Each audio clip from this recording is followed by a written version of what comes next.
All right, guys, I guess we're doing a little Hasan.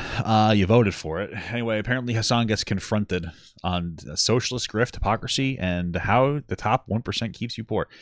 I don't really know if it's a real confrontation or if that's just kind of clickbaity title. I guess we're curious. You guys sent it to me, yada, yada, yada. It's something to do. We'll have a little fun. Hey, guys, and just so you know, if you enjoy Papa Gut, check out the Papa Gut Leftovers link in the description or the TikTok. Both have the same content. Shorter form Papa Gut content. It's like 2 to 10 minutes long each.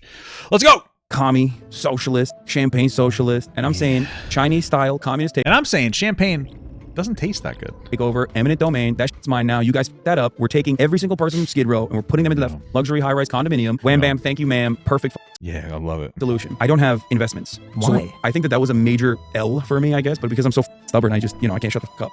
And I should have grifted a little bit. I think one of the worst things that I ever said in my career was openly admitting that I feel like that's all he does, dude, right? Like, I mean, I don't think his general ideas are necessarily bad. I just think he's a terrible delivery man, right?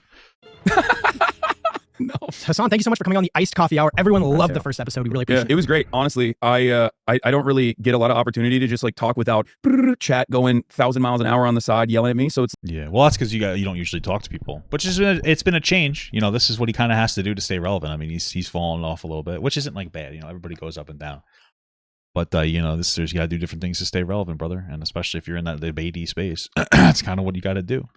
So he's been making the rounds more, talking to scholars like Willie Macklemore.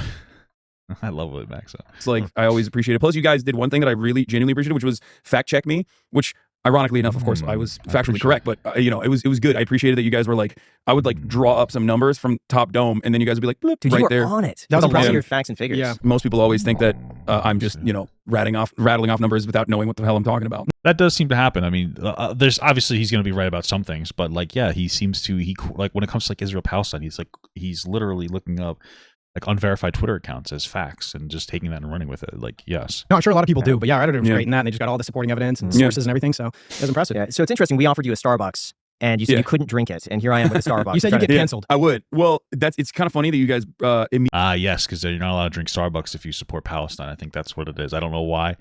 I guess they donate money to Israel or something. I don't know. immediately as soon as I came in, you were like, "Do you want this water?" I was like, "No, I'm good." It's not a setup, by the way. This is No, not I know. purpose. Which is funny because I'm drinking a Mountain Dew on my Pepsi. Yeah. I was in Australia Oh, so then what does it matter?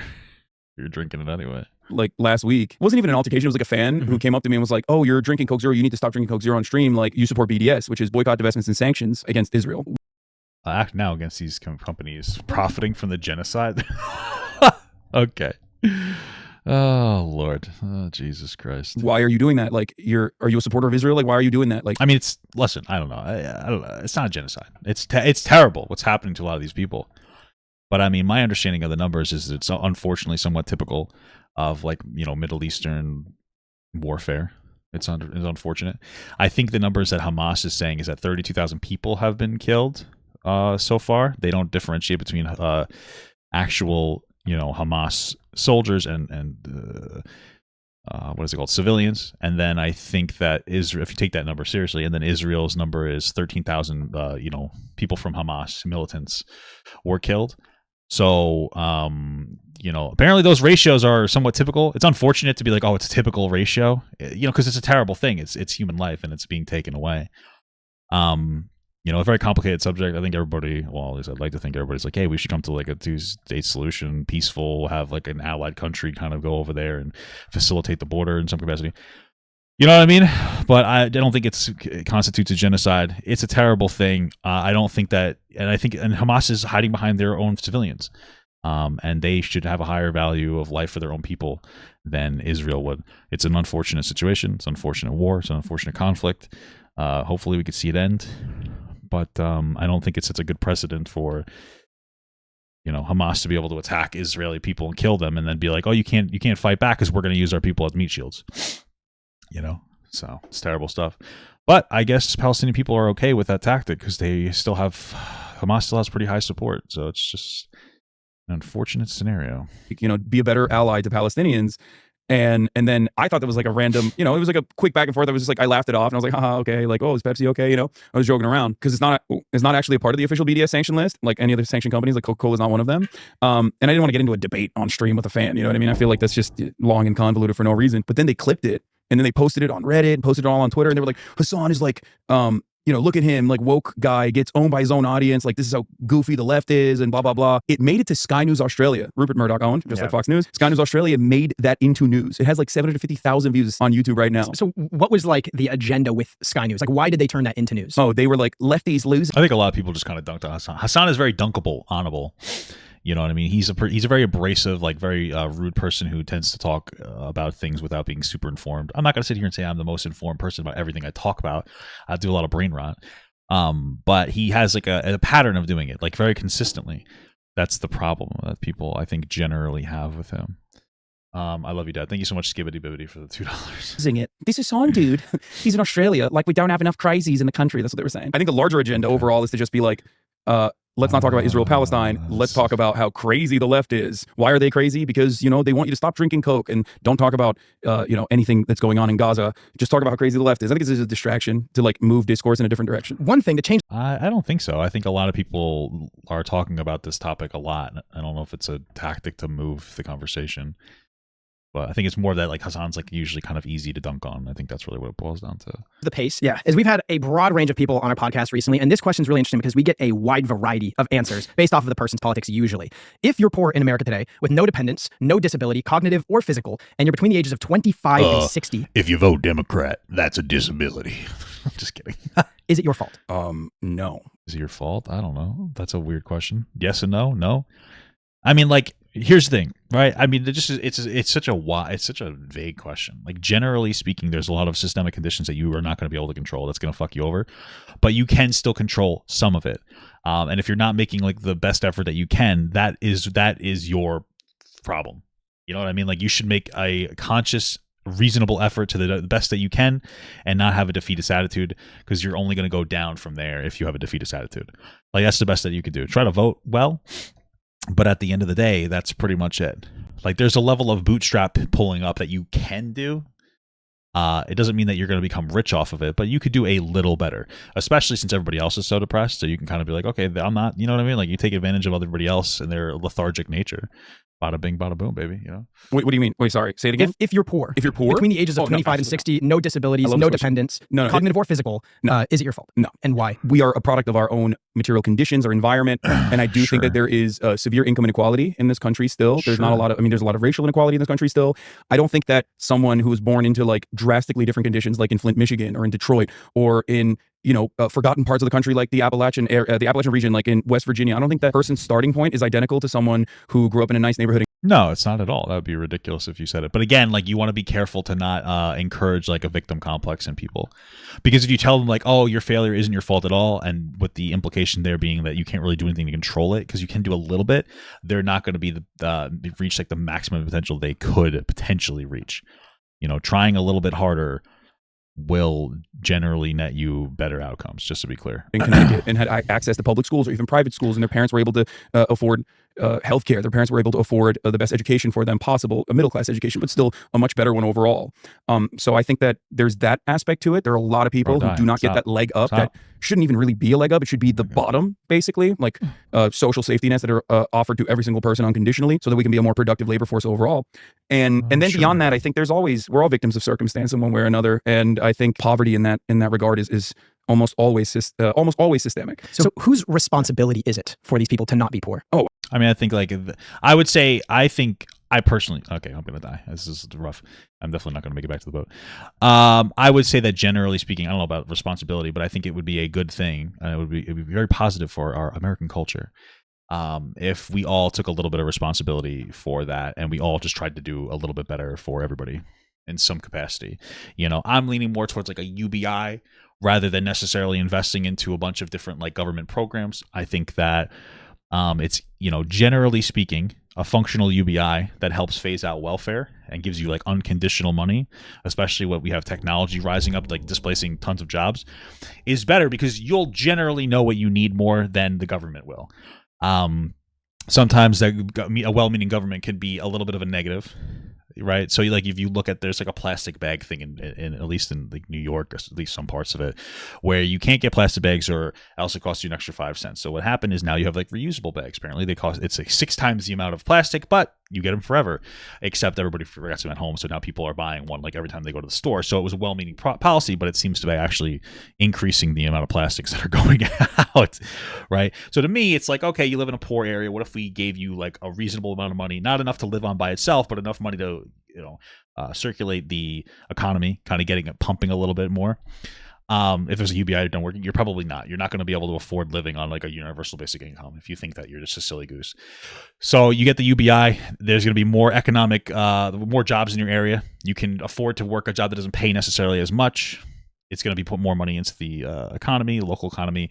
You're going to be able to build from there. Other jobs, other companies will come in there. There'll be lower crime rates, I would assume. So more companies would feel more comfortable starting up there, et cetera, et cetera. I feel like it's a lot better. It's 10 cents in Colorado. Crazy. So that's where I'm at. I don't know if it would be perfect, but I think that it makes sense. I mean, right now we're already spending billions of dollars, probably more really, on welfare. And I think it might be good to kind of phase it out because welfare can be rough. In like a regular area, welfare seems to be pretty good. You get on it, you can get off it because you can find a job that's better than welfare. But in really poor areas, there's jobs that usually aren't better than welfare. So you have no incentive to get off of welfare. And then you end up like being generationally bound to welfare. And then it doesn't exactly promote you being or your family being good people, So, I like just like less micromanagement. Is where I'm coming from. I think it could be like a beneficial thing. I think it's the government's responsibility for sure. I think it's a policy failure. Negative income tax is a better, more fair system. Negative income tax is a form of UBI, just to be clear. I'm fine with the negative income tax too. Like I think that'd be a great idea also. Like I'd be down for, that's kind of where I'm leaning more anyway. But it's like, my understanding is a form of a UBI. So like I didn't really differentiate the two. Failure overall. I mean, poor is relative, obviously, because and that doesn't mean, just to be clear, it doesn't mean that we would get rid of all traditional welfare systems. We would just try to slowly phase it out. Like there would still be a disability for people who couldn't literally work, except for fat people. No disability for the fatties, all right? You know what I'm saying, dude? You're fat. You know what I'm saying? That's your fault. I'm half fucking around. A poor person in America, I do think it's a little crazy that some people are so big though that they're fucking on disability as well. Is infinitely better off than a poor person in Rwanda, right? So if we're talking about poverty in America, if we're talking about that, we're comparing it to like whatever the middle is, right? Like below the middle. We're talking about elevating every single person and ensuring that their needs are met. It's still up to. What about ugly people? Do we have to ensure their needs are met too? The system to provide them with the social safety nets, with the that's the thing. Like if we do provide more social safety nets, like what's the difference between that and like a UBI? It's like the fungibility of money, right? It's all the same thing. If we give people, $500 a month in some kind of incentive, I don't know, tax or otherwise, what's the difference between that and just giving people flat $500? Like if I give you $500 a month in money, what is it? Fucking food stamps. Like you have $500 now. That $500, like you have the ability to use the other $500 you have from working potentially to spend on other things anyway. It's the same exact thing. I feel like the difference is that you'd have less of an incentive to try to sell your food stamps because some people do that. It's fucking crazy and degenerate. Entities with the means to achieve some kind of fulfillment for themselves. So what sort of policies do you think need to be in place to prevent that or help the situation? I think right across the board, flattening out education is definitely one of the first things I believe. I mean, healthcare. Yeah, like I know this sounds shitty. I don't really believe that. Like, I know that I'm going to die again. I just like cornered myself so fucking hard. I know that sounds crazy to be like, oh, well, I don't believe in flattening out education. I'm just going to fucking die. Because I think it's a good idea, but I don't think every community necessarily needs that as their first priority. So like, that's what I'm saying. Like if we did like a negative income tax or a UBI and we said, here's money, we can make your area more robust economically. And then once you get to the place where you are financially sound and have jobs, then you can use your own taxes to make your education better for people in the future. That makes more sense to me. Like, let's say we started with schooling. That's great. Like, let's say you had a school in like a really low income area, and let's say the kids actually went to school, because sometimes the culture in like the households is not exactly, helping your kid go to school. Some of these people are like single parents that are working like 2 jobs. They don't have time to help their kid with homework, et cetera, et cetera. They can't watch their kid. There's a whole bunch of different factors. But let's say your kid goes there and they do really well. They get through school. They get through college. They're leaving the area. They're not going to get a job where they grew up in because that area is poor. So they're going to take that education that they got and they're going to move somewhere else and they're going to work somewhere else and they're going to make more money for that other place and get more taxes for that other place, but it's just going to drain that particular local infrastructure or local economy. So instead, to me, it's like, why don't we build that up, provide more jobs in the area, and then they can be like, oh, let's put more money into education. And then I feel like that would be a little bit more constructive. There'll be more jobs there, so people who get really good educations there will actually be able to have work there. That's kind of more where I'm at. is really important. Properly feeding people is really important. I mean, we have child That's poverty true. in this country. We have issues with food security in this country. There are millions of families that still lack access to proper nutrition. That's one of the major hurdles, even in schooling, which is not what you would think. But All you need to do is make broccoli Oreos. Problem solved, liberals. Problem solved. I mean, something as simple as like having AC in your school can yield much better results for That's I mean, probably for true. educational Yeah, outcomes. that makes sense. I mean, I remember we didn't have AC in our school, but we also so it was hot during right before the summer really started. It was fucking terrible. In general, and I think those are some of the most glaring, most obvious systematic failures in this So country. when you say evening out schools, do you mean things like having computers and AC, or do you mean is it like an computers, educational AC, standard? food, higher educational standard in general, a lot of that is fixed with resources. I don't think we pay enough for our teachers, for example. I think teachers are like grossly underpaid in this country. The standards are also very low in general as well. I think like the quality's gotten worse and worse. I definitely agree with paying teachers more money because some of these teachers in like other areas that are poorer, they have to work 2 jobs, so it makes them less good at teaching, right? I don't think that's a hot take. These are people that are basically raising your kids, intellectually. You really want them to have another distractor through another job, Year over year, I think this has like become basically a job of passion. Like nobody's becoming a teacher because they're like, I'm going to make a lot of money. They're becoming teachers because they're like, this is what I want to do. I genuinely or they're women. Women don't care about money. They're stupid. Am I right?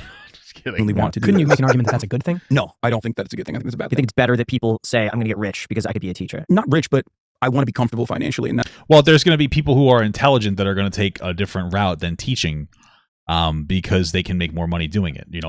I made a joke about it, but I think that women, from my experience, and I could be wrong, but women tend to be more inclined to do things that they're more passionate about. And it's not bad to have women teachers or anything, but men have a different motivation. So sometimes a little bit different. So, if you're a man, you might be like, I could be a good teacher, but I don't really want to do it because the pay is not really there for me. I maybe can make more money doing something else. I think it's good to pay them accordingly. And then on top of that, even if they don't take the motivation of becoming a teacher, or if they do for the passion, they still a lot of times will have to work like a supplemental job to make more money. So that could be another problem. that's why I want to be a teacher is a good thing. Like I would not want my teacher that's teaching my kid having another job. That shouldn't need to have another job. That takes away from their ability to teach. I think overall, money is a great motivator for these sorts of things. That's why if you look at a country like Finland, for example, where they have a much higher, much better education structure specifically for teachers, they're revered as like they're treated like lawyers almost, and they yield significantly better Shit, well, lawyers are fucking scumbags. So educational outcomes overall across the board, and most of it is public. So what advice would you give those people who are poor between the ages of 20 to 60, who are a victim of circumstance? What would you tell those people? Get your money just do drugs, man. It's all good. up, not your funny up. No, I mean, I'm just kidding. there is a lot you can do. Obviously, there's a lot you can do in general, but like overall, I would. I don't know. I mean, I feel like Is it a lost cause? Try to vote better locally. That's all you really can do.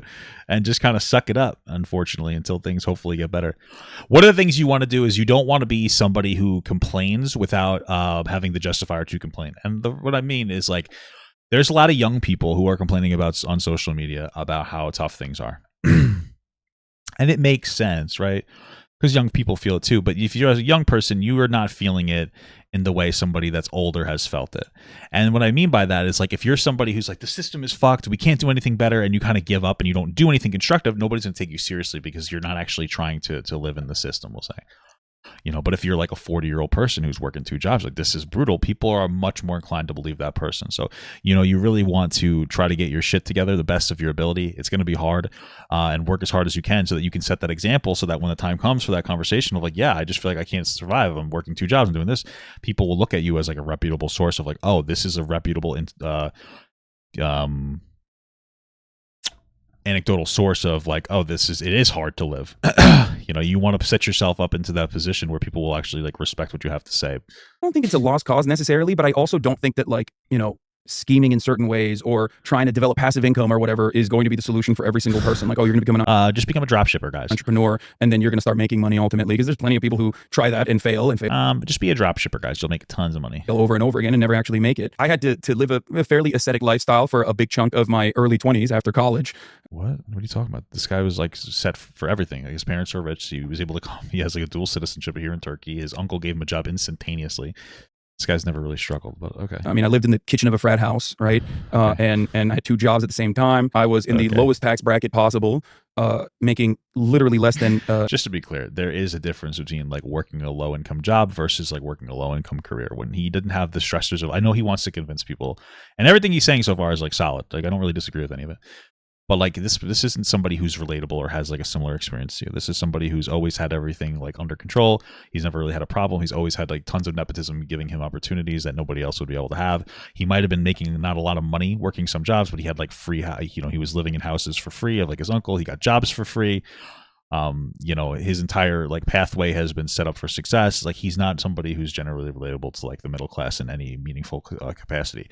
And he's never worked a job where he had like significant stressors of like financial stressors. Like I remember I was with somebody who didn't work. They had autoimmune disease, and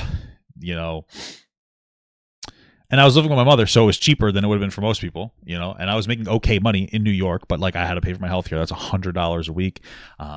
And I had to pay like a lot of bills, and it was still rough. Like, right. So I'm just saying, and even I wasn't, I was probably doing better than a lot of other people. So yeah, I'm just saying, not super relatable. I feel like he exaggerates to try to seem more relatable to like the middle class, and he's really just not. Minimum wage because I had a sales position, so it was like my bosses beforehand. All right, so what it sounds like he was doing a sales position, which means he got minimum wage, but he got commission on top of that. And we're able to get away with underpaying me in that regard because it's like I have to bring in commission on top of that. I was budgeting all the time in order not to get in the red. Still got in the red, overdraft fees, all that stuff. I mean, it was terrible. I still made it through. So as somebody who's made it through, I feel like you should have valuable advice to people that are stuck in that position. This isn't really confronting him on anything. He didn't really make it through anything, okay? Well, I made it through because I'm lucky though. I made it through because like you don't think it had anything to do with the amount of time you were working because you've gone on the record. It just sounds like he was young and he made commission, so he made more than minimum wage, and he was an irresponsible spender. That's what it sounds like to me. Okay. I worked very hard, but it doesn't matter. Like it's just luck. Still, I think is a really significant factor in people achieving success. Working very hard is also important. Not to say that like I'm not discounting people that become profoundly successful by saying, oh, it's all just luck, because it's not. You have to work very, very hard. But there are people who work very hard every day. You have teachers in Oklahoma that teach all day, and then after but have they tried drop shipping? After work is done, they have to take an Uber job. What ratio would you give luck? Do you think that was 20%, 50%, 60%? I don't know if I don't know if it's a constructive conversation to have, like what percentage of it is luck. I just think that like it's a mixture between like luck and like skill. Part of that luck is where you're born and what access to different things that you have. So yeah, I mean, I don't know what percentage it would be. I'm only saying that I don't really see the constructive nature of that conversation. Like what percentage of, I don't know, maybe it's 5, I don't know, 10, 50, who cares? Give like an exact number because I think it changes for every single person. Some people are 30% lucky, some people are 50%. In your situation lucky. though? In my situation, I think luck played probably 50. Probably like 90% of it because you're tired. What are you talking about? 50% of the way. Half? Yeah, for sure. Because listen, I was born into an affluent family. I got great education. Rich family, yeah. As a consequence of that. Now that you got dual citizenship to America too. Didn't really translate to living in America because it was in Turkey. But yes, it did. Still doesn't matter because like I didn't have the financial setbacks that a much poorer person would, like having to work a job when you're going to high school, right? Like much poorer, guys, because the implications there is that he was a little poor. I didn't have to take care of my parents when I was going to high school. I could just focus on my studies, even though I didn't really study that much either. Yeah, he lived with his uncle for free. I don't know if it's actually his uncle, because Turkish people, everybody's a cousin or an uncle. That sounded like a bad thing. My wife's grandmother lives next to Turkish people, and they're all friendly and stuff. But that's like everybody's like a cousin or a brother. It's like I think it's just like it's just like a term of endearment, So I think it's the same with Hispanic people too. White people are selfish though, so fuck that. Can you also say that someone else in your situation could say, I don't need to work that hard. I don't need to do much because I'm already kind of set, so I'm just going to chill and do the bare minimum. Yeah, for sure. I mean, there's definitely much different trajectories for someone like myself, especially. I think that we should all just implant our brains into like a VR that's like the perfect simulated life. And if you don't have that, you just do like heroin and it'll simulate the effect of virtual reality and you could just be heroin. I'm joking. From my background, but I would say that like, that motivation. I had a great upbringing. I love, I have a very healthy relationship. I think you just have to buy Dink Doink coin, guys. With my family. I think that is luck. That's what I mean when I talk about luck. It's that like I had a great upbringing. It didn't translate to like me having any sort of money when I was on my own after college, but it's stop. He's just a stop. Still doesn't matter. But before we get into that, we just don't believe you. Like I just stop pretending. It's annoying as fuck. Stop pretending to be relatable. It's obnoxious. AI actually might just be the most important new computer technology out there. I mean, I use it every single day. I use it every single day when I talk to my AI Jessie from Pokemon girlfriend every day. Storming every industry and literally billions of dollars. Yo, is that actually a thing though? Oh shit. Are being invested. So maybe I should check that out. Oh, buckle up. The problem, however, is that cheating? I should do a segment with my wife and ask her if AI Jessie from Pokemon is cheating. We should do that. Remind me, chat. That AI needs a lot of speed and processing power. So how could you compete? Chat, remind me to have that conversation with my wife. without costs spiraling out of control. That's why it's time to upgrade to the next generation of the cloud, OCI, or our sponsor, Oracle Cloud Infrastructure. OCI is a single platform for your infrastructure, database, application development, and AI needs. OCI has 4 to 8 times the bandwidth of other clouds, offers one consistent price instead of variable regional pricing, and of course nobody. Well, I do like Meatloaf, and the joke there was that Meatloaf is fat, so he's part of a band, and there's a lot of width to fat people. Bandwidth. Incredible stuff, guys. I know words. He does it better than Oracle. That means that now you can train your AI models at twice the speed and at less than half the costs of other clouds. So if you want to do more and spend less like Uber, 8x8, and Databricks Mosaic, take a free test drive of OCI at oracle.com/iced. Once again, it's completely free to try out at oracle.com/iced, oracle.com/iced with a link in the description. Enjoy. Thank you so much. No, don't call iced. My family. We'll get back to the episode. What I found really interesting from our first episode we shot together was you were talking about idolizing the American life, and all you ever wanted to do was go to college in America. That was like what you aspired to do. There was something where like people in foreign cultures like not fetishize but like idolize America, and you were like definitely one of those America #1, baby. people. And if you don't think America's let me explain something to you. Let me explain something to you right now, motherfuckers. Let me explain something to you. America is #1, and if you disagree, then we will fucking show you why we do not have free healthcare in America. Okay? I will fucking show you. We will liberate that oil or whatever other resource we say is there. All right? We will show you. I'm just telling you. So if you say, oh, America's not #1, okay. Let me show you with $250 a week in healthcare costs gives us. Okay, motherfucker? I'll show you. It's going to be a bunch of poor people that have no other choice but to be in the army and military, going there to fucking liberate the fuck out of you. That's what it's going to be, baby. So don't fuck with us. Do you think the American dream is dead now since you've came to America and you kind of like idolize the American dream, the white picket fence and going to college here? My idealization of the American dream began and ended. I feel like you're better off with like, what is it called? PVC fencing. I think it's a little cheaper. It's a little more sustainable. Something to think about. But I guess it's still picket, right? Or is picket, that's not like a flavor. What am I saying? It's a type of fence, like a shape. I don't know. Like being able to go to college and partying though. So like I didn't have like a broader understanding of it. There were definitely a lot of moments throughout American history where it wasn't all that real regardless. But especially as of late, I feel like people's financial opportunities have worsened overall. Yeah, I mean, technology is displacing jobs and driving down wages. It's more and more difficult to exist. And, you know, and now that we're not denying black people as much as we used to, there's less for white people. Like, I think the GI Bill that gave people like housing out in fucking Long Island, if you were a black veteran, you just couldn't do it. You weren't allowed because apparently your sacrifice wasn't equal. That was like a part of a joke. The point is that that unironically technology is, in my opinion, should exist to better people, not to just better rich people. So yeah. I mean, it's very much alive if you are lucky to a certain degree, and also on top of that, come from a better financial circumstance. If you're like upper middle class, or I guess everybody considers themselves to be upper middle class. That categorization is very broad. But if you come from a relatively affluent background, like just stream on Twitch, guys. It's fucking easy as hell. There are opportunities for you. Well, actually, it's very socially draining. It's actually really as hard as a sales job in the real world. You to get upward social mobility, and I guess that is the American dream after all. You know, be able to own a house and whatnot. But beyond that. That beyond window that is open for Americans for upward social mobility is like shrinking. The number of people that can actually have just like me after a cold shower, brother. It's terrible stuff. It's terrible. A better financial situation overall than their parents is getting smaller and smaller, in my opinion. Why do you think that is? What's causing that? Wealth disparity is growing in this country. The wealthiest people are getting wealthier and wealthier. I would even factor myself into that as well. The way I describe it is absolutely, man. We really just need to tax like rich people more effectively. Okay, I like Mark Cuban, by the way. I feel like he's a good guy. I saw him talking about that recently. You know, he pays his taxes. I like rich people. They're cool. You know, they're fun at parties, especially when they buy me caviar. Am I right, guys? I don't know what I'm saying because I've never had caviar before in my life. It's just fish eggs. And if I wanted to eat somebody's period, I would just go have an egg, a regular egg from a chicken.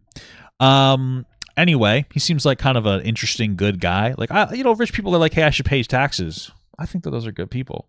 You know, just make sure. I would like to know, like, if that money is going to something productive or constructive. That's like a little transparency. Nothing wrong with that.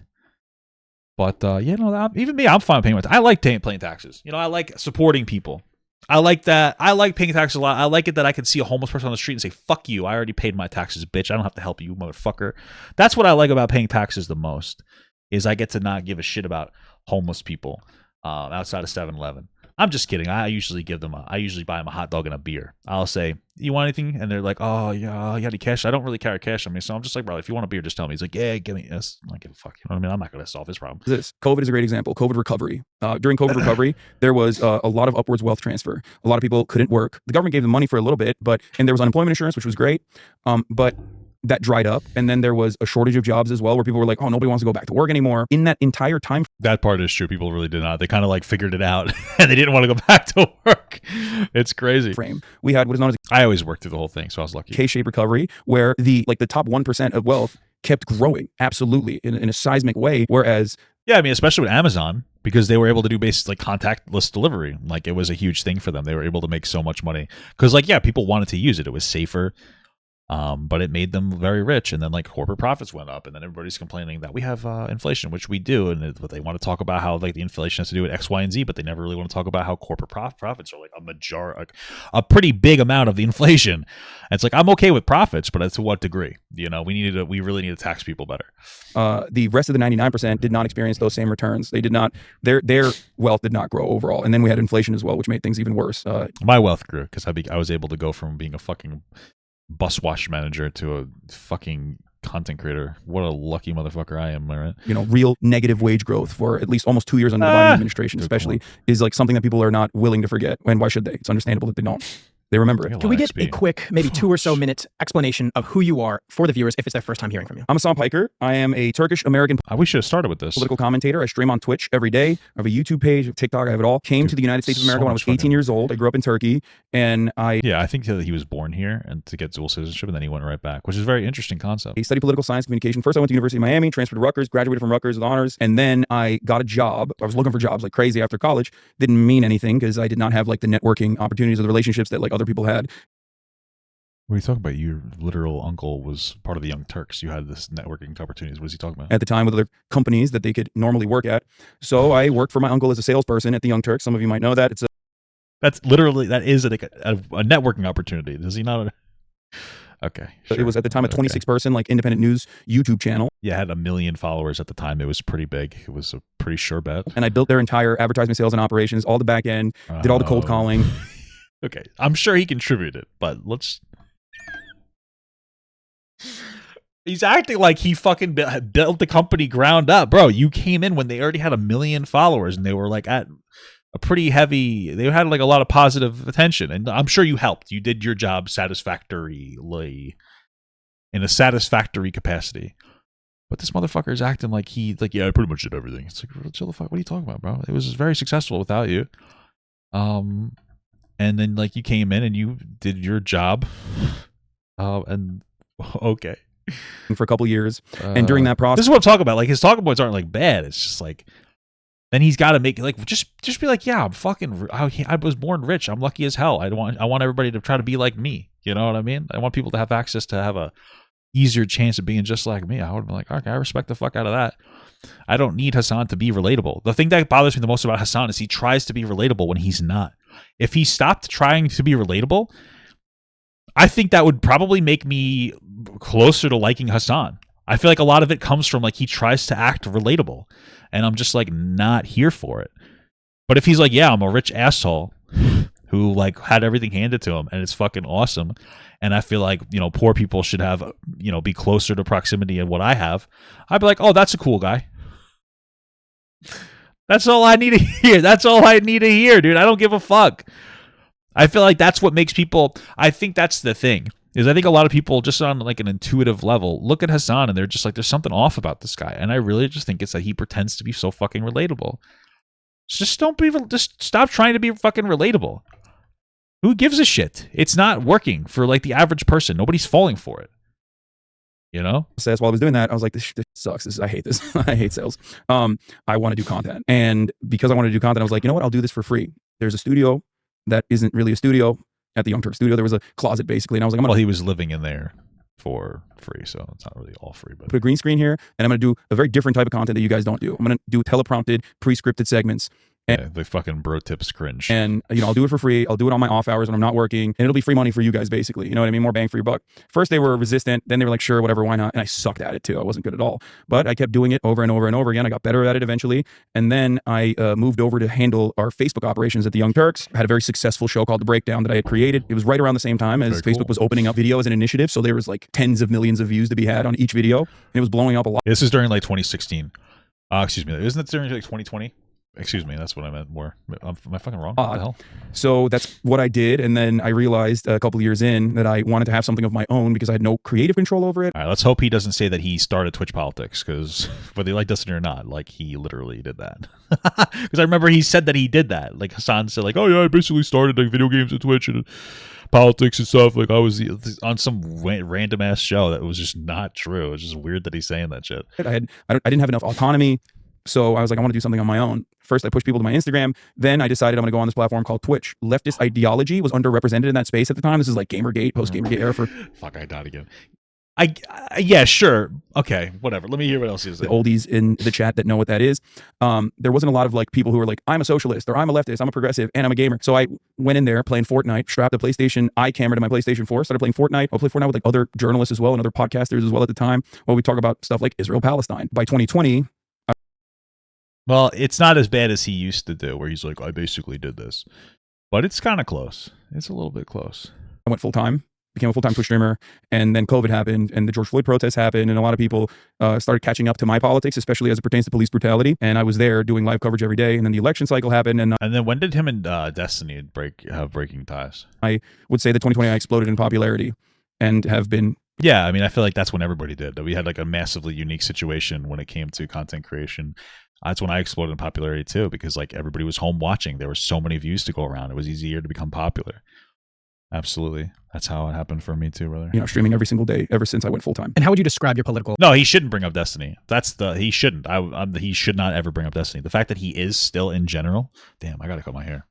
I can't even see it in the camera right now. I just know it looks terrible. The fact that he even does was like such a bad like optics move. You know, he was for like a year or so. He was like, I'm not going to acknowledge Destiny, and it was going well. And then all of a sudden, like he started taking hits, and he started acknowledging him, but in the toxic way. It would have been one thing to be like, okay, I'm going to like react to this thing Destiny's in, and like make it not make it personal. You know, I'm not saying that Destiny doesn't make it personal against Hasan. I'm just saying that would have been the better business move. But instead, he started having like meltdowns. He took on like Willie Mack to try to dunk on him, and it's funny enough dunked on by him. It's like a whole thing. Well, ideology as a label. I don't really like labels when it comes to political ideology. People call me a commie, socialist, champagne socialist, leftist. I would say, a progressive person who believes that everyone should be able to pursue a life of dignity.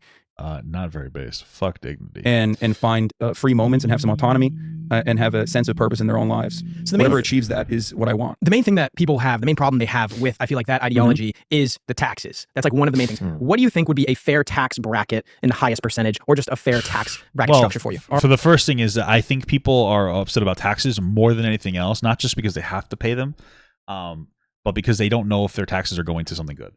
I think we need more transparency in our taxes. I think we need to get lobbyists and lobbying under control because they don't represent people. I think that like McDonald's has the right to lobby, but the strength of their lobby seems to outweigh the interests of the American people. That's number one. Number two, when it comes to like some stuff, yeah, 100% tax rate, baby. Fuck it, 90%. You might be like, that's too much. It's not. When you have a marginal tax bracket that goes up like if you say that, you know, anybody that makes over $1 million a year as a 90% tax rate. That means anything $1 million and over is taxed at 90%. Everything before that isn't. All right. So people would stop paying themselves as much, and they would hopefully invest into other avenues, like paying people better. But yeah, higher tax rates, like whatever. Our highest tax rate is pretty bad in America overall, but I also more importantly think that the way we tax is really bad in general. I think that a lot of Americans are taxed on their wealth, their assets, without recognizing it, unless you have a lot of money in the stock market, in which case you're paying a much lower percentage in your taxes in your overall net worth across the board. Yeah, I wonder how you would like really deal with it, with taxing the stock market. That's a legitimate question, because you don't actually have that money. So if you get taxed on the gains you get, I imagine that you would have to get tax write-offs for the losses that you have, which I guess still works out, right? That would still be productive. Yeah, it's not too much. Shut up. What do I mean by this? What is it, like 40% of Americans own their own home, right? Something like that. Something around those lines. It's like, yeah, well, there's like big fucking corporations buying up houses, flipping them, like not even doing a very good job at, you know, making them very livable or good. Yeah, somewhere. Many of those Americans are paying property taxes. That's their primary wealth accumulation. That's their nest egg. That is what they can take mortgages out against, or used to be able to take mortgages out against. Not anymore. Not as much right now. But that is what they see as their future, right? And those guys all get taxed on their wealth. Whereas there is a shit ton of wealth specifically that is left uncaptured in the stock market. So while I do think that our tax brackets could go a little bit higher for sure. I think overall, trying to tax just straight up income is not the end of the deal. I think we need to fix our wealth taxes as well. So what kind of wealth tax? tax? I don't know what the exact number would be. I genuinely don't know. Would you fall in the wealth tax? I don't really have a lot of assets. I already pay income. Like I pay everything off income, straight income. So in California, living here, I'm in the highest tax bracket. So I'm paying around like 50% of Probably more than 50%. More than 50%. And to include property tax and sales tax and all these other taxes, Even capital before, gains tax. yeah, even before all of that, yeah. But I mean, I wonder if that's true, because I feel like a lot of rich people are not paying that much. There's so many write-offs and way to like exploit the system. I don't know if that's necessarily true, but maybe it is. perfectly fine with increasing the highest tax rate as well, which would, yes, definitely impact me. Although, you know what? Before we go into that, we got to do some quick math, because the less money your business spends, the more money you get to keep. But with higher expenses on materials, employees, distribution, and borrowing, everything's costing more. So to reduce costs and headaches, smart business It's to reduce costs and headaches, hire legal immigrants. What the fuck? It's a pro tip. businesses are upgrading to our sponsor, NetSuite by this is Oracle. what I need to NetSuite do. is the This number is so one cloud stupid. financial system that brings accounting, financial management, inventory, and HR into one platform and one source of truth. With NetSuite, you reduce IT costs because it lives in the cloud with no hardware required, and you can access it from anywhere. You can also Cool. cut the cost of maintaining multiple systems because you've got one unified business management suite. You can basically improve efficiency by bringing all of your major business processes into one platform, thereby slashing manual tasks and errors. Over 37,000 companies have already made the move, so do the math and see how much you'll profit using NetSuite. And for a limited time, NetSuite's offering a I play better off stream, guys. one-of-a-kind flexible financing program. All you got to do is head to netsuite.com/iced. Again, that's netsuite.com/iced. netsuite.com/ICED. Thank you so much, NetSuite, and back to the podcast. Let's just say someone's taxed at 60%. Do you feel like people would say, there's really no point in me working that much harder because I'm only going to keep 40 cents on the dollar? No, I don't know that that's necessarily true. I feel like for the people that are making that much money, it's typically men, to be honest with you. And there's a certain point where like they don't even need the money anymore. It's just about doing as good as possible. And again, a 60% tax rate doesn't mean that you pay 60% on everything that you get. We all live in a marginal tax system, okay? So like if the first $10,000 are taxed at 10%, right? The next 10,000 are taxed at 20%. Well, that means you pay 10% on the first 10,000 and then 20% on the second 10,000. It doesn't mean that you paid 20% on everything.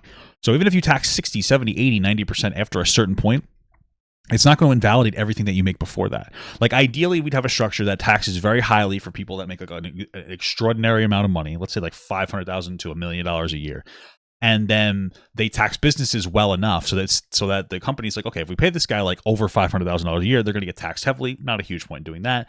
If we do too much if we make too much money when it comes to running our business, then we'll have to pay more taxes. We might as well pay our people better. Like that's the general idea. And if they don't, they decide to give it to they decide to pay people better or CEOs or whatever. You can tax their money at a higher rate, and you're able to take that money and like redistribute it like in some capacity. That's the general way that you would kind of want to engage with that. I think people have. Wait, I mean, you get taxed at that rate. Do you think? No, I don't. No, No, we 37%. Yeah. 37%. Yeah. Okay, but regardless, you still get the federal 37%. Correct. Are you disincentivized to work harder? No. Well, there you go. But No, I think there's a you know real what, but- difference when you go above 50%. I think Yes. people really have a negative reaction when it's over 50. I would say Who cares? 50 to 60%, I would incentivize a lot of If I was making like $500,000 a year and they were like, we're going to tax you at 60%, everything you make over 500 grand, I'd be like, okay, who fucking cares? Give a shit. Doesn't matter. business spending just because I didn't want to get taxed on it. So I would say that would be the only thing. But beyond a certain point, I probably would be disincentivized. Beyond a certain point, it's Unless- 60% is just If the goods that you're being provided from the government are just so good from That's a great point. I was then, about to say that. Then I would be okay with it. But I know for a fact, let's just say I make 100 grand or something, 50% I cut to the federal government. I feel like I get maybe like $2,000, $3,000 worth of value back, which is what, Not even. 6%? Not even. And if I spent the 50,000, I would get 1-to-1 value to the dollar spent. No. Well, I mean, I feel like you'd feel better about the value that you get if you felt like your taxes were going somewhere. Like if you're like, yeah, the school, like everything's safer, schools are better. I'm getting like, because schools are very good for businesses because they get an educated workforce out of there, but like that's what the kind of the goal is. If all those things were satisfied, like I feel like maybe you'd feel a little better. I think that there's a kind of a culture problem. Everybody's very individualistic, which I think is like, it's not bad to be more of an individual, but we've lost a lot of the community. It should feel good. It'd be nice if it felt good to be like, oh, I'm helping pay for schools, and somebody's, if we took a sense of pride out of paying our taxes. Again, I think that has to do with the transparency of like what the taxes are going to that really bother people. No, I completely understand what you're saying about that. I mean, unless you're talking about like, money being spent on roads and stuff, which I think is good. It's not like you don't see it as like a direct return. Right. Well, the roads also aren't the greatest. Yeah, but precisely. You are absolutely correct. You nailed it. That is the biggest problem in this country. Good for you, I think Jack. the biggest problem in this country isn't necessarily the taxes, because I have this conversation with my European friends all the time. I have some lovely friends who were visiting from France recently. We sat down, we're having this dinner, and they were shocked when I just started describing to them the American tax structure. They were like, what? Like, we thought you guys don't pay any taxes at all. You have no amenities for it. You have nothing to show for it. Because unfortunately, our spending is awful in this country. It's awful. A lot of it goes into, I guess, subsidies that you don't necessarily see that are keeping the economic engine running. That's for sure. A lot of it goes to defense. And we have so much money that we that we get, even in a place like California, for example, where we had an $88 billion surplus in the state, and yet we have nothing to show for it in terms of Does California actually have an $88 billion surplus? Really? That's surprising. Wow. Good for, holy fuck. That's actually surprising. I'm surprised they have a surplus as of 2022. That's actually really impressive. That's kind of impressive for California because they're a donor state, right? There's like 10 states that pay more taxes to the federal government than they get back in grants, and those are all basically blue states. It's like California, New York, New Jersey, and Connecticut are like the top four. You know, who the fuck is shocked at that? But I'm surprised because you got somewhere like Florida, I think, is in a surplus too. But Florida's surplus is exclusively more like the money they get from federal taxes that they don't actually pay into. You know, so I'm surprised that they've been in a surplus since 2022. That's a fucking shocker. The roads, in terms of, you know, public health initiatives, in terms of overall quality of life for the average citizen. People might look at that and go, oh, it's because they're giving it to immigrants or whatever. That's not the case. In a lot of instances, there are middlemen who know someone in government and they get these fat contracts and they hold it up and they don't do the actual, you know, infrastructural development that they were tasked with. I wouldn't doubt this at all because I have a family member who runs an HVAC company and they do everything by the book. They pay their people really well. They work with like the union, like they're really good. And they talk about how like, and this is New York, but I imagine there's a similarity, how much like they get fucked on contracts and how like it's difficult. And like those other people will go to, you know, they'll give it to people who don't work with people that are like HVAC certified in like unions and stuff. And it's like really just difficult to deal with the politics of it. Both Democrat and Republic are dog shit. Like, you know. So yeah, I'm sure all this is real. When it comes to creating affordable housing, there are a lot of initiatives to combat homelessness. We talked about this a little bit last time. Yeah, I think that maybe just like a pair of brass knuckles, punch the fuck out of them. I feel like one of the problems with the way that we do homelessness is that we think that giving people homes is going to help the problem, and like it might, or rather, we think it's like a cure-all. But the reality is there's a reason people are homeless, and a lot of times it's because they have mental health struggles that haven't been addressed, or they develop mental health struggles from, you know, being homeless. And I feel like it's not enough to just say, hey, here's a house to live in. You need to have like robust mental health structures too. Because you give a homeless person a house, I very highly doubt that they're going to take care of it. You know, your 23-year-old depressed ass can't even fucking clean your room. Do you think that somebody who's addicted to alcohol and drugs and with mental health issues is going to be like, well, thanks for the house, let me keep my fucking room clean? No, it's not going to happen. I don't know how easy it would be to implement that, but I feel like that's a huge part of the issue too. Those initiatives get funded. We vote for it in ballot measures, right? They're very popular. In Los Angeles County, we added an extra 5% taxes on sales of homes that are over $5 million. Everybody voted for it. They loved it. They're like, great, let's do it. That raised a shit ton of money. But that money doesn't go back into like actual direct initiatives. It just stays there. It just stays My understanding there is that they projected it was going to make way more money than it actually ended up making. And so what ended up happening, just from a real estate perspective, everyone sold their house prior to this going into effect. After it went into effect, you had so many listings that were like 5.5. You just priced it $4,995. Where they'd sell furniture separately. And doesn't it also dry up the market a little bit? It dried up the market completely. But the result was that I think they thought it was going to bring in like $800 million over 5 years or something, but it ended up bringing in a fifth of that. I'm sure we could put up the numbers here. And we don't know what it owes. Also a fourth of it, but yeah. Sure. But that's the point. But that's still a lot of money. But it crippled the markets. Imagine if those homes would be able to be freely bought and sold. That commerce would generate a lot of revenue. Right. And I think too with increased property taxes or maybe, I don't know. I mean, again, there is an issue with sometimes the government being very well-intentioned having a negative impact. You know, we talked about that a little bit earlier. And that's like why a lot of times I feel like simple solutions are the best way to go. Type of person buying those $5+ million homes, what could they contribute that could be greater than what this tax generated? You mentioned something really interesting. I think it was on our podcast with Anna about some guy that was renting a vacant warehouse. I think we talked about did we talk about that with you? Yeah. Did we talk about that? I don't remember. So this is just another prime example of this. Yeah, so exactly what you mentioned. There was supposed to be a homeless shelter in downtown Los Angeles, and there's this big expose about it because it's been vacant for like 7 years at this point, and they're spending $50,000 a month for this homeless shelter. So why is it empty for 7 years? Well, it turned out that they couldn't build it because it had a foundation issue, but they were trying to figure it out. So until then, they had to sign lease.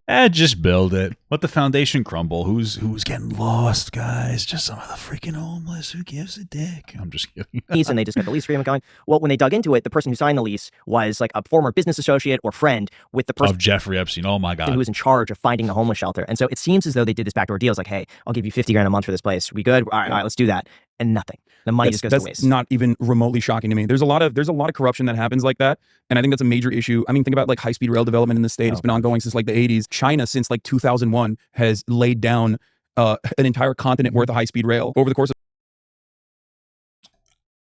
In how much of the country?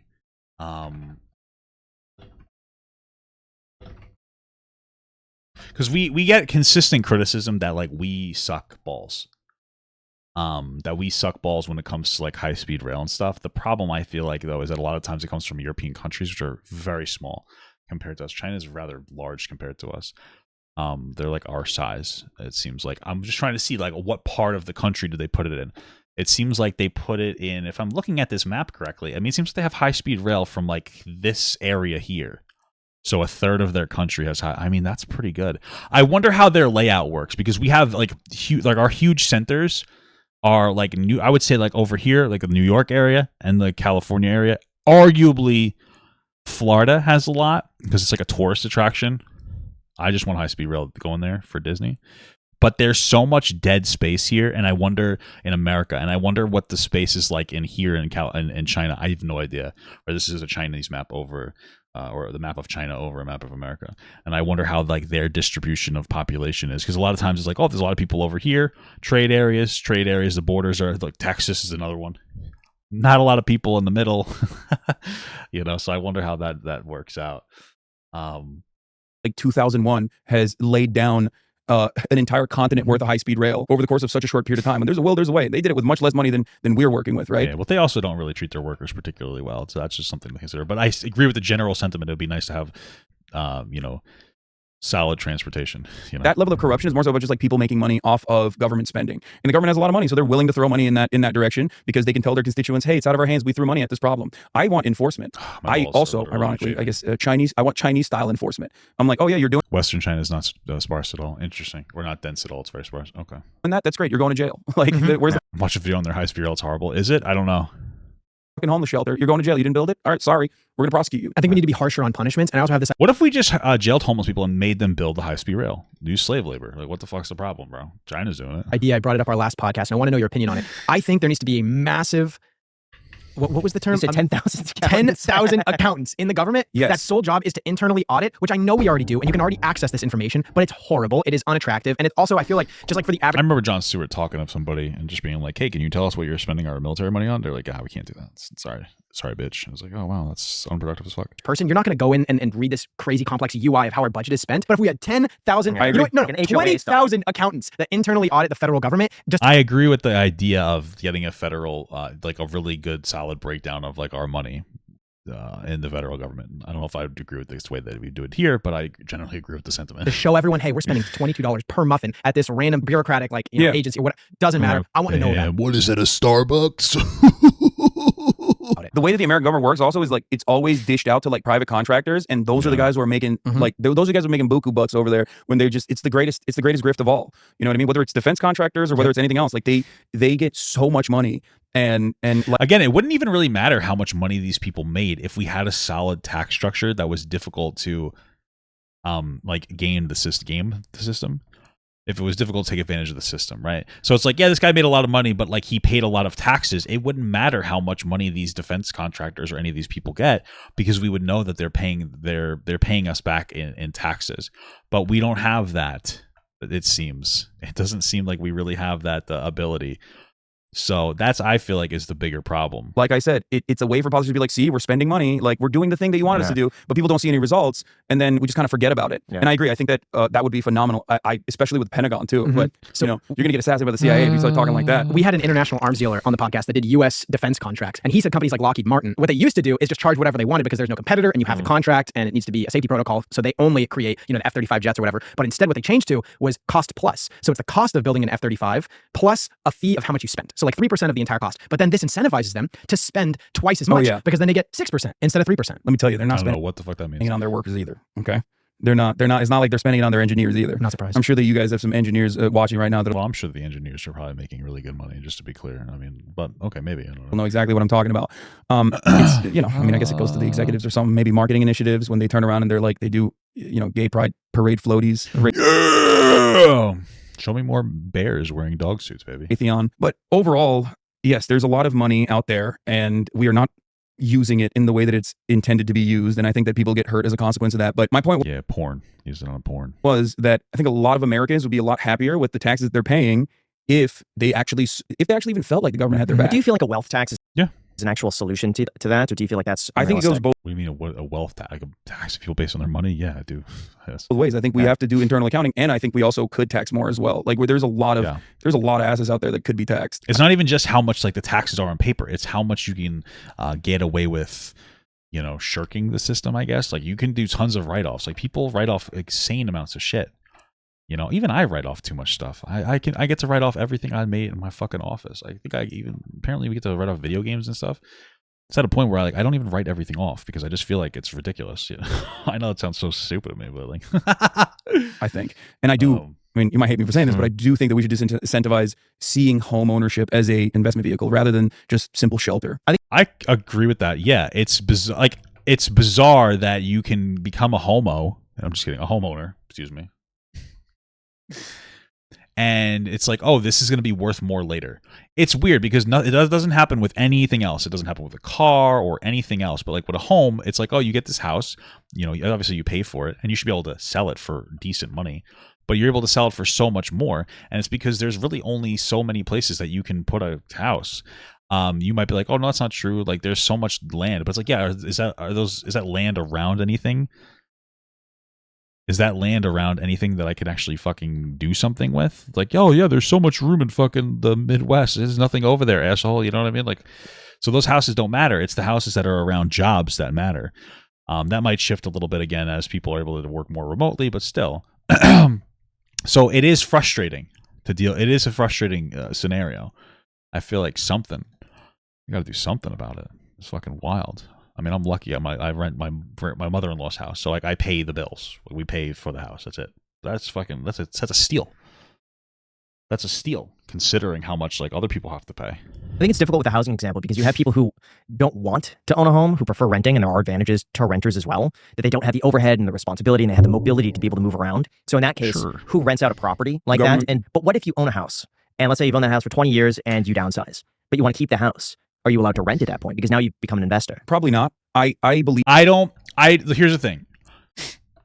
I agree with the general idea of like, yeah, have the government own it and rent it out. I don't know how effective and quick the government can be at shifting to like market forces.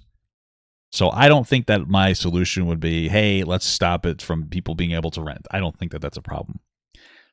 I mean, like, why? I already am not a huge fan of government micromanagement. But if we implemented some kind of like decent law that made renting more fair, that could work. You know, some kind of transparency renting bill. I don't really know. I don't have any specifics lined out. But if like, you know, that the cost of your house is $2,000 a month to maintain everything, this, that, the other thing, you can't charge more than 25% more if you want to rent it out. So you can't charge more than $2,500 to make a profit. You know what I mean? So like I'm talking about, you know, it's something along those lines. Like, oh, my property taxes and the water and the electric and then this and that. You know, that comes to $2,000 and I want to rent the house out so I can only charge $2,500 or something. You understand what I'm saying? I don't know. I'm not saying it's perfect. I'm just saying I feel like something along those lines would be more effective than like, yeah, let's just have the government run everything. I don't know how effective the government could be at running all these different systems and programs. Even, especially when housing comes into play, I think it's a shelter human right. That's just the way I see it. And there are places. Hey, listen, bro, there's plenty of cardboard boxes that you can sleep in.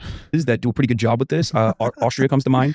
Vienna is known as Red Vienna for its pretty Marxist housing policy. 65% of the homes in Vienna are owned by the government. They're social housing. It's public housing, and they're beautiful. I'm not against public housing.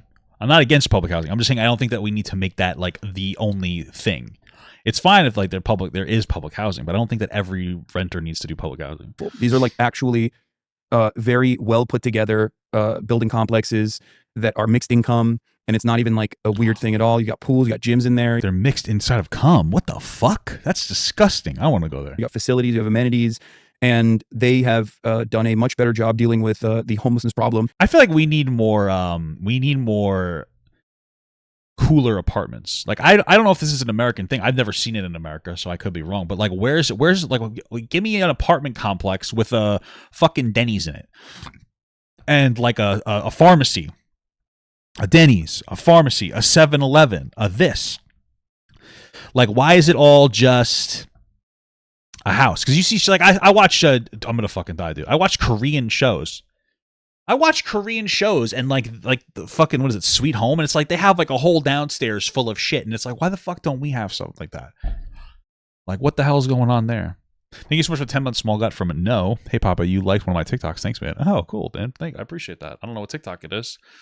What TikTok is it? Give me an explanation. In a place like that, Helsinki is another city that worked very hard with a housing first initiative, which is ironically something that they at least say they learned from America. Housing first was an American policy originally. We never really implemented it, but it was theorized here, where in order to start the healing process for homeless people that are like put a second Denny's in there, deeply addicted to drugs or whatever, or even engaging in criminal activity and whatnot, which many homeless people aren't. But for even the hardest to tackle cases, in order to start the healing process for homeless people that are like deeply addicted to drugs or whatever, or even engaging in criminal activity and whatnot, which many homeless people aren't. But they're probably not, but I think a lot of homeless people are engaging in like self-medication, and like they have a lot of addiction problems. Because I would too. If I live on the fucking street, I mean, I'd be an alcoholic. Are you kidding me? I would never want to be not drunk, because you're living a hell, For even the hard, and that's really difficult because it's very difficult to get people off of drugs. There's so many problems. It's more of like we have to stop people from getting self-medicating in the first place. We have to figure that out. We should try to help homeless people, but like it's probably more important, unfortunately, to help people not become drug addicts, if that makes sense, reduce like life stressors. Because I feel like you get to a certain point, and it's really unfortunate, but you get to a certain point where like you're doing drugs, and it's very difficult to get off of those to deal with those substance issues.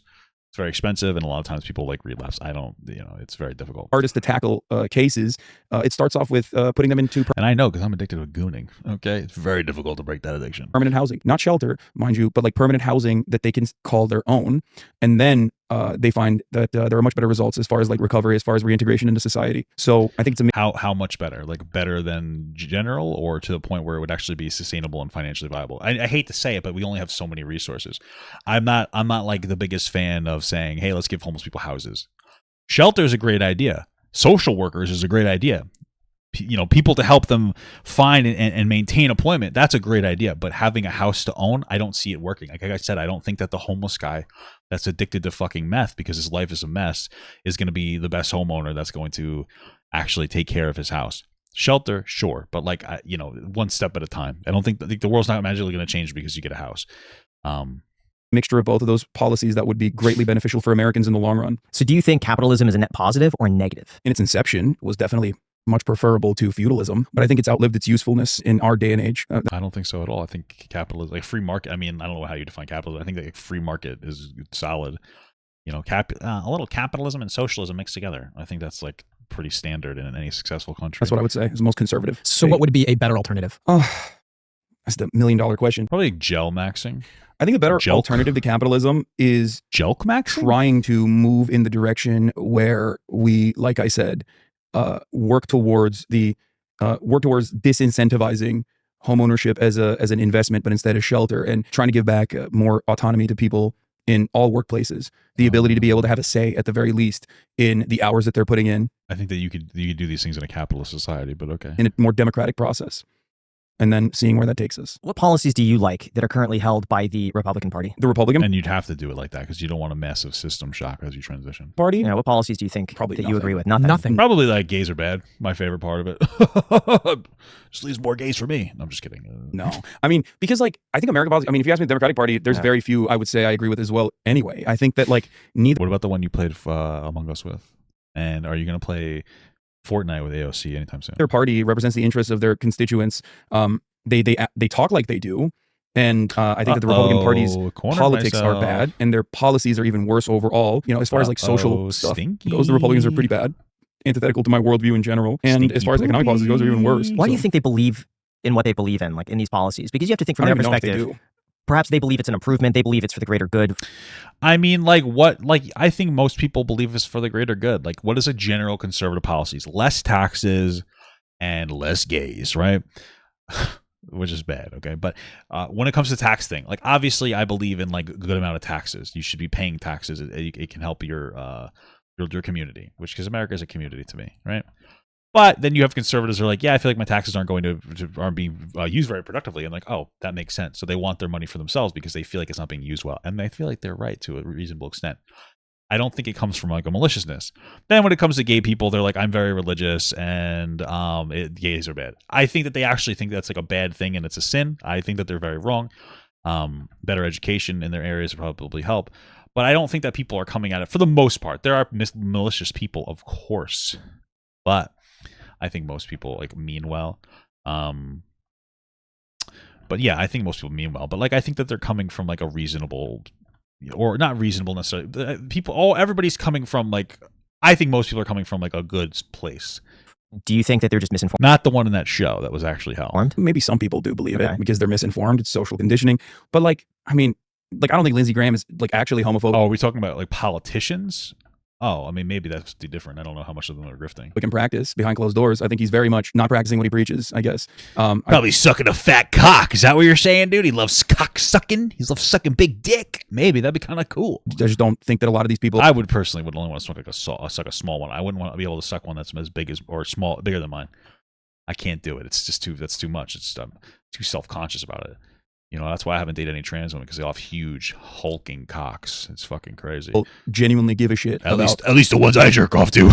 Abortion, for example. I don't think they think it's like actually murder. There are definitely some real Americans who do feel that way, evangelical Christians, and that's a whole different concept. But I don't think the politicians care. I mean, they demonstrated that pretty quickly when they immediately were like, okay, maybe abortion is not murder as long as it's like when they found out that it was very unpopular, which it was. Even Trump is now saying he wants to do a 6 or 12-month abortion ban. So I guess like it's not murder up to 12 months now. I mean, 12 weeks are not 12 months. Dude, imagine pretty light state. Yeah, right there.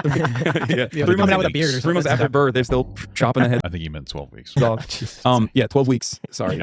So I guess it's not. We're gonna fact check that. Okay, so what I want to know is the way I see it is on both sides there are incredibly intelligent people. Period. And there's a lot of people, right? So a lot of very intelligent people. Are we talking about politicians or are we talking about people? People, just people that would identify as Republican or Democrat. Right? Fair. Okay, that's fine. You're right. You're right about There's that. a huge population on both sides, and within that population, a lot of very intelligent people, a lot of deep thinkers, a lot of empathetic people, sympathetic, whatever. What do you think is the fundamental difference in belief about human nature between conservatives and liberals?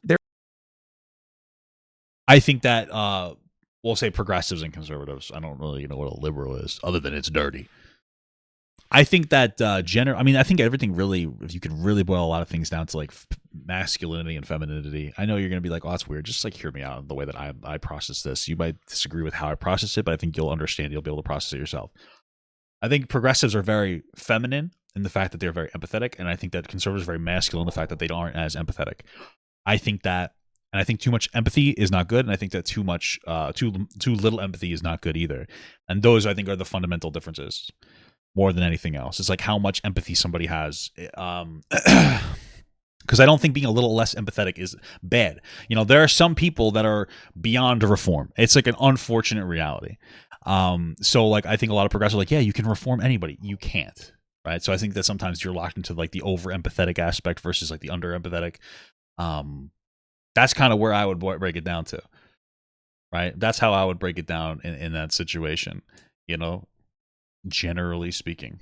But maybe I'm wrong. They aren't really that different in their way of thinking. I think ugly. Both sides think that like humans are either naturally good or naturally bad. Like, naturally greedy. Yeah. Naturally or naturally greedy. I disagree with all of those ideas in general. So I always find myself a little bit left out of that conversation. But what are some fundamental disagreements between Republicans and liberals? Maybe Republicans are more free will, while Democrats are a little bit more deterministic. I guess, but the way that I see it is, if you are a deep and critical thinker and you do, well, are Republicans more free will? I mean, aren't they all about the church's will?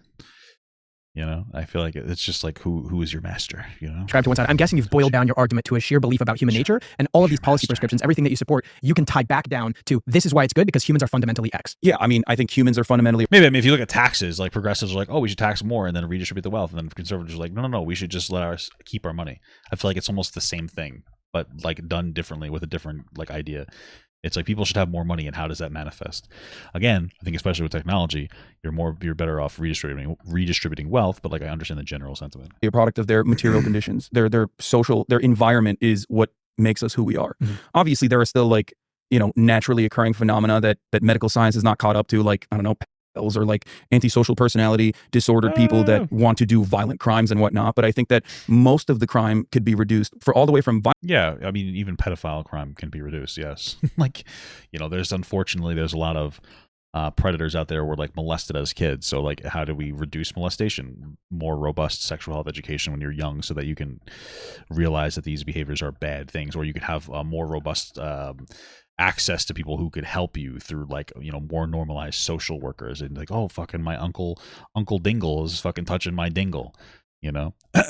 So yeah, there's even that is a behavior you could probably you know, is to avoid to some degree. Violent crime, all the way down to, you know, theft and burglary and everything else, can be reduced to material conditions for sure. Do you recommend people listen to other political commentators on the right and on the left? And if so, who? Yeah, for sure. I mean, I probably spend more time listening to right-wing commentators on my stream than I do left-wing commentators, really. So who? Well, yeah, because you fucking criticize them, which I do too. I'm not saying, you know what I mean? But it's like, yeah, of course. But, just to be clear, the implication there was like, oh, everybody should listen to both sides, like, reasonably. But like, it's your job is to criticize the right. So obviously, like, you know, I wouldn't necessarily say that you're doing the same thing that other people would do. It was like, oh, listen to both sides with an open mind. You know, I'm not saying that he's wrong about the way that he engages. I'm just saying, who on the right does it right? Does it right as in like entertaining? Because I don't entertaining agree with or them. thoughtful or good faith. I don't know. Ben Shapiro. I think Ben Shapiro is genuine, even when sometimes I feel like, oh, he's wrong all the time. I think he's a genuine person. I don't know if I would describe good faith to anybody To nobody. in general. What about yourself? I think I'm good faith, yes. And I also I disagree with that fucking profoundly. like some commentators that I do think are good faith as well, as far as like Chapo Trap House. There's a podcast, JT Second Thought. It's a YouTube channel. The Deprogram Boys. Like, there's a lot of people that I think are very good faith. Majority Report. I don't know if you guys are familiar with Sam Cedar and Emma Vigeland. They're great. Even if we don't almost always align on everything, it doesn't matter. I still think that they are valuable, and I think that they are good faith overall. But you don't think a single person on the right is good faith? Like, I don't want to say that they're good faith, because like I feel like that's I think Ben Shapiro is good faith. I just disagree with him. I honestly think that he's a good faith individual. I like him, to be honest with you. That's it. I like him, even though I disagree with like everything he says. I think it's because he's married and he seems to treat his wife well. That's like a very high value for me. So it's even worse, because I do genuinely, like, I think Ben Shapiro and almost everything he represents is just wrong. I legitimately believe that. Charlie Kirk, Steven Crowder. yeah, I agree with these ones. I don't think that they're very good faith. And Coulter. Some of these people I have debated, and I have like in the flesh been around, right? Tim Pool, who portrays himself as a centrist or a liberal. I don't think he's a liberal or a centrist at all. I think he's a right-winger, and he just like hides that he is a centrist. I don't even know if he still says he's a centrist or a liberal. But Don Lemon said he was a centrist. I think Don Lemon is a centrist. Right. Don Lemon is, you know who's a real centrist? Lex Friedman. Yes, I agree. I like Les Friedman. Hey, thank you so much. What is that? Inwiser for the $20. I really appreciate that. Hasan, Boogie, Pearly Things. Ethan is online. Nightmare, Blunt Rotation. Incredible. Yeah, true, brother. Thank you so much for the $20. Did I say your name right? I think, okay, good faith. Yeah. I think Lex Friedman is... But he's not on the right. He's not on the right? No, I would say he's in the middle. Yeah. No, I think he's in the middle. Like, I think Joe Rogan used to be kind of like that, but I think Joe Rogan... I mean, I think Joe Rogan's honest. I just think that sometimes he has people come onto this podcast that are fucking insane and he doesn't push back enough. But I don't think that he's good faith. I mean, isn't the question, are these good faith people? Rogan has developed his own He's not on the right either, but personal political opinions over the course of the years, especially when it comes to certain issues. Like, he's very right-wing, and then sometimes he'll be like weirdly left-wing on others. But overall, like, Lex Friedman is like down the middle. I agree. I think he is like the one guy that I truly believe is a real centrist. Lex, we love that wasn't the question. I thought the question was somebody good faith? you so Yeah, me much. too. Lex is one guy I will glaze till the end of my days. me too. I love you, Lex. Yeah, I like Les too. He's a cool guy. Lex, if you're watching this, thank He's a very sexy man. you for being yourself. Didn't Man. he Thank comment on one of our you. He episodes? did comment on our episode with Destiny. That He said, was right. Great conversation. conversation, Yeah. guys. Oh, they did, dude. This was part of the contract. You can't drop Destiny. You can't say Destiny while you're talking to Hasan, dude. They probably recorded this when Hasan was gone because they knew that he would fucking have a goddamn meltdown. Be like, "Are you fucking kidding me?" You know. Thank you, Lex. He's a We love you. he's a big Destiny glazer, which is a big L for Lex, but honestly, it's fine. Yeah. Although really quick, I just want to point this out. Are you noticing anything on this? Damn, he still couldn't figure out how to not talk about Destiny, dude. Come on. Shooting yourself in your own foot, dude. What the hell are you doing? Thank you so much for the small gut Radio 2 Rancid. I don't know what that means, dude. That's an interesting name. Angle versus this angle. This angle is blurry right here, and it's because the camera was dropped. Jack, I'm looking at you. My wife says 4:30. I thought she was serious. She wants me to come pick her up now. Stay at work, motherfucker. When I'm done with this segment, I'll leave. It's not my fault. You probably dropped it. We don't know who dropped it. The point is, A lot of ads in this it's video. going to cost like $2,000 to replace the lens. However, we were able to get to almost 1 million subscribers without the really expensive equipment, and our sponsor, StreamYard, is able to help get you there too. For those unaware, StreamYard is a live streaming software that allows you to create high-quality content with just a click of a button. And all you need is a camera and an internet I just use Discord, guys. That's what I would recommend. connection, and you can stream directly from your browser. They also have a multi-stream feature that allows you to stream throughout multiple social media platforms at the same time, from Instagram, LinkedIn, Facebook. Oh, I actually didn't know that. That's actually very useful. Facebook, YouTube, and more. I know for us that when we got on Instagram and TikTok, I might unironically look at that. it absolutely exploded our growth. And I highly recommend that to anyone looking to get started, to get on every single platform. And StreamYard makes that incredibly easy. StreamYard is really one of the best ways that you can get started creating content without spending any money out of pocket, because they also have a completely free option, which means it costs you absolutely nothing. Yeah, but you got to pay for it, else they're gonna put a fucking thing in the corner that's gonna be like brought to you by StreamYard. So you're gonna be fucking, that's something else. Yeah. To use the link down below in the description. Once again, it's completely free to try it out and get started. So enjoy. Thank you so much. And now let's get back to the podcast. And when it comes to Ben Shapiro, I'm curious, what do you disagree with the most? Ooh, where do I It's gonna be like Israel-Palestine is what he's gonna say. begin? What's my I mean, fire Israel-Palestine right now, obviously, rating? because like, but he has such immoral opinions on Israel-Palestine. I mean, I actually, I mean, from what I've seen, I disagree with immoral opinions on Israel-Palestine, honestly. he wrote "Transfer is not a dirty word" all the way back in like 2004 or something, when he was talking about like population transfer of Palestinians, like advocating for that on town hall. And his opinions have not really changed since then either. It's not like that was the old him. The Arabs like to bomb things and live in sewage. Israel like to build, Arabs like to bomb the crap and live in open sewage. All right, that's real rough. I don't know if that's true. Okay. Israelis like to build. Just That like was like 15 years ago. yeah, but has his opinion changed on the matter? Probably. Arabs, period? I think a lot of his motivations for defending Israel do stem from just like Islamophobia. Well, I think a lot of it stems from maybe the fact that he's a fucking Jewish. Like, and like, I think that might be a little bit more of it. This is the thing, right? You could disagree with Ben Shapiro, but I think it's unreasonable to be like, I think he's Islamophobic. I think it's more likely that he is a Jewish person. And to be absolutely honest with you, if he is Islamophobic, it probably comes from the fact that he is Jewish, and like Hamas has been attacking Jewish people for quite a while. I'm not saying it's not a complicated topic, but like it probably has more to do with that than just to like write him off, generally speaking, and saying like, oh, everything he's saying is wrong. He's certainly biased, of course, but and obviously like his Ben renounced that statement. Okay, good. upbringing, I'm sure, played a role in it. Like I said, everyone's a product of their social conditioning, but I think it's still pretty much motivated by like Arabs are barbarians. Would you debate Ben Shapiro? Yeah, I disagree. I doubt that. Oh yeah, I would love to. We'll bring it up to Ben, because you know what? It's on his website of his top 10 things he regrets saying. Oh, okay. Yeah, this is like a problem. I don't like people who instantly assume that somebody's coming from like a bad faith spot. You know, like I really don't think that. I think I'm a decent judge of character. I don't think Ben Shapiro's like a grifter or a bad person. I think he's a genuine person, even when I disagree with what he has to say. I don't think he's like grifting for anything. If he was a fucking grifter, frankly, I don't think he would have fired Candace Owens. And the reason I'm not saying that, I'm not making a statement about whether Candace Owens is good or bad. I'm making the statement that if like he was grifting, he knew he was an optically bad play for Daily Wire to get rid of her. I know he has some level of pull. Let's not pretend he doesn't. So, like, if he was grifting, he would have kept her on there. But clearly, they had a moral disagreement on something, even though she was obviously bringing in money to them. So, like, I don't think I don't think they would do that. Thank you so much for the $2 from Kitty Cat MUA. Did you see Andrew on the Lex Friedman podcast? Andrew, what, Tate? Andrew Callahan? Who the fuck? What Andrew? We're going to take credit for this. We had Ben Shapiro on the show. We said you should debate Destiny, and he said he would do it. Yep. And then we reached out to his team. We got in contact with Destiny. I don't think they really debated. I think they agreed on Oh, he did. Took Andrew Callahan. a lot more. They did agree on a lot of stuff, but we will take credit for that. That was awesome. That clip went viral. Everyone started talking about it. And Jubilee then tried. Jubilee tried it, and then Lex Friedman tried it, and he ended up doing Jubilee it. tried I think getting- we initially offered. Well, Jubilee sucks. I don't watch Jubilee videos anymore because they don't let reactor. Like they take down the reactions from it.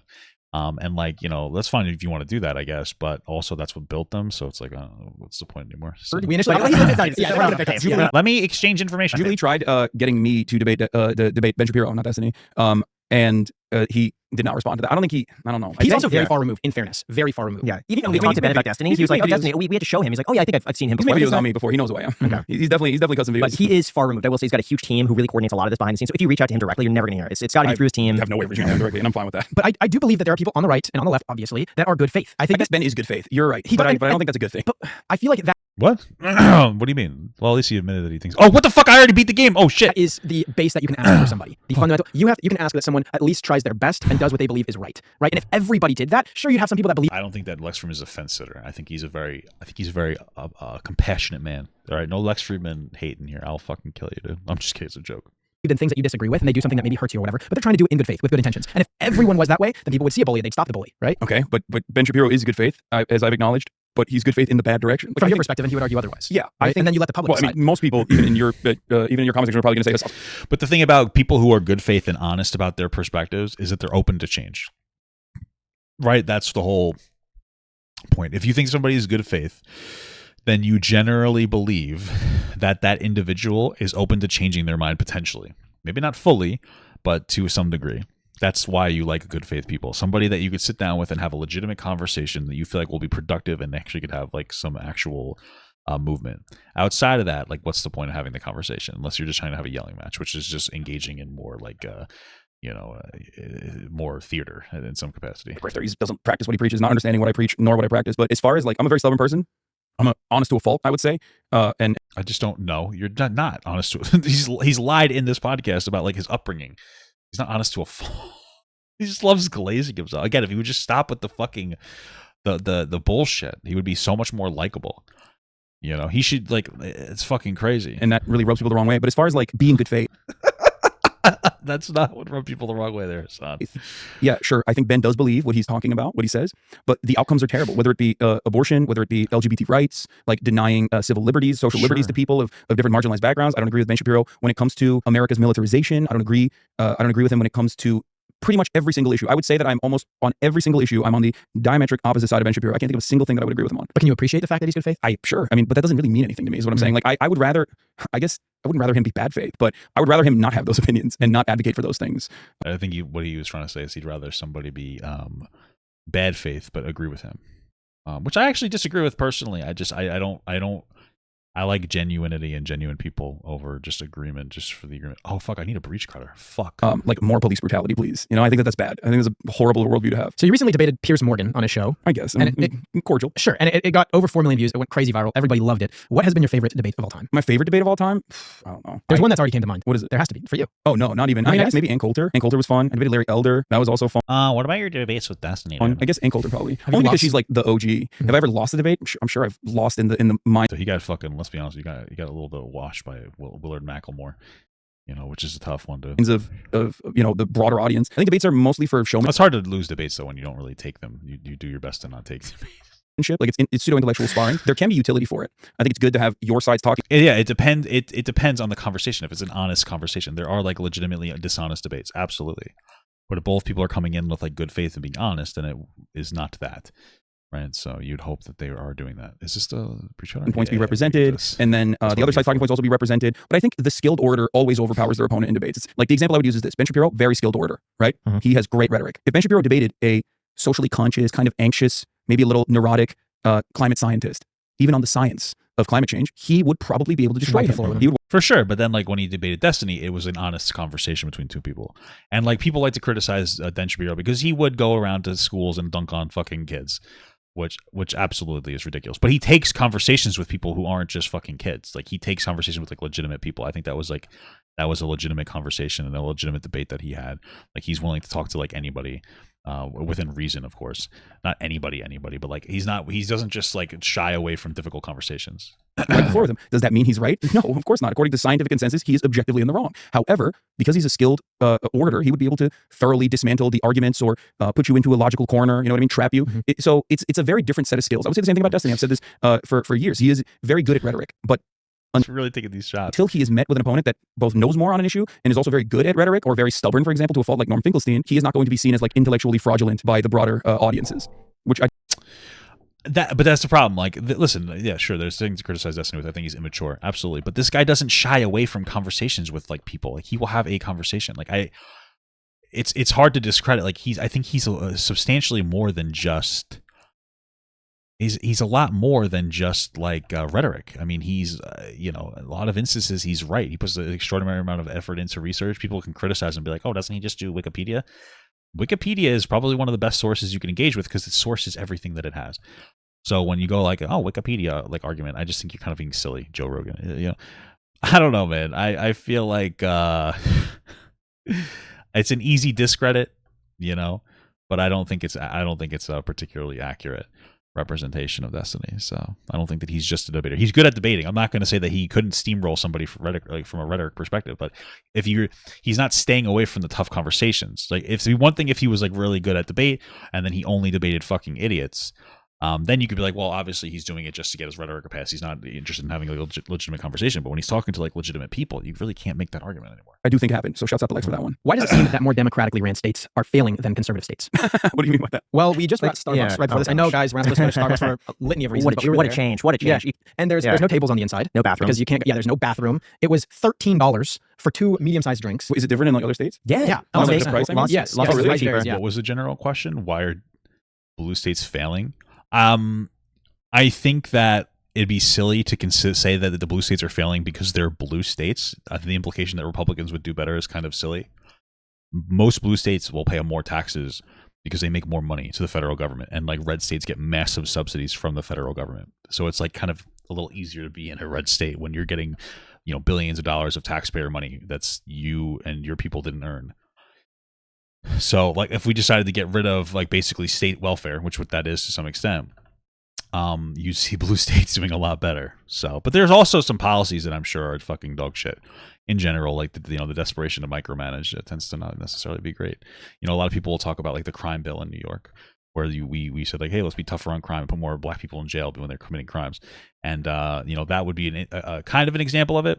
I'm not really sold on it. I don't really think it was a bad thing to put more people in jail. I think that the issue isn't putting more people in jail at all. I think the issue is that the jails don't do anything except for you rot in there. You don't come out any better off.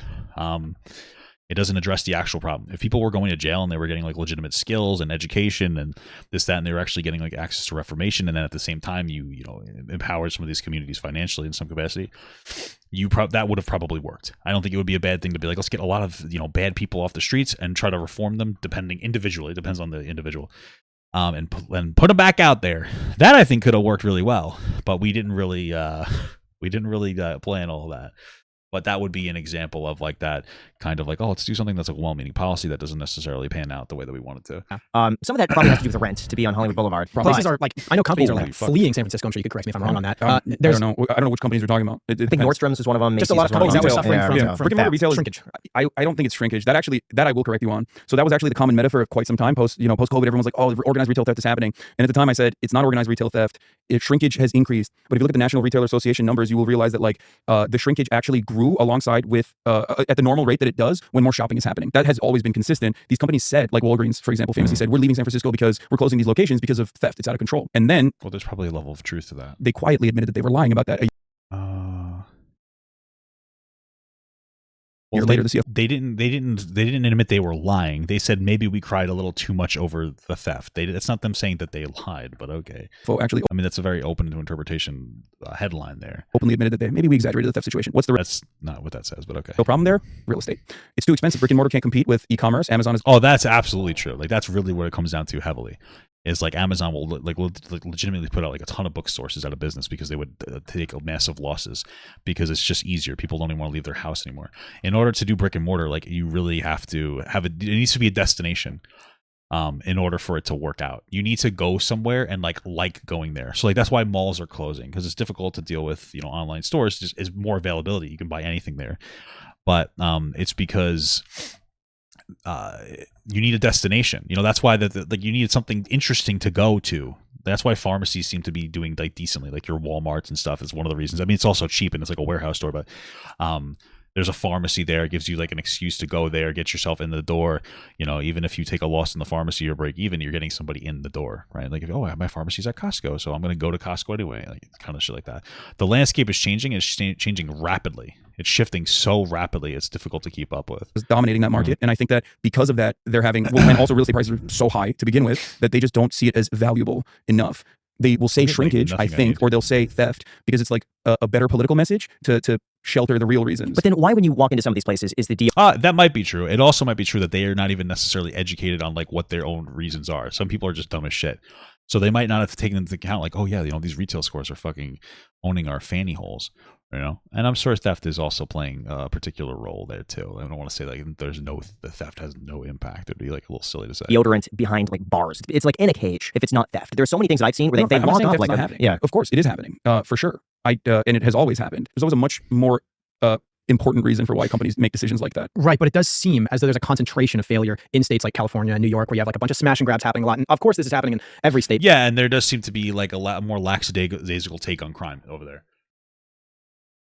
Because there's so many people in the prisons there. They're like, yeah, you know, if you don't take over a certain amount of money, we're not going to really, hurt you too hard. Like, that's one of the problems, too. But it seems like I said, there's a concentration. And then you have, like, you know, the poop maps or whatever, the fecal matter concentration as well in San Francisco. I think a lot of people point to the lack of penalty for crime and how it's almost encouraged that you could go in a place, steal up to $1,000 worth of goods, and just say, well, they're not even going to come after me for that. Like that one video, I think it was a Tommy G video where he went with people. Yeah, I mean, I think that's a factor as well. If you're not going to punish people for bad behavior, they're going to engage in bad behavior. Who would just, especially if there's people that don't necessarily have like a particularly anti-moral framework in the first place. Oh, yeah. Nothing inherent, but like when and part of it's the way that you're raised, man. Walk in and say, this is part of my routine. I'm just going to go in there with a bag. I'm going to openly do this. They're not going to stop me. I get $800. I'm going to sell it to the guy down the street for $100. I made a day's worth of work. And the prices and the homelessness and just the filth. That guy's brilliant. Why? Like, so we must ask ourselves, why is he doing that instead of like actually doing a job that would pay him quite more and with way less risk than, what's the risk stealing? I mean, sure, that's listen, unless you might want to hate Hasan on that point. That's a point. Like, yeah, why is he stealing over, working like a legitimate job? Part of it's probably because it's difficult to work a job. Part of it might be because like those people are fucking assholes that don't give a shit about other people. I don't really know, but I mean, there's going to be multiple, I guess, answers to this question. Multiple issues that need to be taken care of at the same time. It doesn't seem like whenever you steal, there could be a citizen that comes in. It's not like think about it this way. Do you like stealing? No. Exactly. But I don't we either. wouldn't stop it because I know that now you could be. That's what I'm saying. I'm talking about like what motivates someone to go out and steal. I think it's infinitely more productive. I think part of it is not being particularly harsh on crime.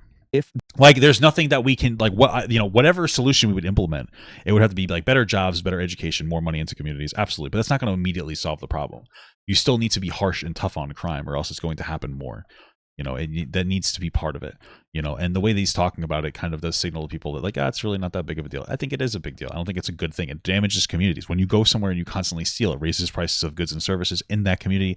It's less safe. People will leave at greater rates, like businesses. It's not good for the most people in that community that aren't stealing. If you're stealing from fucking Apple, you're probably also stealing from your neighbor because you're a thief. Right. And if you're poor and you're living in a poor area, you're probably stealing the most from poor people. So it's not, we need to be tougher on crime in general, too. That person had. We can, from a systemic perspective, go like, okay, what's making these people want to steal? Absolutely. But then we also have to deal with the individual perspective of like, okay, how do we stop people from stealing? All these things are very important. Some kind of productive output instead of stealing toiletries and then selling it down the street. You know what I mean? Not to say that this doesn't happen. Of course it's happening. But I look at that and I think, well, why doesn't it happen everywhere? Why doesn't it happen not just in like red cities? Because it's happening in red cities too. It's just that cities tend to be more diverse and therefore vote Democratic because they think the Democratic Party, I guess, is like less openly racist than the Republican Party or whatever for a multitude of different reasons. Well, mostly it's because they'll give them free things, right? I'm not saying it's necessarily a bad thing, but like that's as well. Reasons, and they end up voting Democratic. But like cities where high numbers of the population congregate have tremendous issues with real estate, and that's why you see more income inequality in cities, and that's why you see like crime running rampant in cities, even though technically it's a problem in red states as well. Do you think there should be stricter punishments on crime? I think that the solution to fixing crime, if it was more draconian measures, stricter punishments, America would be crime free. It would be a crime free dystopia. Well, no, because have we not seen like more crime go up as there's less like punishments for it? I think that we need like a dual implementation of more harsher punishment on crime and like a solution to the actual root of the problem at the same time. Like if your punishment is going to be you're going to jail for this many years, then jail should be productive. You should be able to get something in jail that makes you have an alternative when you get out of jail. So that you get, that people, you don't just go back to jail in like a couple of years. Like I said last time, I believe, we house 25% of the incarcerated population of the planet, in spite of the fact that we only have 4% of the entire planet's population. We have the highest prisoner per capita density. If that was, especially even in California as a state in and of itself, if it was a nation state, would still house some of the largest prisoner population on the planet. So obviously more stricter measures and worse prison conditions is not a successful policy at all. Well, yeah, the worse prison conditions is the bigger issue than like putting people in prison. It's like that prison is unproductive. It needs to be more. I mean, like it does take people to do bad things off the street, which is a necessity. You need to get those people off the street to make it safer for people that are doing the right thing. That's absolutely. But you also should be reforming them so that in the long run they cost less money on the system, right? Because they're not burdening it as much because they're not constantly going back into prison. But they should just they can be more productive members of society. And we, for some weird reason, keep trying the same thing over and over again and doing like more of it and hoping that it'll fix itself this time when it has been a demonstrable failure. And that's because you can't solve crime or poverty by criminalizing poverty or having worse, more draconian measures as a way to enforce it. It's not a valid deterrence, it seems, clearly. You can kind of make it go away a little bit. Like you can cast it aside and feel like, the streets have been cleaned, I guess, because like now the poor people are not in within our vicinity and they're not doing crimes or whatever. But ultimately, what did you do? You put them in prison, I guess. So it's not about enforcement. We do a lot of that. I do think that police are overall very bad at their jobs, for sure. In places like San Francisco and places like Los Angeles, absolutely. Our police department is very bad at enforcement to begin with, but that's a whole different subject. But I don't think it's necessarily about the punishments itself, but instead of a lack of opportunity, a lack of access, not having enough educational opportunities, and beyond that. Yeah, sure. I think we could do both of these at the same time. Better opportunities for these things, and then also harsher punishments of crime. Yeah. No decent rehabilitative measures, and also no real future prospects for a lot of people anyway. Our collective psyche is kind of broken in America, where we just don't feel like you know, a lot of people, at least in my generation, don't feel like they're ever going to own a home, that they're ever going to retire. I feel like that probably plays a role in the way that people operate and the way that people view themselves and the way they behave. How do you think? Yeah, for sure. I think part of it is social media too. I think that people like are constantly comparing themselves to other people who have it better, and that's distressing them. Like I think if that comparison didn't exist, you'd have less of an issue. I'm not saying the issue would go away. I think it's a factor as well. Japan is doing it differently because we were both there recently, and oh my gosh, it was to me, it was utopia. It really was. It was so clean.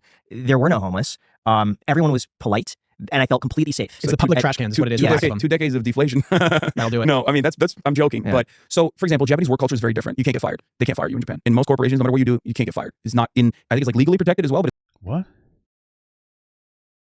it's also very culturally protected. It's I don't think that. What? I don't think that has anything to do with anything. capitalism on overdrive in many respects with a collectivist identity that was like built into them for thousands of years due to like pushing out Western influence and still maintaining that through. I mean, one of the problems. Okay,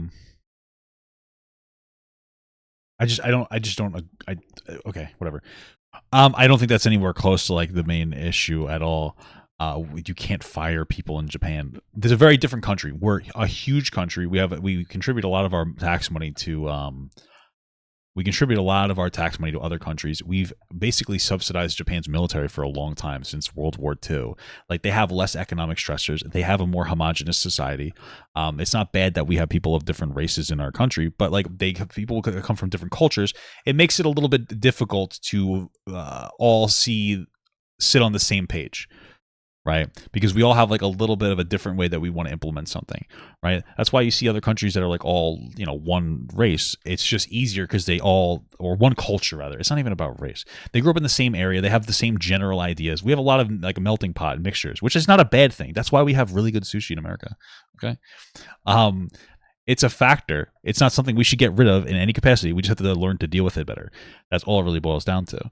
But there's a lot of issues. We don't really have very good safety nets is also like a part of the problem too. They're not particularly great. I don't think it's just because of that. I think it's easy to just write it off with, I don't even know what the fuck that is. Like, you can't fire people in Japan. I don't even know if I believe that. But yeah, through a series of xenophobic attitudes and legislation that they champion, even though it hurts them in the long run. I think that probably plays a big role in the way that the Japanese still continue to, I guess, keep society ticking without complete collapse, complete failure. But they do a lot of that, like brushing everything aside as well. There's a lot of homeless people in Japan. You just don't see them because, like, one, there are more diverse housing opportunities that we would consider to be unconscionable. There's also shit ton of housing that is readily available that people aren't living in because most people have moved into the cities, and that's a big problem as well. The government's trying to incentivize people to go back to the farmland, basically, because there's like entire villages that are decimated, just empty. Things are just cheaper. They build more housing in general, and that definitely plays a big role in making Japan at least seem like it's a little bit better. I hope it's a Texas roll from Texas Roadhouse. Those are good as fuck. With the butter? As a tourist, which is very different than like living there. I think Sure. There's a lot of societal problems in Japan. Aging population. I think younger generations also. Yeah, we have a similar issue that we are able to offset that though with like immigration. So We're seeing that same anxiety that we experience here in America as well, with like no future prospects and whatnot. But I mean, no society is devoid of problems. Their criminal prosecution is also very, very authoritarian. Yes. They have a super strict policy. It's like, just say you did the crime and you will get off easier than being held in not solitary confinement, but like being held for questioning for 28 days until they make you admit that you did something, even if you didn't do it. They have like a 99% conviction rate or something like that. maybe. Judges can be penalized by a personal office if they rule in ways the office dislikes, perhaps. Okay, maybe. I don't know if any of this is necessarily true. I don't necessarily trust Hasan's take on most foreign policy. Like that. So there's issues in their court system as well. But I don't think that's the solution. I don't think that's the reason why there's like seemingly less crime in Japan overall. It's a smaller country with more like homogeny, so it's easier to maintain and manage. And they get subsidized by America, their fucking military. So Interesting study that showed in a pretty linear chart that liberals are more unhappy than conservatives. Do you oh shit. know why that is? I don't know.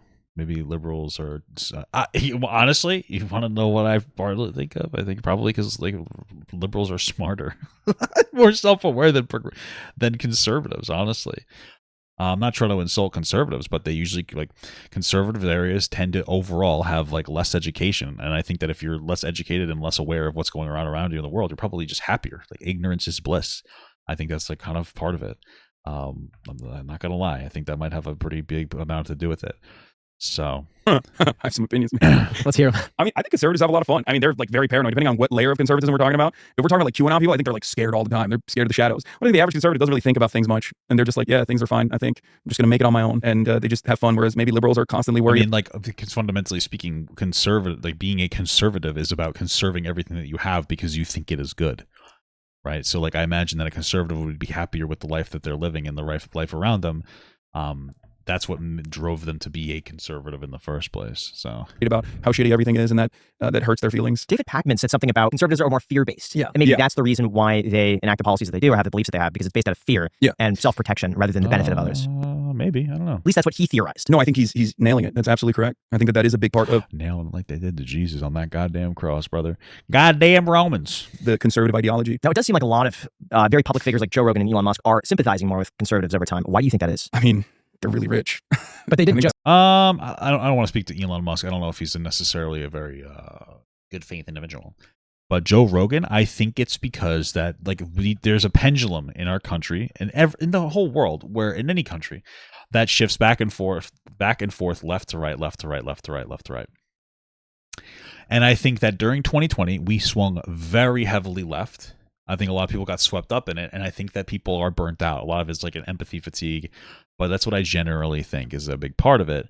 And now people are like, shit, things have gone a little too far left. It's time for the pendulum to swing back. So like, of course, they're going to be more empathetic to conservatives because like now they're just more empathetic to these general ideas. I think things will shift back and forth as time goes on. More and more, obviously. I think there's more shifting to be done. You know, oh fuck, I'm dead. I think there's more shifting that's going to be done and more shifting that's going to need to happen. But I don't know how crazy it's going to be. The reason I think things shifted so heavily was 2020 was a very unique time. Everybody was home. Everybody was like, you know, they were talking about things. There was social media everywhere. We went really far left. And I think now we're going a bit far right as like a countermeasure, almost like just kind of like a passive societal countermeasure. So has become rich. I know, but they got really, really rich. So you think when they cross up the billion you go mark from from like 80 billion to 200? Yeah, I think that maybe that's the threshold for Elon. I think guys like Elon, I mean, they were already like, I have this belief that I think a lot of liberals already are like primed to be conservative in many ways, because like there's not a lot of difference from where I'm standing, at least, between like liberal attitudes and like mainstream conservative attitudes. Liberals more so just like care a little bit more about harm reduction, and conservatives, depending on what kind of conservative we're talking about, are like way more aggro and want to do harm directly. Both sides do fall into black and white thinking as far. I think it's just like what the harm reduction looks like. You know, harm reduction for a progressive might be like, hey, we need better schooling and better, you know, this, that, other thing. Conservatives might be like, harm reduction, get these motherfuckers off the street, you know? As like good and evil. People are good, some people are bad, and we have to deal with that on those terms. I don't think people operate on that. I think people operate on their self-interest instead, and that like no one is truly good or truly evil. Their actions might be, but deep down inside, they're born, these opinions and these attitudes are born out of their material condition. I have a hard time believing that Elon Musk decided to just like randomly have more conservative aligning beliefs, because he probably would not identify as a Republican or as a conservative. He says the left he is does moving now. so far left, though. Like that's his thing. It's like, I've always been right here, but the left has gone way over here, and that's why now it appears that I'm more right. I think there's probably a level of truth to that. I don't know if that's everything. Listen, Twitter is a fucking mess. Twitter is a degenerate trash bag of dog shit, garbage, diarrhea. And I think that Elon Musk feels an incentive to keep it that way. I'm not speaking about Elon Musk. I don't think Elon Musk is a particularly good person. He's probably a piece of shit. Joe Rogan, though, that's somebody who, like, I think is like a generally decently reasonable person. But we are shifting pretty heavily and quickly and dramatically. Because of social media. Social media information constantly passes by. I'd say like the last 5 or 10 years have been more social change than the past 50 years before that. Technology is huge in the exchange of different ideas and information. It's just like looking for social permission to be more open and honest about your worldview, in my opinion. Because like obviously the media landscape is dominated by liberals, 100%. I mean, a lot of these outlets are liberal. That doesn't mean that they're not conservative. I still think that like Republican, Democrat doesn't matter. I think liberalism is still either triangulating itself to the center in an increasingly right-wing country, or it is a little bit to the center right as far as like economic policies goes. As far as social policies, I guess there's a lot of lip service being paid to marginalized groups by liberals that don't really match up with enforcement or regulation or even deregulation of certain aspects. I think Elon Musk, probably the simplest answer is, I assume, maybe COVID radicalized them a little bit in the right-wing direction, and same with Joe Rogan. How did it radicalize them? I think they felt like the government was restricting freedoms during COVID, like many people did, and well, they were. It was just justifiable. They found themselves in the comfortable bosom of right-wing radicalization, because it can be very alluring when you have these opinions, and one side is saying, no, you're wrong, and you're a bigot, and the other side is saying, no, you're right, come, listen to us, and we also have some other ideas for you as well. And then you slowly but surely start going, well, these guys agree with me, they're right on this, they think I'm right on this, maybe they're right on some other things too. But then again, I don't really know Elon Musk's like personal politics. I do know that like Tesla was very into DEI and stuff like that as a marketing initiative for many, many years, even though now he's like the brave anti-DEI warrior. I think that was always just for marketing, to sell liberals EVs. And now he doesn't give a shit about that as much. Do you think a lot of companies use DEI just as a marketing ploy? 1000%. That's all it is. Yes, absolutely. DEI is just a repackaging of the same concept that both sides are constantly pushing in either direction on. It used to be CRT not that long ago. Now it's DEI. It was woke and it still is. Isn't that like some kind of like isn't that the whole Gamergate thing? Where people are complaining about gaming. Oh yeah, diversity, equality, and inclusion. Like, yeah, it's like, okay, yeah, I know. It's woke. And before that, it was, affirmative action. Like people fucking Boogie was complaining about it or something. being like, oh, it's affirmative action. Affirmative action is putting people that don't deserve into positions of power. I think it's a misunderstanding. There's probably a level. No, that's a whole complicated conversation. I think that overall affirmative action is solid, but there can be instances where it's not necessarily good. Again, I think we should focus less on the outcomes and more on the opportunities. And it's a band-aid solution to begin with, and it is both sides are misunderstanding the point overall. What do you think about DEI? I'm sure you saw the interview between Don Lemon and Elon Musk, right? So they had a really interesting back and forth about DEI, and Elon was just saying, like on a fundamental level, if I'm quoting him correctly, if you decrease standards for surgeons to include other races or something that people argue are misrepresented or poorly represented in medicine, then it will cause more people to die. Yeah, I mean, if that's what DEI is doing, I don't really know too much about what DEI is. I don't exactly understand the concept. It's like a new concept to me. I don't know how it manifests, so like maybe that's happening. I don't know. And then I think that there was a little bit of like miscommunication. Like Don wasn't really picking up on that exact. Because Don doesn't believe fundamentally that DEI is like lowering the standards, and that's why he didn't understand the point Elon was making. And I agree. I don't think DEI is anything. It's just fake. People being like, oh yeah, we care about like making sure that there's more black surgeons. Overall, I also do disagree. Even if you were to incorporate more black surgeons into the medical field, that would be objectively a good thing for American healthcare in general, because there are massive disparities with treating black people in this country in our healthcare structure. I think like the mortality rate for pregnant black women is like insanely higher than the mortality rate for pregnant white women in this country. What's the reason for that? Medical racism is one of the reasons, for sure, which is not even something I'm saying as like a woke guy. This is literally. I mean, that's probably part of it, and also lack of education is part of it too. There's a lot of education that you need to go through before you have a kid, like things like so that your kid doesn't die. Like, you're not supposed to give your baby water for a while, like things that I would have never thought about. So if you come from a place that doesn't have education, black people tend to be uneducated. Not because of they're black, but well, I guess it is because they were disadvantaged in America. They had opportunities taken away from them. But it's not inherent to black people. Black people aren't inherently less intelligent, but less acts like living in poor areas, systemic racism, the history of that, et cetera, et cetera. We don't have to get to the specifics. You're going to have worse education. And that is absolutely going to be part of it. That's going to be part of it. It's going to be part of it. It's like you're just not going to, be as educated on how to take care of your kid. There's a lot of different aspects to it. Taught in med school is such a glaring, obvious problem that like medical ethics is a class where they do literally sit down and teach you about like, no, black people do need the same level of painkillers that white people do. Like, we promise. Like, think about that. You wouldn't need to do that if there were enough black doctors. Like, they would be in the class being like, yeah, we're the same. Doctors tend to prescribe less painkillers to black people than they do to white people, thinking less likely to be prescribed medication.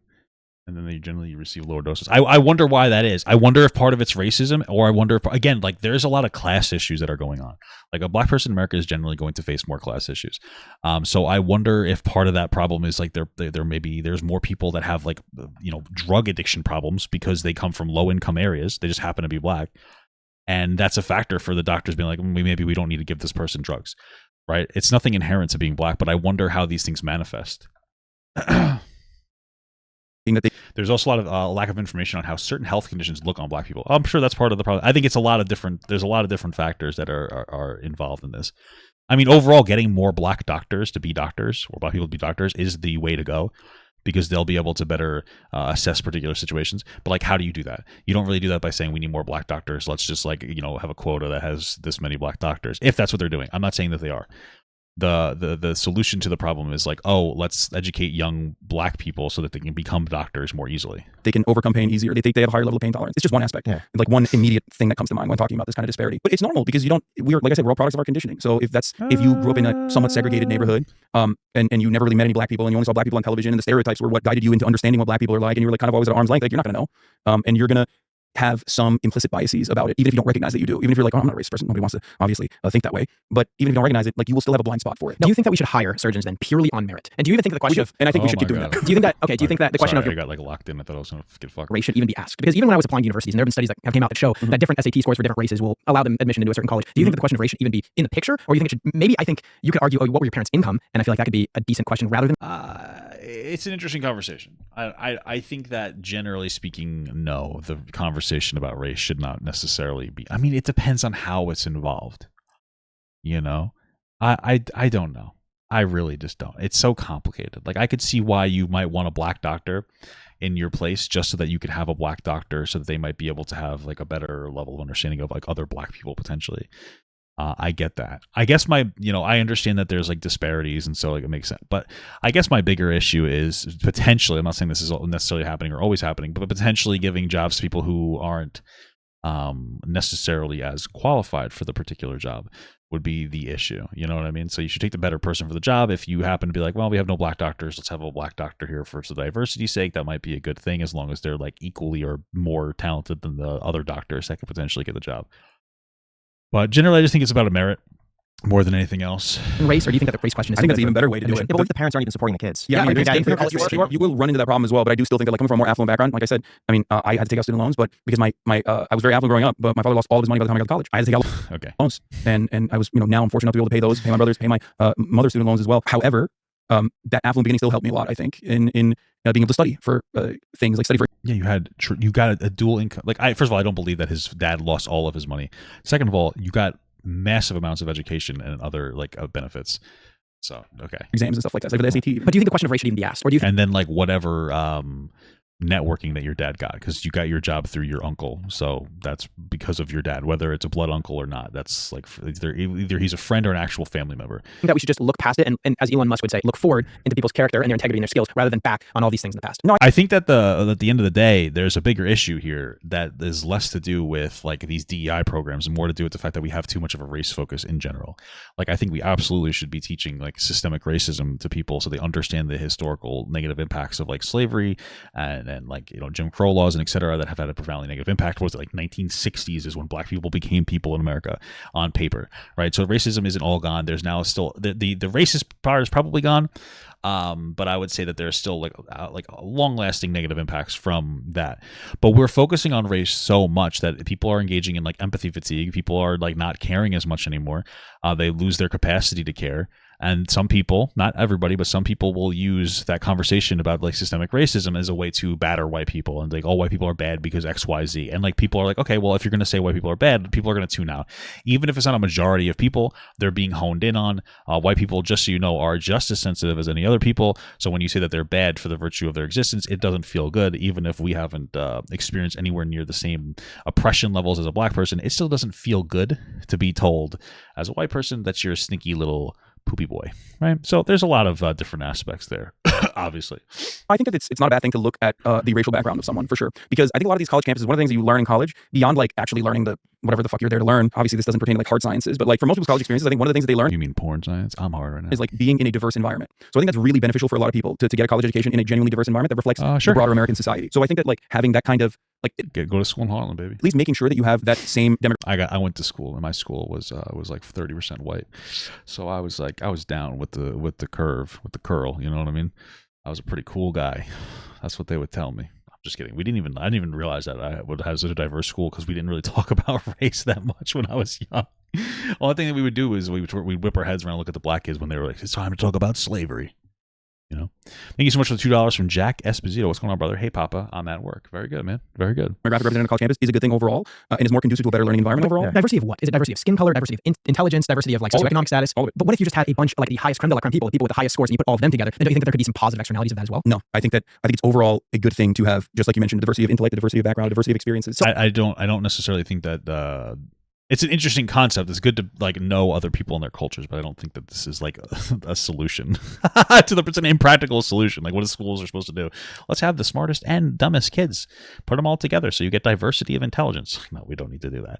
I think it's we're overcomplicating the solution. I think that it's almost like we're intellectually battering each other with like, well, this is a really smart point. It's like, dude, it's overly complicated and impractical to like implement a lot of these things. Just fucking start from the ground up and get people to have better like resources. Okay, that's all you really need to do. So I would say anecdotally, when I was around smart kids in school, I felt and acted smarter. And when you're around a whole bunch of people who are dumb, I felt dumber. And the person that There's probably a little truth to that. That's True. real It's funny. true though. But like I had one AP class, and it was like an AP As long as it, like they're smarter, but you're able to keep up with them. Because if you can't keep up with them, you're going to feel stupid. English class. And the difference between that AP class and like the normal English class is I think I got like bumped up huge. And the people I was around like forced me to be better as a person versus the other class. Do you think you had better teachers in the AP class? No, it was purely the students. And you could see like Well, you probably did have better teachers in the class. There's probably a reason why they're AP, but they're very studious. They took the assignments very not every person has the capacity to be like an AP student. seriously. They were more intellectual, and that to me, like I absorbed that. So I find myself like showing up on time, like doing better in those classes. So you think that's better for maybe some of the dumb guys to get elevated like he did, like in his AP class? It depends. I mean, yeah, maybe, but like only if you can handle the stress. Like the reality is that I'm sure that there are biological and like environmental reasons that people are smarter or dumber. Like it has nothing to do with skin color, because I know some of you guys are gonna be like, oh well, I'm not speaking about that. I'm just talking about in general. Not everybody has the capacity to do that. So when you put kids or anybody in an environment where it's too much stress for them to handle, they're going to suck. They're going to suck wieners. They're going to suck poopy ball farts. Okay, you can't put a kid in an atmosphere that's too much for them, because like everybody needs stress. You need to be stressed, like productive stress, in order to grow. That's what like weightlifting is. You need to have a productive level of stress, or else your body's not going to respond to the exercises that you're doing, right? But if it's too much, you're going to fail and you're going to burn out and you're going to fucking cry. So you can't hit that level of stress. So like, yeah, you can't just put like dumb kids in with fucking smart kids. It's not like it's not productive. Because how many, should we bring into there? Also, I heard this one analogy one time. The sled only goes as fast as the slowest dog, which I think also can be kind of applied. Like if there's one person holding everyone back, you kind of have to go at their pace. I remember I read this. You read Yes. Alfred You got pulled ahead at AP? I did. Yeah. That makes sense. There was that study, the stutter, as I stuttered, the stutter study. Did you hear this? The stutter study? Yeah, the stutter study. They had, I think it was 20 kids with a really bad stutter, 20 kids without a stutter who spoke really well, and they mixed them. They put 10 of the kids that had a perfect speaking ability and stutter, 10 of the stutter and the perfect speaking, and the people that had the stutter eventually improved being around other people who didn't have a stutter, and the people who didn't have a stutter spoke worse. And it was purely based on who they were around. I guess the question that I wrestle with is I just don't understand how race still has anything to do with that. Yeah, that wasn't a race thing whatsoever. Yeah, It was purely just because a, it's that was literally one- like the color of here's skin. how that works. Whether we acknowledge it or not, I think that the wrongs of the past of this country were done on the virtue of the color of your skin. Slavery was dished out by the virtue of you being black. Like you were a victim of it if you were a black person. And I think that we never really addressed it. We never offered reparations. The only reparations that this country ever gave was to actual white slave owners for lost property, basically, in the abolition. Yeah, sure. I mean, I think that we're beyond reparations at this point. We're far beyond that. Like we should be helping poor people, whether you're black, white, or whatever. Because I would say, generally speaking, if you're poor, whatever life condition you had led you there, doesn't matter what the color of your skin is. Maybe your parents were drug addicts, maybe this, maybe that. But like we're far beyond reparations at this point from a productive perspective. It might make you feel better. Maybe black people deserve it. But if you want to have a conversation about like empowering America overall, then reparations is really not going to be the key. Abolition of slavery. Reconstruction became a failure, and that the same racial hierarchy was very quickly instituted by force, mind you, by former slave owners and others who did not like the new racial pecking order and were terrified of black people in positions of power. And I think that created an environment of chaos that desperately tried to return But if we didn't have black people in positions of power, then how would we have Los Pollos chicken? into the old modes of existence. And because we never truly addressed it, and because It's fucking good. we did redlining, or I've never had it before. It's a fictional thing. we pushed black people into certain neighborhoods, and we built highways around said neighborhoods. We sometimes physically destroyed black neighborhoods that were thriving, like Tulsa. Black people never really got the same level of material equality that white people did. And it's not just black people either. Obviously, like different minority groups throughout time have been oppressed in different Have they tried using white paint? ways. Never to the same degree as chattel slavery, of course, but almost always you see those minority groups ultimately get captured under the white umbrella, the broader white umbrella. Irish people were obviously. It's not a comparison. I'm not saying that Irish people had as bad as black people did, but Irish people were definitely discriminated against. Jewish people were definitely discriminated against throughout our history. Polish people, Greek people. Yeah, but they look white enough so people will be like, they're white now. You know what I mean? We just need a new group to vilify, and then black people can be white. You know what I mean? Furries? I don't know. Japanese people, but they all inevitably become a broader part of the white umbrella, or at least a model minority, I guess. It's true, because let's be honest, Asian people are white now. Let's be fucking real about that. All right, they're white as hell. They're white plus. Okay, that's a real thing. Whereas that never happened for black people, and we still see the impact of that racial discrimination. That's why when like Asian people are like, white people are so bad, I'm like, you're white, motherfucker. You're white as hell. What are you talking about? You are so full of shit. The fuck out of here. To this day, it's not an accident that predominantly black neighborhoods are worse off overall than white neighborhoods are. You can look at it and say this is born out of material conditions, external circumstances. That is the reason why next generation middle class white person children do worse overall than a middle class white person and their children.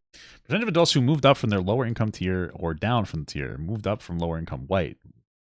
37% of white people moved down from upper tier. 51% of, what is it? 26%. Why is there only 1% on the top? Interesting. I mean, I could believe it. This is from 2001 to 2021. Wait, what? This is a weird statistic. Interesting. You can look at that and say it's because of their race, they're racially inferior, which would make you a racist person. Some right wingers try to mask that by saying it's actually culture, it's black culture, even though black culture dominates all American culture, and for some reason, I guess white people are not impacted by black culture in the same way. Or they're not. Black culture is brutal. Like, listen, not for nothing. Like, here's the thing: when conservatives say it's a culture issue, like they're dismissing the issue. There is a culture issue in some black communities. Okay. And it comes from systemic racism. It's like the concept of basically being told that you're a bad person and then making a culture around being a bad person. And then it's like a self-fulfilling prophecy at that point. Like, yeah, there's a lower, well, first of all, there's less money to be had in these communities. So there's like less of an emphasis on education in these communities. Like, yeah, absolutely. It has everything to do with systemic racism, but like, let's not pretend that it doesn't. Like black culture is not going to have the same impact on a white person as a black person. Like, white people aren't allowed to engage in black culture in a more intimate way. Like, or else you get like shamed. I don't know. Like, I just feel like it's silly to like gloss over that. Obviously, it's just a way to be like, haha, we don't care about the issue from conservatives. They just be like, oh, it's culture, it's culture, it's culture. It's not anything to do with being black. It has everything to do with like history of systemic racism. But I feel like we should at least acknowledge that. You know, it's like a self-fulfilling prophecy. The situation. I feel like it's not like a hot take to say something like that. Or you can look at that and go, oh, this is a product of racial discrimination. Like I've seen some TikTok, and maybe I'm being ignorant, but I've seen some TikToks from like black people. For some reason, I'm seeing a lot of them where they're like, oh, I don't really like their words are like particularly like very ghetto black people. I feel like they're hurting our community. That's the general sentiment. And then they're being shamed for saying that. They're like, oh, well, that's stupid. Like, oh, that's culture, blah, blah, blah. It's like, dude, like, you know. I'm just saying. I mean, I would have a fucking not a particularly constructive culture either if I got the fuck beaten out of me for 100 or 200 years in America either. I'm not saying that there's no justifier for, you know, this less than stellar event, but we should at least be talking about it and not just completely brush it away. So I feel like if a conservative heard what I said, they'd be like, oh, that kind of makes sense. And they'd be more inclined to believe that systemic racism exists rather than to just be like, no, it's not culture. That's so stupid. That's, you know. Being baked into our institutions, the criminal justice system, or whether it be discrimination of different sorts in every facet of society. And I don't mean like directly being like, oh, you're a black person, I'm not going to hire you, even though that factors into it as well. I'm talking specifically about like the neighborhoods that you grow up in, the educational opportunities that you have, and how much that stunts your growth and limits your opportunities. I think that that is something that we've never really addressed in this country, and that is the reason why something needs to change. I think that we need to improve. But again, if we just increase the better material conditions, then this isn't like an issue that you have to solve. Like that's would more be like a symptom of a greater problem. Like just provide more money to people. That situation altogether, affirmative action initiatives like that are a band-aid solution to a gaping wound, if you will. But many people don't even want to acknowledge that that wound is there at all. So that's really interesting because I always wondered, because I know a lot of other people have been subjugated to like persecution and being marginalized, and like we just talked about the Irish people, the Japanese people, the Jewish people that have come to the United States and suffered a lot. But you're saying that they were assimilated and filtered in a little bit more to our culture. Yeah, for some reason. Well, that's because Irish people do a shitty job. You know what I mean? So we're like, all right, there's no point in making these guys our fucking slaves anymore. They suck at their jobs. I'm kidding. It was after slavery, we segregated them off still into these certain urban neighborhoods and stuff like that. And then, like you said, built highways around it. And then that kept them kind of and purposely underserved these communities because of the way that like we've designed our taxing structure as well. Like if you're in a poor neighborhood, you don't have enough income or you don't have enough taxes to like be able to have better schools and hire better teachers. And then that creates an unstable environment, a volatile environment. All right, 400 years. Sorry. Because it's just a poor neighborhood. You know what I mean? We've done it to white people too, by the way, nowadays. I mean, if you look at fucking West Virginia, that's a great example. It's very white and it is like a third world country. Literally, like no hospitals for hundreds of miles. Everywhere you look, it's a food desert. People are barely making a living out there. I think that needs to be solved as well, for sure. It's really interesting. I love dessert. What's the problem with a food dessert, dude? Okay. Talk about it like that. Yeah. Do you think there's any solution to this, or what do you recommend or think is a good idea to at least move in the right direction? Everything, baby. Negative income tax. That's it. There, boom. There we go. That I explain here, everything that I put forward as a solution is going to be shut down by the broader, by the majority of the public because they're so primed into going, why do we care about like race at all? Actually, like it's been done. Slavery's over. Get over it. There's a level of truth to that. Like you have like there's no like money to poor people that are disproportionately black. Figure out a way to get money to those people, and that's going to solve the problem in the most productive way possible without focusing on race. Because like in some instances, the emphasis on race is creating a victim complex. There are plenty of like educated, black liberals, they're progressives that are very well spoken, very educated, that are like they're so like, oh, well, my race. And it's like, yeah, I'm sure it has a level of impact, but do you think that somebody like Jada Smith or Jaden Smith is having a negative impact because of their race to the degree that some poor black kid is? Like, no. Again, it's more about money, in my opinion, than anything else. All right. If you're getting disproportionately targeted by police, what's going to help you? A good lawyer. How do you get good lawyers? Money, connections. It's a lot of it is about money to be able to help you fight against like all your individual battles against whatever problems that you're having is infinitely more constructive than like an education course in school. I'm not saying don't educate people too. I'm just saying that like the money is where it's at more than anything else. No matter how good of an argument I present. I thought that was a really compelling argument. And I don't know, obviously, how much data or like media there is on, okay, what exactly happened after slavery and how were black people treated differently than these other groups and why they're better off. There is a lot of data on that. But why people have continued to suffer. Yeah, I think that we also do have a very divisive media environment that primes people into thinking that anytime black people talk about like emancipation or economic restitution, it immediately is presented as like this is anti-white. So I think people do have that conditioning. I think that sometimes it becomes anti-white. I don't think it's, just to be clear, sometimes it does become anti-white. As well, into thinking like, oh, wait a minute, like is this anti-white at all? And I'm sure there's a lot of people for sure that are also distasteful of white people across the board. I mean, that definitely is a real thing. But I mean, it's ultimately not that big of a deal in my opinion. I mean, look, I don't know about that. I think as long as you push someone off. No, I think it's going to make white people not want to have conversations about these topics. So it is a big deal. To the side, they're just going to punch right back, and it's just not going to be a good thing. If you have to constantly justify your existence, what countries have tried UBI? I don't think any countries really like tried UBI. Just to be clear, it would be something new to consider. Not just as a black person, but just in any situation. If you constantly have to like be overcorrective, and you know the hangups that people have about people like you, and they think you are a certain way, it's probably going to get exhausting after a while. Like, I'm not saying that it's good that people have resentment towards others across the board, but I'm simply stating that like I kind of understand why someone might be resentful, because you just automatically assume that I'm going to have similar racial hangups that like many other people who look exactly like me have had throughout time. I understand the resentment as well, because I think that was a key thing that you just said. You understand the resentment that these people would have when they feel like they're It's constantly. obviously not all black people. We're just talking about like if a black This is person three does white that. guys just talking shop, guys. I know. Don't even listen to what we're saying, to be completely honest here. But if you say you can understand the resentment, I can as well. Like, I see why they would feel that way 100%. I think it's just human nature, right? But then couldn't you flip that coin and see the other side of the token when people say, oh, you did this because you're white, you're this because you're white? Don't you think that over time, it's part of human nature that once again, you're gonna be like, okay, guys, seriously, when can I just do something, get a breath of fresh air, and do something not just because I'm white, because of the content of who I am? And Yeah, sure, fair. all I'm saying is, I think that it would help everybody tremendously. I really hope the comment section doesn't have a field day and say Jack is a champion of white something. I don't even know, but no, I get where you're coming from for sure. I think a lot of people do get radicalized in that way in a different direction. You said you recognize and understand what I was mentioning as far as like systemic failures and black people across the board being left behind deliberately in many instances. If you recognize that, then you do understand internally that one party does still have this privilege over the other in that regard. So I don't know. I guess I do see myself in that regard as a very privileged person. It's probably like very frustrating for a lot of white people to hear. They're like, oh, this guy's just like fucking genuflecting and saying. Here's the thing. It's one thing for like a black person to say I have a frustration with the system. I think that there's like generally fine. It does come off as like a little disingenuous when it's somebody who doesn't seem to be struggling particularly hard. Maybe that's my ignorance. But the problem with anything else is that when a bunch of white people who don't have like an understanding justify it too much. Right, like it's one thing. I have like a negative bias because of this way. Okay, that's one thing. But when you had a bunch of white people saying white people are terrible, and it becomes like an additional issue. It becomes like more annoying. Saying like, oh, woe is me, he's so woke. Thank you so much for the 16-month small gut, Devin Armstrong. Happy 16-month pops. By the way, Alaska has its own UBI. Oh yeah, they do. They have like a UBI from oil subsidies, right? That's right. What the fuck, dude? I'm not getting what I need. That's right. That makes sense. I forgot about that. But like I try to use that really for good. Like I know that there are a lot of people who could be moved in a different direction politically that are just simply at first not going to listen to a black person. They're not going to listen to a trans person about trans issues. They're not going to listen to a black person about black issues. So I tried to be a vessel. Yeah, that's a level of truth. So then you probably wouldn't want to focus on. Yeah, sure, that's a level of truth to that. For absolutely communicating the different perspectives to an audience that is going to be more receptive to a white people. This next one, I'm really curious. I don't think Hasan is exactly bridging the gap of the audience that's more receptive to a white person. Just to be clear with you. Especially a more conservative-minded person. Everyone's talking about squatters right now. Oh, What yeah, are your thoughts on the squatter situation? Get them out. Get the squatters out of there, motherfucker. Get those motherfuckers out. I think squatters are I mean, they're dope. Like, as long as no one's living there and it's not being put to use, then the fuck. Yeah, nobody's talking about the squatters who nobody's living there. They're talking about the people who like own a home and then somebody's squatting and taking shit away. It seems to be like a real problem, and it's going to cause more squatters to exist as they figure out like the metrics on how to make it work.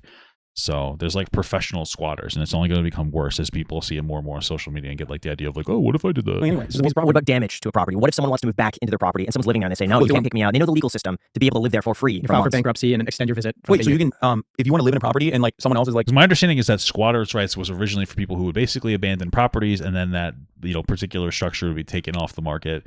But they wouldn't sell it. Okay, so I can get it from that perspective, right? Because you're basically hoarding up land that you're not using. But it seems like now there's people who are like, oh, they went on a vacation or something, or they overstayed their welcome in a home, and now they have the, there needs to be a way to remedy this situation. this is my house, like, I want to live here. You can just like stop them from. You didn't know this? I think that is a little bit trickier. It's a civil matter. I think it's a little bit trickier in general, but like overall, if it's not like that fucking building in downtown Los Angeles, the one that famously has been tagged into oblivion, right. yeah, and people are freaking out over. I'm like, why are there so many fucking buildings that are just like left halfway in limbo and halfway developed? So like repurpose that. In my opinion, if I'm the government, if I'm Governor Gavin Newsom, Gruesome Newsom, I'm coming in and I'm saying Chinese style communist takeover, eminent domain, that shit's mine now. You guys fucked that up. We're making this into permanent shelter. We're taking every single person from Skid Row and every single homeless person and we're putting them into that fucking luxury high-rise condominium. And not only that, but we're hiring 10,000 new social workers to make sure that we have the proper tools readily equipped. Whoa, there we go. There's the acknowledgement. It's the first time I've ever heard him acknowledge the social worker aspect of homeless people, which is incredibly important. So that we can reintegrate these people back into society, and we're gonna have all these fucking jobs for them. We're gonna make them fix potholes, okay? They're gonna love to do it because they're gonna get paid to do it, and we're gonna treat their drug addiction. And as a wham bam, thank you, ma'am, perfect fucking solution. What good is a house when it's empty? As an investment vehicle, So sure. you give the squatters rights that if someone. Yeah, I mean, like again, like I think it depends on the situation. That but that doesn't seem to be the particular issue right now. Like there was an issue in New York where it was more profitable to run Airbnbs than actually put people into homes, and so they did something about that. I forget exactly what they did, I think they made it like a lot more expensive to be able to like rent out an Airbnb in New York or something. So it's like largely dealt with the problem. But like that's Jesus Christ, anything I need. But like, yeah, I mean, these are very specific scenarios, right? Like, I feel like there needs to be some kind of definitely something. Like, I understand that there needs to be a particular policy in play that will deal with I missed one of my fucking things. That will deal with the problem of people buying up houses and just leaving them there and not doing anything with them. But I feel like some people are taking advantage of them now. Decides to move into a vacant house without a lease agreement. They could claim that they have a lease and they should be entitled to live there. It's a little medieval, but look, people need shelter, and I think if they're getting it that way, I think it's like the worst way to solve it. But if it's medieval, should then the property owner be able to defend their property, go in there and forcibly remove somebody, just like in medieval times? It depends entirely on. If we're being serious, I think it depends entirely on like whether they genuinely want to live there or not, right? But overall, I think that, like I said, I personally love discouraging people from homeownership, like not homeownership, sorry, but like using homes as a vehicle, as an investment vehicle. But what the funniest place to say this. What's interesting is that for a lot of squatters, it's not the property's not used as an investment vehicle. It could be somebody passed away. The house is empty for a week or two while they try to sell it. They're going to list the home for sale, and the realtor says, "Hey, there's a whole family living in here. There's like 3 people. I can't show it." They claim they have a lease agreement. They try to get them out, but they say, "No, we have a lease," and then it's 6 months to get them out. Yeah, I think edge cases like that, sure, demand legal expediency. But overall, I mean, when I think of squatters, like I'm thinking of like there was a coalition of like black mothers that were in a house in Oakland, I think I remember, and they had to be like taken out by force by the SWAT team at a certain point, and they were doing it as partially as a protest as well, maybe a couple years back. Like there are it sounds like more complicated than you're letting on. I don't know what that is. plenty of homes that are just vacant, and they're just they're in escrow, they're vacant. Who knows when they'll sell? There's a shit ton of property, as I'm sure you know. They're owned by like foreign investors, and they're just empty. They're sitting there because it looks good on their portfolio, or maybe they got what's that visa that you get for $500,000 of investment into the United States? You got it for like visa purposes or whatever. Allows in debt. What is that? I wanted to see what that said. Or can you say the same thing? Or portfolio, or maybe they got what's that visa that you get? EB-5 program, also known as the $1 Million Green Card, allows investors to obtain a green card if they invest either $500 or $1 million in business projects that will create 10 full-time jobs. Interesting. Okay. For $500,000 of investment into the United States, you got it for like visa purposes or whatever. Can you say the same thing about a car? That if somebody doesn't have a car and there's a vehicle that's not being driven, you should have the rights to use that person's vehicle. That could be cool, I think. Do you have more than one car? No, that would be ridiculous. I think it's a little bit different because like houses are more finite than cars. Like a house is a more finite resource than a car. I would say generally speaking, but I don't. There's also public transportation, depending on where you live, of course. Are you I want another car. That would be kind of So what's interesting is that DeSantis passed a bill in Florida. I don't. But he doesn't have a car and there's a vehicle that's not being driven, you should have the rights to use that person's vehicle. That could be cool, I think. Do you have more than one car? I don't. He just has like really expensive cars. I want another car. That would be kind So of what's interesting is that DeSantis passed a bill in Florida called the Property Rights Bill that made it a first-degree misdemeanor for making a false statement in writing, a second-degree felony for any person who unlawfully trespasses or occupies a residential dwelling, and a first-degree felony for knowingly advertising the sale or rent of a residential property without legal authority. And it's to combat squatters. Wait, you can do it. You can try to sell it if you're a squatter. I don't understand. What's the third one? You could try to sublease the property. That's sick. Get your money up. So that was actually a very common scam on Really? Craigslist. Oh yeah, back in the day, I remember 20. Like I don't understand. Like when he says stuff like that, like the first point where he was like, I think it depends on the situation, the general sentiment. But like when the rich people come here and they buy land and they don't do anything with it, it's bad. I agree with that. But then he's like, squatters are taking this rights and the property and then they're selling it out or renting it out. Get your money out. Like I know it's a joke, but like he also like he doesn't care. Like he doesn't really care about like that. So like a legitimate issue that people are going through.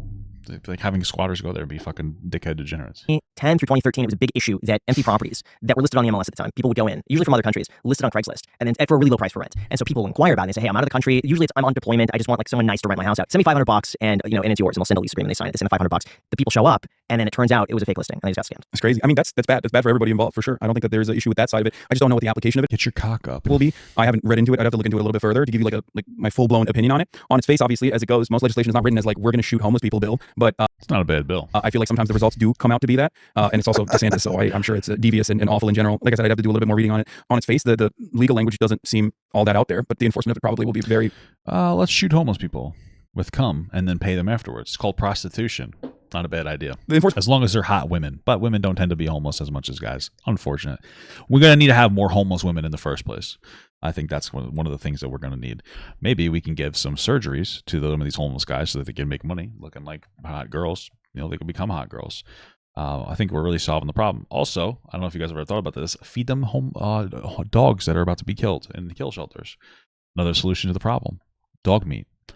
It's a Fallout character called Dog Meat. Incredible stuff. Enforcement of it will probably cause a lot of harm. But as far as the question that you asked, it's a beautiful question. Why is it a beautiful question? Because we need to have public transit. Like if we have public transit, then you have just completely eradicated the need to steal someone's car to drive it, right? In that situation, just like well, no, not necessarily. Public transit can be very frustrating and inefficient. But like I do agree that there's other alternatives. But Yeah. We have public housing. You also can't really squat in a car, but I guess that was the question. You have completely eradicated the need for someone to be like, I don't have a home. Well, I don't think people are stealing cars because they want to drive. No, Like, I know, in those days, but in that direct Yeah, they're stealing it so they could sell them. Yeah. analogy, it would be because people aren't like squatting in houses because they're like, I fucking love squatting. They're squatting in houses because like, I don't have a home. Or it could be Or they might want to run a scam on somebody. It really depends on the scenario. they want to save money. There was a story. This is crazy. Now, I know this is an extreme, but there was a house that a colleague rented in 2009. And this guy was like a really wealthy attorney. This guy had a ton of money. And the house he was renting, I think, was like $15,000 a month. It was on Beverly Hills. Developer built this as a spec house to sell. And the real estate market was crashing and values were plummeting. And he was in it more than the house was worth. So he was underwater on the loan. So he decided, I'm going to rent it out. And what I could do is at least cover my cost. This guy moved in knowing that the owner was like a month behind on his payments. So he purposely sought out this house and knew that he could rent it. So he moved in, he paid the first month rent, paid the deposit, stopped paying rent afterwards. He knew the owner was doing like a loan modification. But in order to do and qualify for the loan modification, you have to stop making your payments. So the owner was accepting rent at the same time that he wasn't making his payments to try to modify the loan to get some forgiven. But in the process of doing that, the tenant found this loophole that basically said, or he was familiar with it. So he purposely tried to do this, not paying his rent. And he stopped and says, I'm not going to pay my rent until you pay your mortgage. And the owner says, like, I don't have, like I need to do this. I can't afford the house. That's a devious lick. You have to admit that's kind of so brilliant. what ended up happening, believe it or not, is that for 2 years the tenant was able to stay there. And what the tenant did halfway through to stay there even longer because he went through the evictions, filed for bankruptcy. Didn't have to go through with it, but just filed, and they kept postponing and postponing. The owner of the house ended up losing it to foreclosure. I mean, it's he shitty. didn't have enough money coming in. It's shitty for that guy. Yes, I get it, but it's kind of like, I mean, he got a little bit. You know what I mean? But it turns out later, this guy discovered that this guy just has a habit of doing that. He purposely seeks out houses where the owner's doing a loan modification, moves in, stops paying. Wow, that's kind of brilliant. I mean, honestly, that like, Okay. Jesus Christ. I'm in awe of what people do to take advantage of like a fucked up structure to begin with. Obviously, demonstrably, like the loan modifications and everything else that like definitely. Why is he so in awe of this? Like, sure, I guess it's smart, but it's also a really shitty thing to do, and it doesn't seem like he's condemning the behavior. It's kind of bad, but it's also kind of based. It's like, oh, okay. Participated in the broader crisis, right? One guy at least was able to use that to his advantage while manipulating and weaponizing bankruptcy filings, which many people do to begin with. I mean, bankruptcy is not something that you can take advantage of as like a poor person usually. It's something that you can take. It's there for mostly. Well, you can if it wipes your debt. I think except for like school debt. It does still help a poor person, but okay. People who were wealthy at a certain point or are still wealthy to avoid legal scrutiny in different ways. But yeah, this guy I'm sure that they could take advantage of that too. Sure. Seemingly got his he was able to utilize it in a much better way than like the people that I'm thinking of, which is, like a poor homeless family that is looking for shelter. And I do understand the human need for them to get shelter. I guess I felt bad for the property owner because he also had a family. This house was part of his journey to be able to support his family. That's what I'm saying. See, homes are a vehicle of investment and a vehicle for wealth accumulation. But also keep in mind, I mean, they're tearing down, when they build these constructions, they're tearing down old houses where it wouldn't make sense for someone to move in. I mean, a house is from the 1920s, falling apart. It needs investment. Like, you have to buy that house and put hundreds of thousands at minimum. I'm not saying the house is old and shitty. I'm a believer that we should reinvest into our communities and rebuild them. And I'm not like fundamentally against landlords. I mean, in general, I just think that they shouldn't be able to charge as much as they do for something that they put like very little effort into. Obviously, if you're a landlord, you're responsible for keeping like particular upkeep and uplift them in general. I just don't think that the only way to do that is through the private purchase of homes specifically for wealth accumulation. Well, see, in this case, I think a lot of the construction, it's like a first-time homebuyer's not going to do that. It's not going to take on the project. It's going to require hundreds of thousands just to make it livable. Yeah. So the market for that is pretty slim. The market for a fully redone house is much greater. No, I agree. I'm saying that that there should be a better solution and for eradicating the need to even do something so dire. In this circumstance, the extreme case, obviously, it's like one guy doing this, but in most circumstances, it's extreme in the other direction where people are like super, super poor. Like, you're not. I don't know if that's true. Maybe. Squat in someone's house, right? I'm not gonna squat in someone's house. That's a whole legal complication that I don't want to take on. I got a fucking job. You know what I mean? I got mouths to feed. I got business to attend to. I'm not gonna do that. Why? Because my financial conditions make it so that I don't ever have to. I don't even have to think about that. And I think I would laugh at that notion. But someone like myself. So the way I look at it is, how do we make sure that there are more people who are in a better financial situation? If someone had shelter, if someone had access to public housing, they're not gonna squat. And then you can eradicate the other people who are like trying to manipulate the system. Again, like, yes, we should deal with the issue of people not have housing, but like also you have to be pretty firm against people who are taking advantage of the system. I mean, that's a huge issue. People that take advantage of the system, like people who take advantage of the tax system. But how would that be different than any other type of theft? If someone just breaks in and says, I'm going to take this, you already have it, I don't have it, it's mine. Because for a lot of people, they would say that taking over property is theft of that property. That's a great question. I think that one is like something that you need to survive, depending on situation to situation, obviously. Something that you need to survive, you can't brave the elements. Whereas in the other circumstance, like theft, like property theft, like you stealing something from another person, is still overall a much more traumatic experience than like someone sitting in an empty house. I say this as someone who has, who's experienced that quite a bit. I mean, obviously there's a lot of wealth disparity. I understand where it comes from. It is what it is. It's the cost of doing business, I guess, like living life in the big city. But I also do recognize why that would be a more traumatic experience overall, especially if it's like, at gunpoint or something. It's more so the like society is collapsing right in front of you in that very moment versus someone squatting in an empty vacant home that is not being put to use. What are your thoughts on castle doctrine? It's fucking nutty. I think it's very American. Do you like it or do you not? No, I don't like it. So for those that don't know, castle doctrine, also known as castle law or defensive habitation law, is a legal I don't know what that is. doctrine that designates a person's abode or any legally occupied place, for example, an automobile or home, as a place in which that person has protections and immunities, permitting one, in certain circumstances, to use force, up to and including deadly force, to defend oneself against an intruder. Oh, yeah, I believe in that. So basically, it's just you have the ability to shoot somebody if they come into your house or steal something. I 100% agree with that. I 1,000% agree with that. You should be able to shoot somebody if they come into your house to steal stuff. And you might be like, well, that's really extreme. They were just trying to steal. I don't know that. They might be in there to kill me. They might be in there to steal from me. If they're doing it this time, they might do it again and end up killing somebody else because maybe it's because of some other external situation. I think that if you're somebody that's stealing property from people, I don't really care if you get shot. Especially from like a homeowner. I don't care. Like, again, if you're willing to do it, you might end up hurting somebody the next time. If you do it once, you're probably doing it more than once. So, it is what it is. Don't steal. I understand, like, oh, times are hard. I get it. I understand that. But at the same time, somebody breaking into a house, like, you could kill somebody.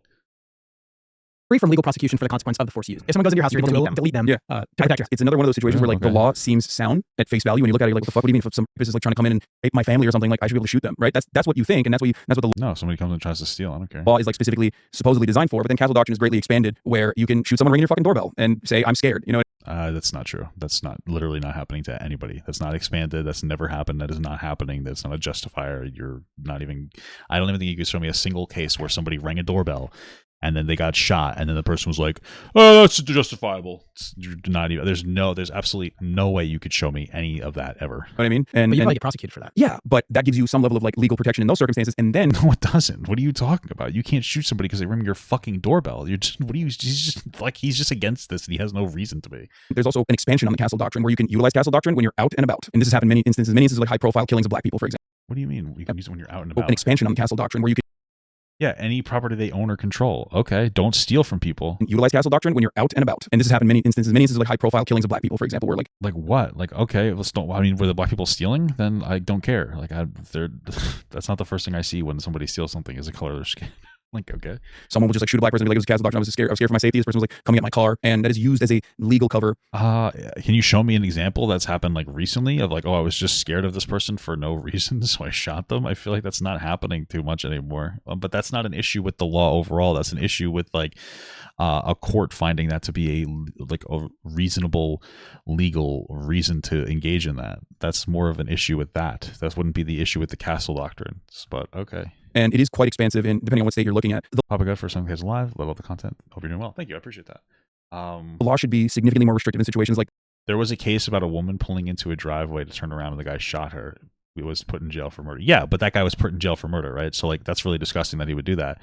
But like that wasn't, the castle doctrine didn't cover that. That like I would put precautions in there for even force. You know what I mean? Making sure that we don't encourage people to be so gung ho about using extreme force, like taking someone's life for anything and everything. I guess my concern. So I'd be more concerned with discouraging people from stealing. You were saying there's lots of negative externalities from castle doctrine because you can expand that into other things that aren't necessarily going into exactly. And I see concern with the externalities of removing castle doctrine because then essentially you're incentivizing people to go into other people's houses because they're like, okay, well if I go into this person's house, I'm not going to get shot. The point I will always make is this is a fundamentally American conversation to have. Here's why: almost every other country does not have castle doctrine.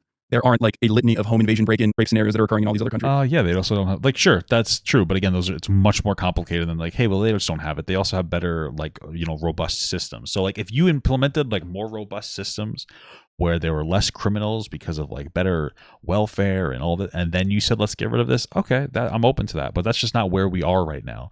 So you can't get rid of this way to level the playing field because shit's fucked right now. I'm gonna die here. Holy fuck. And then say like, well, let's fix the rest after. Clearly, that's just not gonna happen, right? So you need to fix the problem first before getting rid of the solution to like another problem. So one must ask the question, why? Is America preventing even more home invasions from occurring with this castle doctrine? Or is it a law that is designed and is oftentimes used in those extreme circumstances? And it gives basically people the allowance to feel like they're free to shoot people if they come to their homes and are, yeah, you should feel free to shoot people if they come into your homes and try to steal from you. Inconveniencing them or scaring them. It seems like the fundamental It's not being used just in case you scare somebody. It's much more than that. He's misrepresenting it on purpose. Belief that you have is that you give people every tool necessary to live a good life, and then they will live a good life, essentially. Yeah. Maybe a basic income, a job, some meaning in their life, good resources, access to technology, internet, and stuff fun. like that. I think and fun. Like items, the consumer purchases is the big part of that for sure. Like, get people to have a little bit of free time, whether it's drinking, whether it's gambling, whether it's whatever the fuck they want to buy. I don't know if I'd encourage drinking and gambling, but like, yes, I think that people should be able to have free time for sure. And that essentially solves every issue. No, of course. Well, like a lot of important issues. And I do believe that. I guess the reason why I believe that is because like I look at the United States of America and the problems that we face, and then I look at like my theory in practice in many countries, right? What I'm talking about is such a normal part of everyday existence that people look to us in the United States of America like we're fucking crazy cowboys in the way that we live. They don't understand it. Like, what do you mean you don't have healthcare? What do you mean your healthcare is tied to your job? So if you lose your job, like you lose. Yeah, for sure. I agree. We need healthcare. That would be a great thing to do. Your healthcare? What the fuck? And you have to pay $30,000 for like a regular procedure? That sounds insane. And they're right. It is fucking insane. So we have been conditioned to thinking that this is normal and the alternative is scary socialism or whatever. But like in a lot of countries right now, they do have these social safety nets. They do have no castle doctrine, for example, and things are fine. People aren't going. Yeah, again, implement the social safety nets first, and then you could talk about getting rid of the need for the castle doctrine. And it's not a chaotic situation where home invasions are occurring every single day. I think human beings are very adaptable to their environment, and if we overall are priming people up to with the idea that like everyone's violent, everyone's out to get you, hyper individualism all the way, like you have to be self-interested. I don't think that the castle doctrine is creating this atmosphere that everybody's hyper violent. If anything was creating the idea of mistrust and violence, it's social media, right? Especially Twitter. That place is fucking ban that. No, don't ban Twitter, but seriously, that's what's getting people riled up and like putting them on the edge of their seats.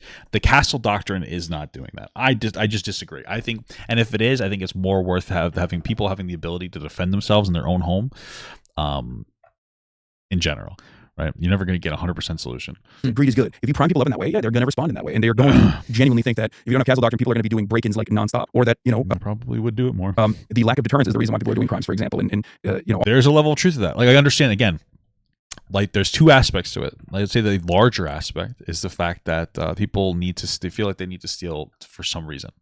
Right. And a lot of that could probably be addressed through like, helping the poor. But there's also part of it is like if people realize they're not getting punished for engaging in the bad behavior, they will engage in the bad behavior more. It's absolutely a factor. It's an undeniable factor. All these big Democrat cities, when in fact it's abject poverty and horrible living conditions for so many people, and overall no end in sight for the cruelty that they see on a daily basis, they experience on a daily basis. And I want to fix those problems instead of trying to do the same old backwards way of thinking of like, oh no, if we put in deterrence measures, like this will stop, when we have so many deterrence measures in this country and it hasn't stopped. Again, like the way that he's looking at it is like he's not looking at it in the most correct way. He's looking at it as like, well, I think that it would be better to remove bad material or provide better material conditions, and this would largely solve the problem. That's true, but which one is easier to implement? Like, you can keep saying that, and we need to advocate for that. But like, we're not getting that anytime soon, unfortunately. So to get rid of this castle doctrine is going to have a negative impact on people who own their own homes. And you know what's going to end up happening? They're going to move out of like poor areas, or they're going to move out of these areas anyway. And the only people that are going to be left are fucking thieves and shit. So those communities are going to go to shit. So I don't know. I just feel like overall, if it's not ideal, but it's the best that we have, given the scenario that we're currently in. That's it. Makes sense. Even if it's just intuitively, I think that makes a lot of sense. I guess the main problem I feel like that could exist with that is just the idea of taxing more and taking more people's money. Because I think a vast majority of Americans just think that the money is just being mismanaged. It's not even being mismanaged per se, but it's like it's being deliberately channeled into these avenues where the reason why I brought up like how that would be considered mismanaged. Housing policies that like Californians vote on and then see no end in sight to like the horrible housing market conditions that we have and the homelessness that is born out of that is because like we do have a lot of money. We could do Project Turnkey, the initiative to revitalize like old vacant hotels and turn them into homeless shelters, even though there's not even a fucking permanent solution, it's a temporary one. And homeless shelters can be very violent for homeless people, like way more violent than even living on the street, which is crazy to think of. Where you can't bring your own property, where you have to go cold turkey, which leads to a lot of medical complications, where there's a litany of assaults and sexual violence and the like, and thefts as well. So it's already like a hostile environment for them too, inside of shelters in comparison to permanent shelter, like a housing first policy, where you have some level of privacy and some level of dignity, so you can focus on reintegrating into society and also rehabilitating. All of those initiatives get purposely kept up, purposely stopped, I guess, by people who genuinely don't want it to happen, whether it be the Chamber of Commerce that doesn't think that we should reincorporate vacant hotels and like turn them into homeless shelters, because then what will people think? Then the hotel is gone. I think that they actually did that to a shelter, to a hotel around me. They put some homeless people in it. It doesn't seem like a terrible idea. I mean, it depends on what your definition of homeless is. Like, there's like legitimate like homeless drug addicts on the street versus like somebody who like doesn't have a home. I mean, it depends on, again, it depends on how effective it could be. The more violent the group of people, the more you're going to need like a police force and like a police presence there as well. You really can't get away with just implementing social workers, which is obviously an excellent idea to do social workers. I'm just saying you're going to obviously do just that. No one's ever going to want to live. No one's ever going to want to frequent that hotel ever again if they ever turn it back into a normal hotel. Like, there's financial interests at play that stop these initiatives. So it's mismanagement for sure, but it's beyond that. I think there's a lot of corporate interest, a lot of capital interest that plays a role in the mismanagement. Starving the beast and Reaganomics has been very successful in this country, and it has led to the demise of American existence in the way, and the American dream, if you will, because it didn't stop with Reagan. You know what I mean? Bill Clinton was also a massive neoliberal. So many austerity measures implemented under his watch, and that's kind of continued on. And we've continued on that trajectory, and with seemingly no end in sight.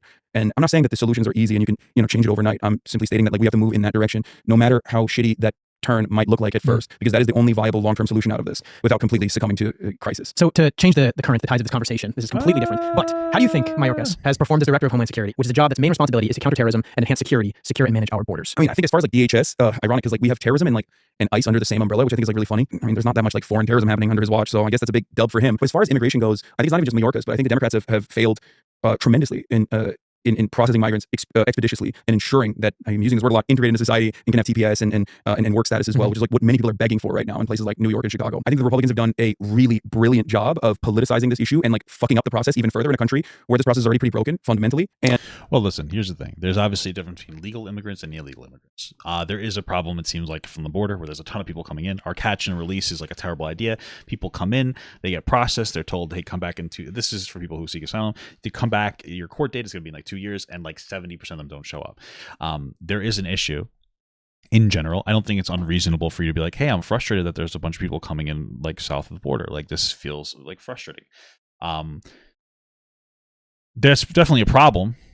I mean, if this is what we're referring to, I again, do I think that the Republicans might be fear mongering? Sure. I mean, politicians tend to fear monger. Absolutely. But do I think it's not an issue at all? Like, no, it's ridiculous. It's obviously an issue, especially if you're somebody who lives south. If you're somebody who's like living in Texas, you're going to obviously feel more frustrated by this because you're seeing this situation happen in a more personal way. So, and the human trafficking component of like shipping tens of thousands of migrants without giving proper acknowledgement ahead of time to the place that you're shipping them is both uniquely cruel and uniquely inhumane. Brilliant politically, because then you're like, see, they are failing with it too. These blue states, they're supposed to be sanctuary states. They're failing with this process as well, just like we're failing with it. When I think that the influx of migrants is not only not a bad thing, but it is part of the reason why America's economic engine is turned for. Okay, we're not talking about I don't care. Like, whatever the I don't even know who would be the professional here, but whatever professional says this is how many people we can and should take in and it'll have a positive impact, I'm all for it. I don't care about different people coming here, as long as that, like, it's a slow process. You don't want to like overfill the fucking country. We do need to offset our like declining birth rates, right? I'm not against that, but it's like when people are coming in illegally and like that becomes like a bigger problem. I think that people are reasonably upset about that. There's a difference between like most conservatives, from my experience, aren't really upset about legal immigrants. They don't care about that part. Maybe some of it's dog whistling and like, I don't want to see any fucking brown people here at all. Get them out of here. Maybe some people, but I feel like most people are just like, yeah, come here legally. We don't care. Like, that's the most of the sentiment that I've seen, at least. Many years as it has. I also personally believe that we have enough wealth in this country, that there is no lump sum of labor, that this is a fallacy. There can only be a lump sum of labor that is like, for a limited amount of the population if there's a different tier of labor. Undocumented migrants are undocumented. Aviva Chomsky talks about this extensively. Noam Chomsky's daughter, she wrote about this. The criminalization of migrants is, I guess, not a relatively new phenomenon in American history, but it was born out of the interests of capital to... I mean, every country has like a strong border and like it's important to maintain it. Like even Bernie Sanders said that. I don't think that this is, create an underclass, a permanent underclass of people that don't have the same legal protections that the documented worker class, the documented labor class has, that you can easily exploit. I think that Republicans and Democrats both rely on undocumented labor. I mean, one way to like really solve or help solve this problem is to make it like increase the punishments for hiring somebody who doesn't have their paperwork and is not here legally. Then there'd be less of an incentive to come here.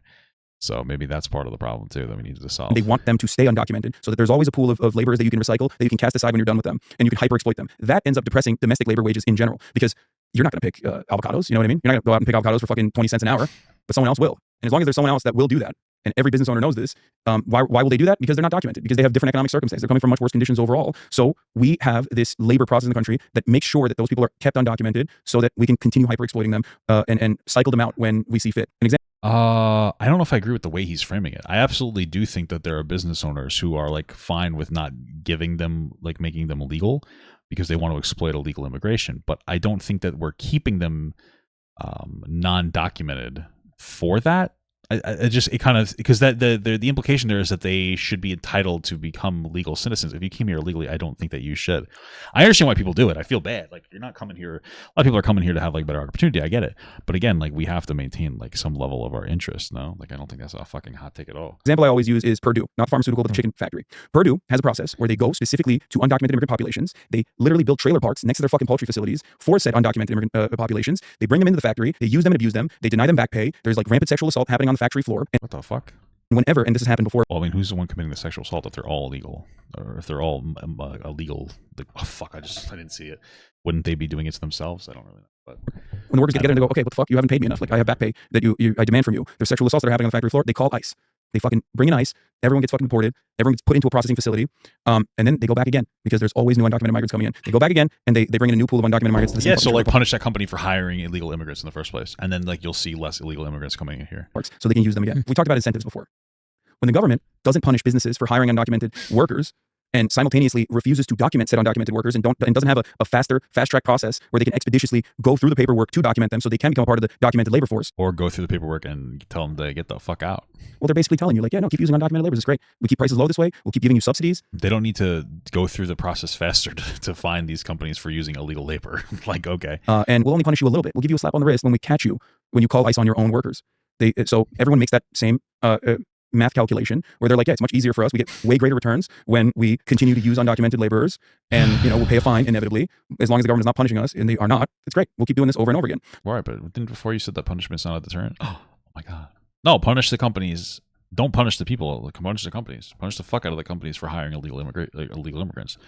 If there weren't jobs here, then people would be less incentivized to come here. So it's a system that is designed for its purpose. So it's doing exactly what it needs to do from the perspective. Just let child labor pick the avocados, of those in positions of power. They can yell about like how scary immigrants are or whatever, but ultimately it's an economic problem. And if these Republicans were truly racist, for example, if they were like, we cannot live around Mexicans, like no fucking way, they would literally do what Oregon did back in the day. Oregon was a no slave state. Why? It was a white state because they did not want to live around black people that badly, where they were like no slaves at all because we just don't want to live around black people. So they kind of based actually. I'm gonna create my first no basketball state. I'm kidding. I'm joking, guys. I'm joking. I love black people. We're truly racist in that sense. So they had laws against having any black people around whatsoever. If American Republicans were that racist, if they really didn't want to have undocumented immigrants in this country, they would fucking destroy any company that hires undocumented laborers. But they don't do that because that whole reactionary sentiment of white nativist immigration policies revolves around ensuring, knowing full well that people are going to come in regardless, and kind of even enthusiastically guiding that process while simultaneously saying, oh no, they're rapists, they're drug dealers, they're murderers, they're scary, and that's why we have to do more enforcement on the border. That way you ensure that. Well, I mean, you did just say that there was a big sexual assault problem in these factories that were like all undocumented workers. So I mean, I imagine that they're doing it to them, like they're assaulting each other. I mean, that sounds terrible, but it's probably that's what the implication is there. No one ever sympathizes with undocumented migrants, and there's no amnesty, there's no documentation process, and that process is more focused on enforcement rather than processing these people so they can become a part of the documented labor. I mean, you could obviously argue that that's an unsafe work environment too, and that they're like responsible, the company's responsible for not dealing with that issue. Absolutely, but I'm just saying. Labor force and advocate for better wages alongside the documented American labor force. Speaking of wages, what are your thoughts on unpaid internships? I think it's bad. Why is that? I mean, because you're still doing a job. What's your thought on unpaid internships? I thought doesn't this guy like use unpaid, or did he get like a big scandal for not paying his workers once?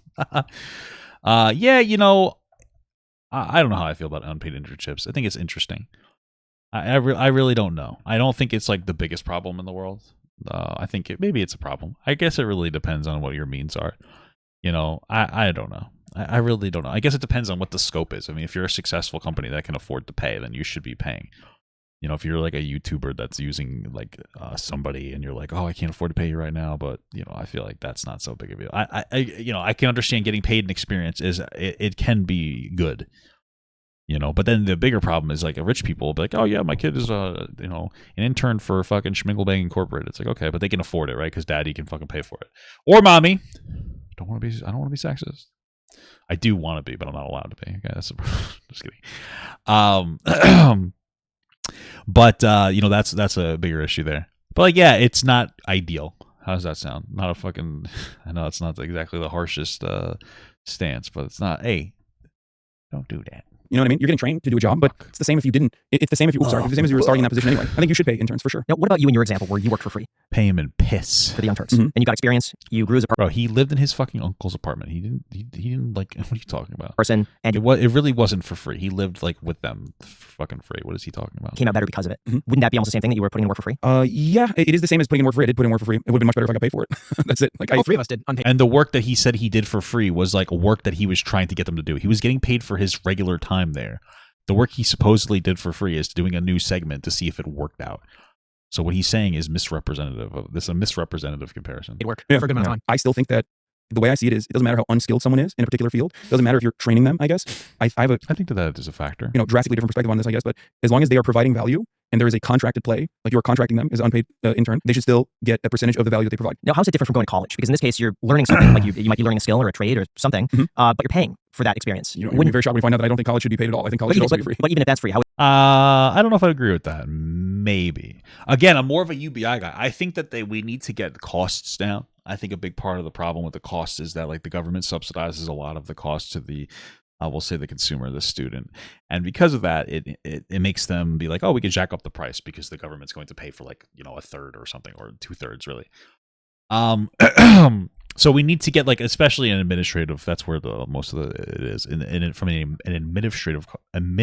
Oh my god, I can't speak. Anyway, the administrative costs need to be brought in line, or else they're told like, "Hey, we're not going to give you government subsidies." But outside of that, I don't think that we necessarily, again, like I'm very like basic, like let's give people money to choose what they want to do with it. Like figure out a way, like again, a negative income tax or something. I'm not saying get rid of all, programs, but get a negative income tax for people and then they can decide what they want to do. Maybe you want to take that extra money and you want to go to college. Now you have more money to go to college. Maybe you want to take that extra money and go to a trade school. Maybe you want to go right into the workforce and just like generate income. Maybe you want to open up your own business. I feel like that's the better idea. I feel like that's a much better idea than making college free. We should make it more affordable. But I believe in people, having like to get some. Oh my god, I can't speak. Give people the general tools to be able to decide what they want to do with them. I think is a little bit more constructive than necessarily making college like completely free.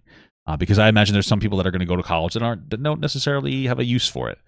It might be better to guide them in a different direction based on what could be more productive to them.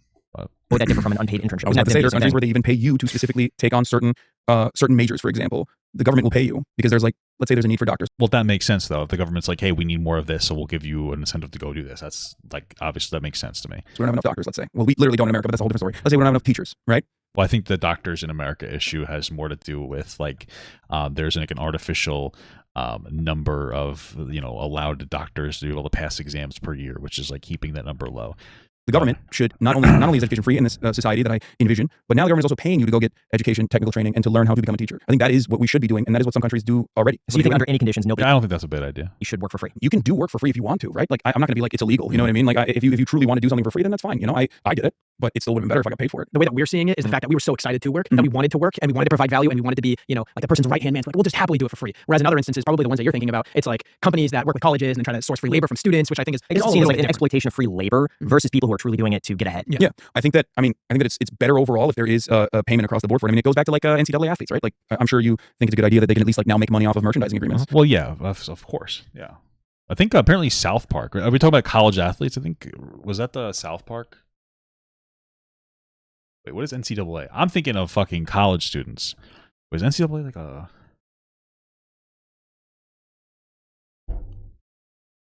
Oh, this is. Oh, I thought that we're talking.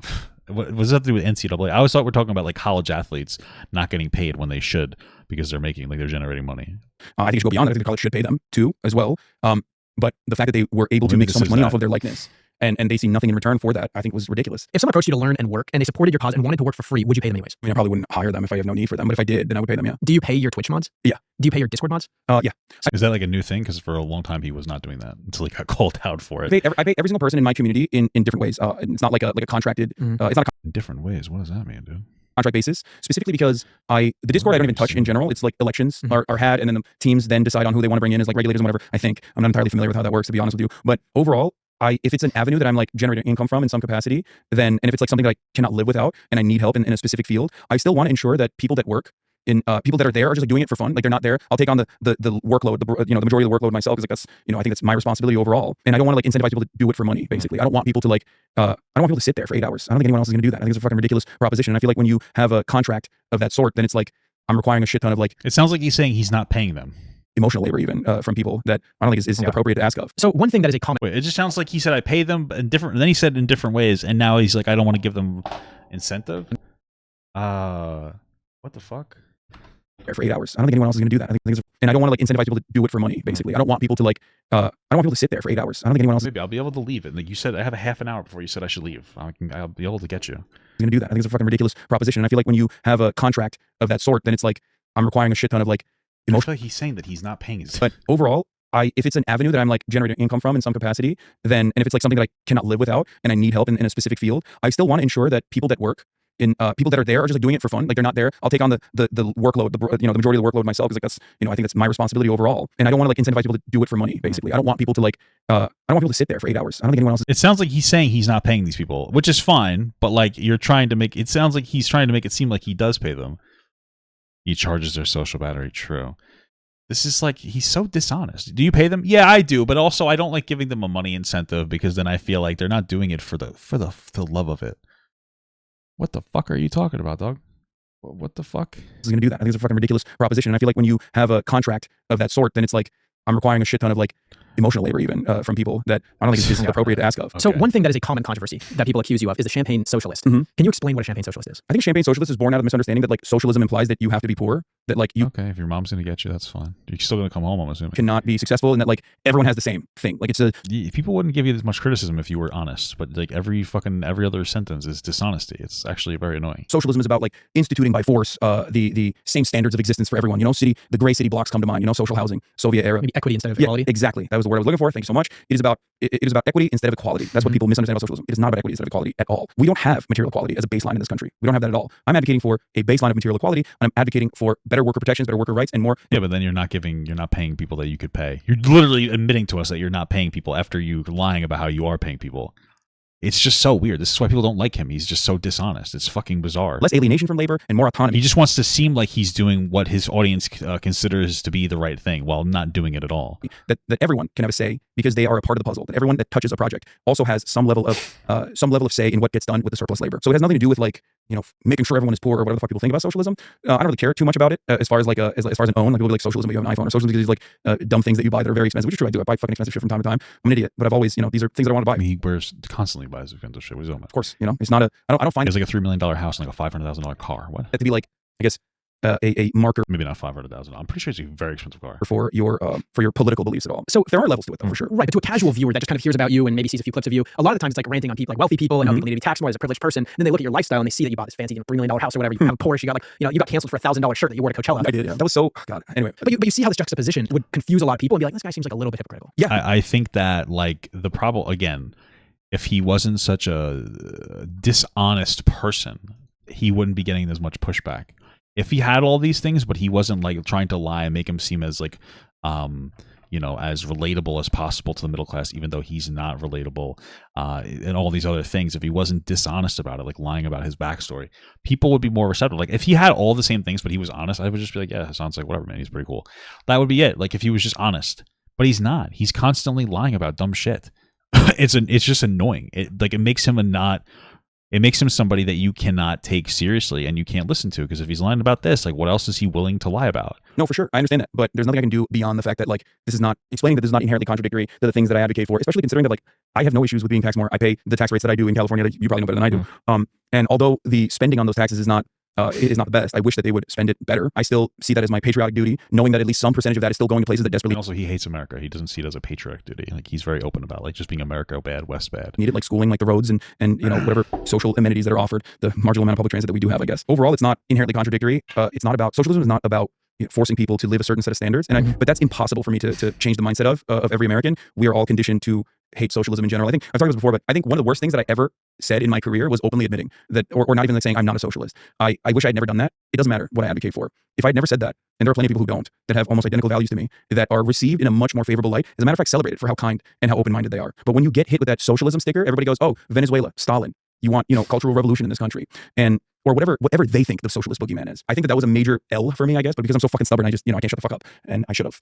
So you grifted a little bit. So making money and making more money than you need. Oh, he said he should have grifted a little bit. I guess a little bit more than he's doing now. Making more money than you could possibly want. That is all a good thing. And you're saying a true socialist would argue that that is totally fine. The main How you make your money is important. Okay, sure. That's the fundamental difference that people don't understand. So Well, I mean, you don't pay your mods. You just admitted that. So, I mean, does that make you a good person? Like, okay. I don't have investments. I do have I guess, what is it, 401k or a Yeah. IRA or something? I have that because like I want to make sure that, you know, you can't work forever, obviously. I do want to have a safety net when I'm sure you don't need a 401k, but okay. I don't think not having investments is a bad thing. I inevitably But I guess since he's like, oh, you can't tax it, or whatever, okay. Let's fit within his pretend moral framework. stop working one day.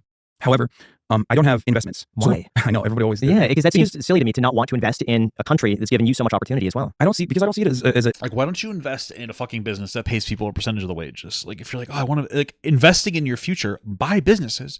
You're a millionaire. Like, open up a fucking convenience store. That's whole thing is that you pay people a minimum wage on top of a percentage of the income earned from the store, like of the profits earned from the store, and pay yourself very little, and make a bunch of them, and there's your retirement fund.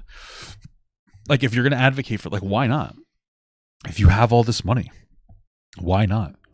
Why not show people, like, oh, look, this can be done very easily. I make enough money with my business here to survive off of it, but like also I pay workers like a really good wage. Why not? Who gives a shit? Is a net positive. I think that overall, that is the fundamental difference between someone who is a capitalist or someone who makes money via capital accumulation versus someone who makes money via their labor. I make all of the money that I make off of as ethical means as I possibly can conduct. What I mean by that is, like, I have merchandise. This is my own merch, right? It's made in the United States. Okay. And it's made with unionized garment What manufacturers. about when you get up and you get your mommy's chicken that she made you and you go to the bathroom while you play videos on? Isn't that? I mean, it's already debatable about reaction content in general. But those like occasions that happen like every stream where he just gets up and walks away and plays the videos for his audience so that they have something to look at and then has his editor edit in him sitting down and watching it, even though he's not doing that. Like, what about that? Like, how is that ethical consumption? Like, that doesn't make any sense to me. Factors. This, of course, destroys. Again, I'm fine with React content, but when you're not doing anything, when you get up and go to the fucking bathroom, that's not React content anymore, is it? Is the profit margins that I would normally have, but it doesn't matter because like that is the most sustainable, most ethical way that I can make this product. I do it not because like, oh, I'm gonna make some extra money on the side. It's marginal in comparison to what I could be making. These are $35 t-shirts made in the United States But of you're not America. investing just doesn't make sense to me. Well, let's just say your house, for example, $3 million. I'm sure I'm rounding up. Maybe it's worth that, $3 million. I got it for $275. I don't know what it is now. So let's just say it's worth $3 million today. How would it be any different for you to buy a $1 million house and invest $2 million in the stock market? Or instead of buying a Porsche, to buy a Volkswagen Jetta for 20 grand and the other 100, let's just say, goes into the stock market? I would rather buy something nice than buy something cheaper and then take the rest of the money and invest it in the stock market. But beyond that, there is a lot of money that I could be investing right now. And what is it doing? Nothing. Either nothing or I just spend it on donations. But in the capital appreciation, I think putting it in a Porsche is worse for the economy than you investing $100,000 into stocks. At least That's probably true. if it goes into the economy, you could argue that it supports Yeah, but then you wouldn't have a Porsche, bro. What the fuck? businesses with investments that they Other can people then are use. also invested in. That could be put into like an ETF that people have their retirements in. And then you're taxed on that as well. No, That if you go and sell I it for profit, it's going I to already get fucking tacked on everything Right. because like I'm not investing anything at all. But in like, a banking account, I feel like that is the most exploitative thing because they just go sell off loans to people like high interest car loans and stuff like that, rather than in the stock market where people. Yeah, why not? Well, I mean, I'm trying to. Okay. Yeah, to me, I mean, you get taxed on the money before you put it into the stock market. I just think that like when it's in the stock market, I don't think that your gains get taxed until you withdraw it, and that would be the issue. Like, hey, tax people's gains in the stock market like every year. I don't think that's necessarily a terrible idea. because there's no alternative to the banking than to me. And then if you take a loss, then you could write that off too. Like, I don't think that's a bad idea at all. Putting the money underneath my pillow, but it doesn't really matter because like I said, I usually try to spend as much of it as possible either on my family or on my friends or on donations. Like I put it back into fundraising initiative, charity, things of that nature. So that's the way I Yeah, then you write that off on your taxes, right? So holy fuck, that blew up instantaneously. That was not supposed to happen. Okay. that's the way I operate. It's probably very stupid. I know everybody always says it's like financially unsound for me to do that, but I think that is less at odds with my values than taking all of the extra money. Because I don't really think it's a value thing because again, like he admitted that he's not paying his fucking Discord workers or anything. I think it's more of an optics play of like, well, if I do this, people are gonna get mad at me, so I shouldn't do. I think that's all it is. aside from like the flashy shit that you just brought up, like my expenses are nowhere near like the amount of money I make. I don't like. I'm living a way more lavish lifestyle, I guess, than the way I do. Besides the expenses that you brought up, you mean the house and the car and the everything and all the clothing that you buy? What else is there? Like, what the fuck? I'm very fortunate and I do the things that I love doing, which is unfortunately for me, I guess, sitting in front of a fucking computer and yelling for 8 to 10 hours a day. So I do that 7 days a week. I'm in my house. So if I'm using something a lot, like my house, then I live with my family. I need it to be a big enough house that like they can live there as well. And that makes me happy. And then I'm good. So what's your plan for retirement? Let's just say, Well, he just has money. That's his plan for retirement. you're 70 Probably go back to Turkey with all his fucking money. years old one day. You don't have any investments. I would assume that you'd want to pay off house or something. But Yeah, property tax. what would you do in the event that Social Security is not enough to pay for what you Probably need to won't. live? Well, like I said, that's why I have the SEP IRA, whatever. SEP IRA, but I doubt you'd be able to accumulate enough to replace your current lifestyle expenses within that alone. And even within that, you still have to invest. No, my current lifestyle expenses are entirely adjusted to how much money I currently do make. I thought he just said that he barely spends on anything, and now he's saying that his lifestyle expenses are what? Okay, it's all over the place. Does he not remember what he said like a sentence before? don't think I would be, flying around the world or whatever. Like I went to Australia. If I don't have a lot of money, I'm not going to do that. It is what it is. I think to be able to retire where we are in Los Angeles, you need about $5 million minimum to have an income of, let's say, 125 grand a year after tax in California, 90, which is a pretty reasonable salary for where we are. So that's $5 million that would need to come somewhere and need to be invested to be able to give you those returns. See, even with the SBI IRA, I still don't have a credit card, by the way. No, we talked about this. I know. I still haven't got one. Even with the SBI IRA, like I was reluctant at first to get it. I didn't want to get it at all because I thought it was like cheating kind of because like then I am technically accumulating capital, but like there needs to be an appropriate government substitute in normal circumstances and there isn't one. Like there is no Social Security is basically nothing, and then beyond that there is no pension structure in the field that I'm in. But even if there was a pension structure, it's non-existent in most industries in general. So then it's like, well, I have no alternative, which is why I was. I mean, it's YouTube. I don't know if there necessarily needs to be a pension structure within YouTube. You can invest yourself. It's a little bit different than a typical job. I was forced to concede on that front, but beyond that. I think I will go at it for as long as I can. And when I'm no longer able to, then I'll figure it out. But even the money that's just sitting in your bank account, He has tons of money. Like, there's nothing to figure out. I'm assuming like it's probably more in alignment with your morals to be putting that in an index fund or something like that. Well, I than mean, just to like I just said, sit. I usually give it to, like, I will buy things for my family instead. Like, so I don't have a lot of money sitting in my bank account. That's fascinating. This is like, I mean, It's so we've never opposite talked to anybody. I don't believe anything he's saying. You make like millions of dollars a year. I just kind of spend it all on my family instead. No, you don't. What he's actually saying is, I send it back to fucking Turkey, and I'm gonna leave once I retire. I'm gonna live there. That's what's probably gonna happen. That's fine. But again, like, nobody believes that you spend $2 million a month, or even after taxes, $1 million a month on your family. Get the fuck out of here. Like, you're full of shit. Yeah, I have a pretty low lifestyle. I don't really buy a lot of things, but I don't have any money in my bank because I pretty much spent it all on my parents. No, or my family. No, you don't. Like, this is just obviously a lie. None of this makes any sense. This is why people don't resonate with this guy, because he's obviously just lies constantly. It's like weird lies. Like, just be like, oh yeah, I just save it and like whatever. You know, if anything, again, it would be more in line with your moral, your ethical code, your supposed ethical code, to actually fucking like open up some kind of a worker co-op and start small, start to build that up. That'd also be a retirement fund too, but you could pay people decently. Buddy, that does that. I mean, it's generous. It's very generous. You can spend it on us. Listen, Man needs a new pair of shoes. we got What a he needs. Fogo de Chao. We could go there. Fogo de Chao is yeah. your, see, that's the thing. Like, What's wrong with that? no, God, Fogo de Chao It's all you sucks. can eat, though. Last one, no, Do I we need to can't. boycott them? Did they do something wrong? No, they just. I think that Maybe Fogo de it's Chao. unscientifically sourced. No, I love eating meat. Don't get me wrong. There's some really good restaurants with like really high quality meat that isn't like, you know. Shout out some restaurants right now for the people watching. I gotta go to Texas Day Brazil soon. That shit, I can play slabs, boy. No, actually, I don't want to. You don't want it out I'm yourself? gatekeeping. Yeah, can you go there? Oh no, I will. If I go to a nice place, if I go to a nice restaurant, I'll talk about it. Dude, this is the way I see it is like that's what the money is for. What the fuck else am I gonna do with No, it? why not donate it? Why not just give it? I do. Give it to people. I thought you said you don't spend a lot of money. Like, he's all over the place. What do you say, donate to? like- What charities? Oh, okay. I do a lot of fundraising initiatives, and every single time I do, I'm donating like, you know, 50 grand, 100 grand here and there. It's strike funds across the country, abortion funds. Wait, so you do? Oh, sorry, just to be clear, like, he does charity events and then donates that money. That's different than you donating your own money. Just to be clear, like, I mean, I'm pretty sure he still can write it off on his taxes as such. But why aren't you just donating your regular money that you have? We did fundraising for releasing aging prisoners, releasing aging person from prison in New York, abortion funds in the South. Like it's just Ukraine. Like I find it so weird that he's admitting that he doesn't actually donate to charity unless he can capitalize off of it. Like, it's one thing to be like, you know what, and you don't have to, but it's just funny. It's one thing to be like, yeah, you know what, I'm going to donate some money to this every year and keep it like quiet, versus being like, yeah, I'm going to do a fundraising stream to get more people to come into my stream so that I can donate money and look like a good person, and then write it off on my taxes. Like, it's very, it's just like, okay, cool. Raised a lot of money for earthquake relief in Turkey and Syria. It was like almost, I think it was like $2 million, I think. And then same for Palestine, for Palestinian charities. So here and there, whenever I'm doing fundraising, like I will also put in my money as well in fundraising. Okay, so what criticisms of Whoa, crazy. do you think are fair? Give me the criticism, and I'll tell you if I think it's fair or not. Well, I'm guessing you're aware of all of it. You put your money in there publicly. Like, I don't understand, why don't you like donate on the side? I just don't know. Like, I just feel like for the type of person that he is, that he goes on about like fucking, you know, doing all the social reform, everything. He just, basically what I'm hearing is he makes money. He only donates when he can optically benefit from it by like telling everybody that he's donated money by doing charity streams. He gives him some content to do, especially when he has like boring downtimes. He'll give some of his own money, but only when it's publicly. Also, he doesn't invest any of his money or put it into any kind of like a worker co-op that he could easily open, even though he has millions of dollars. Also, he doesn't spend a lot of money. He pretty much has a basic lifestyle, but then also he has no money in the bank because he spends it all on his family. It's just, what honesty, what level of honesty are we engaging in here? The criticisms that people. Yeah, I mean, But what criticism coming from you? Maybe you're not even criticized on it publicly, but you think it's fair. I get angry a lot. I think I get very emotional and I get very passionate, and I get baited too frequently by people who want to get a clip You're just a baby. That's okay. off. Like, they'll come into the chat. I have a policy of like allowing everyone to talk to me and to talk to one another. Most places, especially like a political stream, normally would not have that policy in order to be able to conduct themselves in a different way, right? I don't think that's true.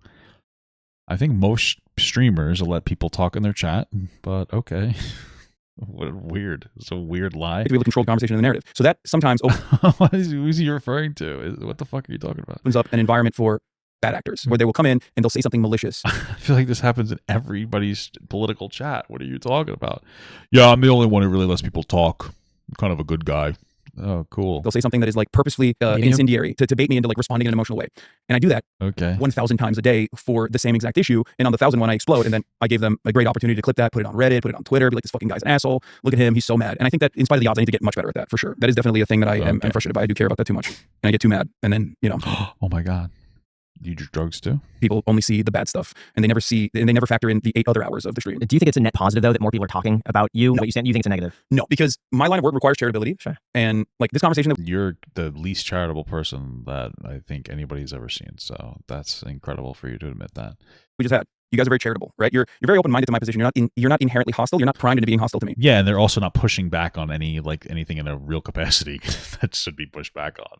So we can have a normal conversation, normal back and forth, and it can be very productive. Like I think this was a very productive conversation. But obviously they want you on there, but they also know that you're too sensitive to take any level of criticism. So A lot of people don't no problem, guys. I'm actually one of the rare few that let people speak in the chat. I'm a pretty good guy. think that way, and a lot of people are just like primed into hating someone because they've seen bad clips or things out of context, or I'm watching you here, and like you look silly. Like again, your overall ideas aren't bad, but then like you just come off as such a disingenuous person because you have to constantly lie in this video. It's so weird. Like they've made up their mind. Like, oh, this guy's a fucking horse, but he's a socialist. Okay, that's not anything to do with it. We watched you lie about paying your Discord mods here. It's weird. Like, like this is what you're talking about. Fuck this guy. He's a grifter. Not realizing that like there are values at odds with socialism that are shocking for people like yourself. Like the fact that I don't make investments, for example. My line of work requires people to be charitable to what I have to say. That when someone is primed into hating me, it's over. I can't. It becomes much harder for me to convince them. Yeah. That is the reason why I fucking hate when I get clipped out of context. It's just the worst thing, especially if it's like the opposite position of the position that I hold. Dude, this is so annoying. And that people make up additional assertions off of that. It's very frustrating. It's already frustrating on a human level. Like I'm sure you wouldn't like it if someone clipped you out of context and we're like, oh yeah, how it happens. I'm sure. Oh, I love it. I love how people do it. It's just the most frustrating thing. And you guys do it in a podcast, which is like a very limited setting. Now imagine if this wasn't just a podcast, but like there's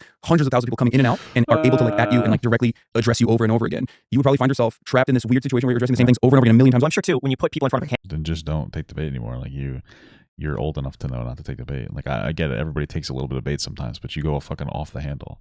camera. I think what the actual, oh my God, I'm fucked. This thing is just in my literal fucking rectum.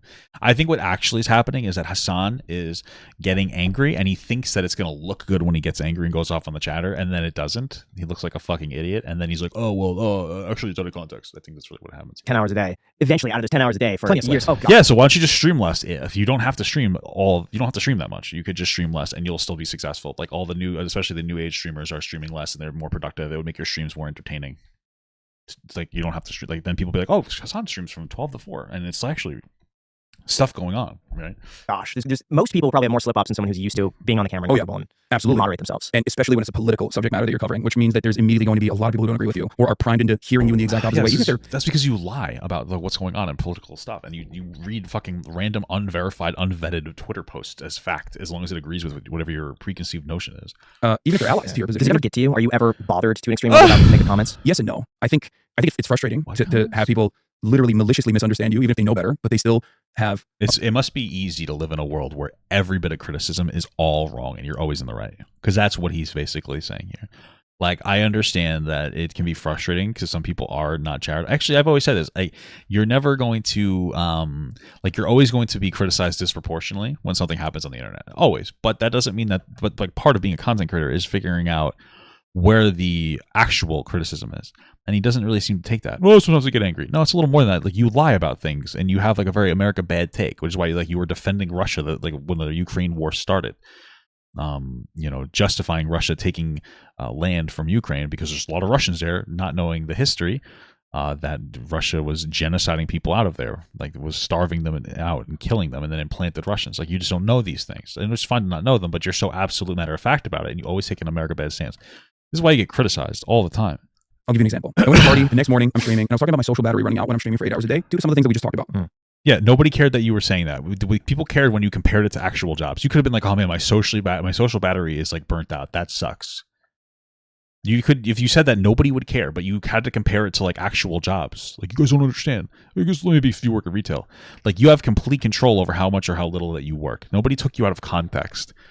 Like you said a stupid thing, and he still doesn't know what the problem is. It's because he doesn't actually engage in like any of it. And I said streaming is soul sucking in that regard, in comparison to the sales job that I had that was also client facing and client pleasing.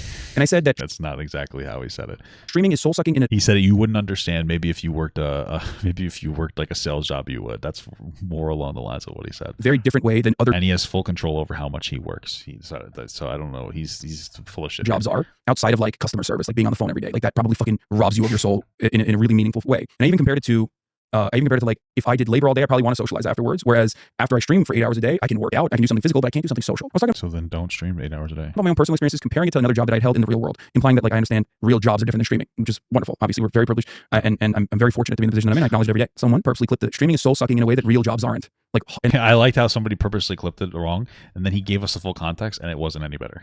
then they said Hasan thinks streaming is much harder than a real job. That went viral before I was even done with my argument. It had already gone to Keemstar and so many other places who most likely knew better because they are influencers themselves. They understand it. They don't fucking stream for a reason because of the reasons that I'm mentioning. And yet they were like, oh man, this guy Hasan, he's such a hypocrite. He hates fucking workers.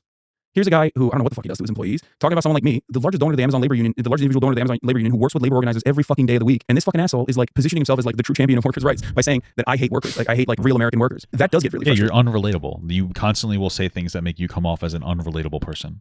You constantly are doing that. Like that's what people are more annoyed about. But okay. Because for two reasons. One, because nobody wants to be misunderstood by millions of people because I do. That makes a lot of money for them to voluntarily and maliciously misunderstand my point so they can make YouTube videos and get ad revenue because those clicks drive, that controversy and those clicks drive revenue in your direction and affinity from people who are looking for someone to be like, yeah, fuck this Hasan guy. Okay. And there are some people who are just like fuck Hasan regardless, but no, you're also a stinky little boy. It's frustrating because then a shit ton of people misunderstand you. It's also frustrating because like then on issues where I would be able to make change and change someone's mind on, I'm completely shut out from that person. That person has a normal life, has a job, has friends. Yeah, and you're unrelatable to them and you desperately try to be relatable and then you say dumb shit constantly. So afterthought, of course I am. I'm just the afterthought of that hypocritical socialist who thinks that his job is harder than mine. So when I talk to that person about unionizing their workplace, they're not gonna fucking listen to me. They're gonna say, no, you're a bad guy. I think you're a piece of shit. And I don't even fault them. Yes, yeah. That's the optics battle. It's your fault, by the way, that people think that of you. And for thinking that. Like, I of course fault those who have You've been at work for 10 hours. Your job is not as hard as mine, just so you know. Like, my fucking social battery is drained. I'm just kidding. I didn't work for like 2 days because I didn't have to. Because I understand. Yeah, listen, like, here's the thing. This is not controversial at all. Yeah, streaming can burn you out a little bit, like your social battery. Absolutely. But as like a streamer, in Hasan's position, and even in my position, I get to dictate how much and how little I stream, generally speaking. Like, I make sure that I have enough content to talk about so I can post a video a day. And it's 3 TikToks right now. I might reduce. I don't know. That's what I make sure I have prepped. Oh fuck! Oh, dude, I didn't do anything. Fuck! It's because the sound is off, and I keep forgetting to do stuff. Like that's why I'm fucking losing. It's not my fault. I have a level of control over it in a way that you probably don't. Like you other workers, you don't have a level of control. I make like decent money. A lot of you guys probably don't. You have like a very rigid work structure. You have a boss that's like hanging over you. Like YouTube's a little bit of a boss. Like there's some things I can't necessarily say, but it's really not that big of an issue. You know, I don't, you know, I'm not like as policed as much as you are. I know that because I used to work a regular job where I got my ass kicked. Like I get it. I don't like, you know, he has full control over his schedule. He decided to take an exclusivity contract with Twitch. Stop taking it. You don't need the extra money. You would still make at least $1 million a year doing that. Like you're making insane monies from Twitch, with your Twitch, YouTube, TikTok, all your other ventures. So like you have control. So it comes off as like super unrelatable when you're saying shit like this. Manipulated him. Content creators who deliberately and voluntarily make this kind of drama content knowing full well the context. But I don't fault that person. I get it. Do you care about being liked? Yeah, of course. Would you say you're happy? For sure. And we're going to do a real quick game at the end. And then before that, we're going to ask you questions from your audience. So we actually went into your Discord and asked some fans for questions for you. Okay. Oh, shit. Hey, how much do you hate Ethan? Is that a good question from your audience? Why is Ethan a fucking literally as bad as Hitler? Because that sounds like something that your Discord would say about Ethan. I would really like to know the answer to that. Okay, so we have 10 questions. I'll start. How many inches are your biceps? Whoa. We did this. We measured it on my podcast sphere end. Mine's like 50 inches, dude. I think it was like 18 inches. Pythons, dude. Pythons. Here we go. Here we go, baby. How many inches is that, dude? How many inches, motherfucker? Oh, damn. Do you guys hear my fucking double crack? How many inches are these biceps, baby? Look at that. There's a little meat there, but look at that.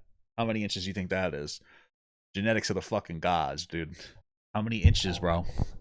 Bitch. 18, 19? I don't know. That's pretty good. Should pineapple be on pizza? That's kind of weak, dude. Pineapple can be decent on pizza. It's not bad. Pizza. Not really, but I mean, it's fine, I guess. If you all like right, it that much. dude. All right. Now, no chance I'll ever like you, buddy. You're virtue signaling to your fucking audience of the pineapple hate. It's not bad on pizza. It depends. It's more of a mood thing. You're full of poop. You're out of here. I don't prefer it. How do you get along so well with women? With a woman? With women. With women? Women, yeah, women. We're on the streets, you're a charmer. Am I? Yeah. Really? People say. Yeah. That's crazy. Do you disagree? I get along fine with most people in my like immediate vicinity, I think. But as far as like women goes, I don't know. I just treat them like they're guys. I treat them the same as I would as a dude. And they like that? Whoa, kind of gay. Yeah. Well, I mean, Hasan's a tall, attractive guy. He doesn't have to try. So I think, yeah, it's just like, I mean, it depends. It depends on how you treat. What? It depends on how you treat men, I guess. But like, if you treat them with the same level of respect and don't undermine them, I think that's like half the battle. So just treat them like men. So I do it, but also treat men better, I guess. How much do you pay for a haircut? $0 because it's usually my boy Jeff Whittick. Free labor? So it's free labor. Yeah, free labor. Oh, Is Jeff Whittick? He said. No, actually, he makes so much. He said Jeff Whittick cuts his hair. What the fuck? Actually, so Jeff is a good friend of mine. Love him. Jeff Whittick. I don't know if you guys He come out know here him. once. He did. Me too. Oh, he did? He actually gave me a fantastic haircut. Yeah, he's a great Yeah. Oh my god. He's dope. Great guy as well. Yeah. That piece. Oh, he does it for free advertisement revenue. Interesting. He does it for free attention.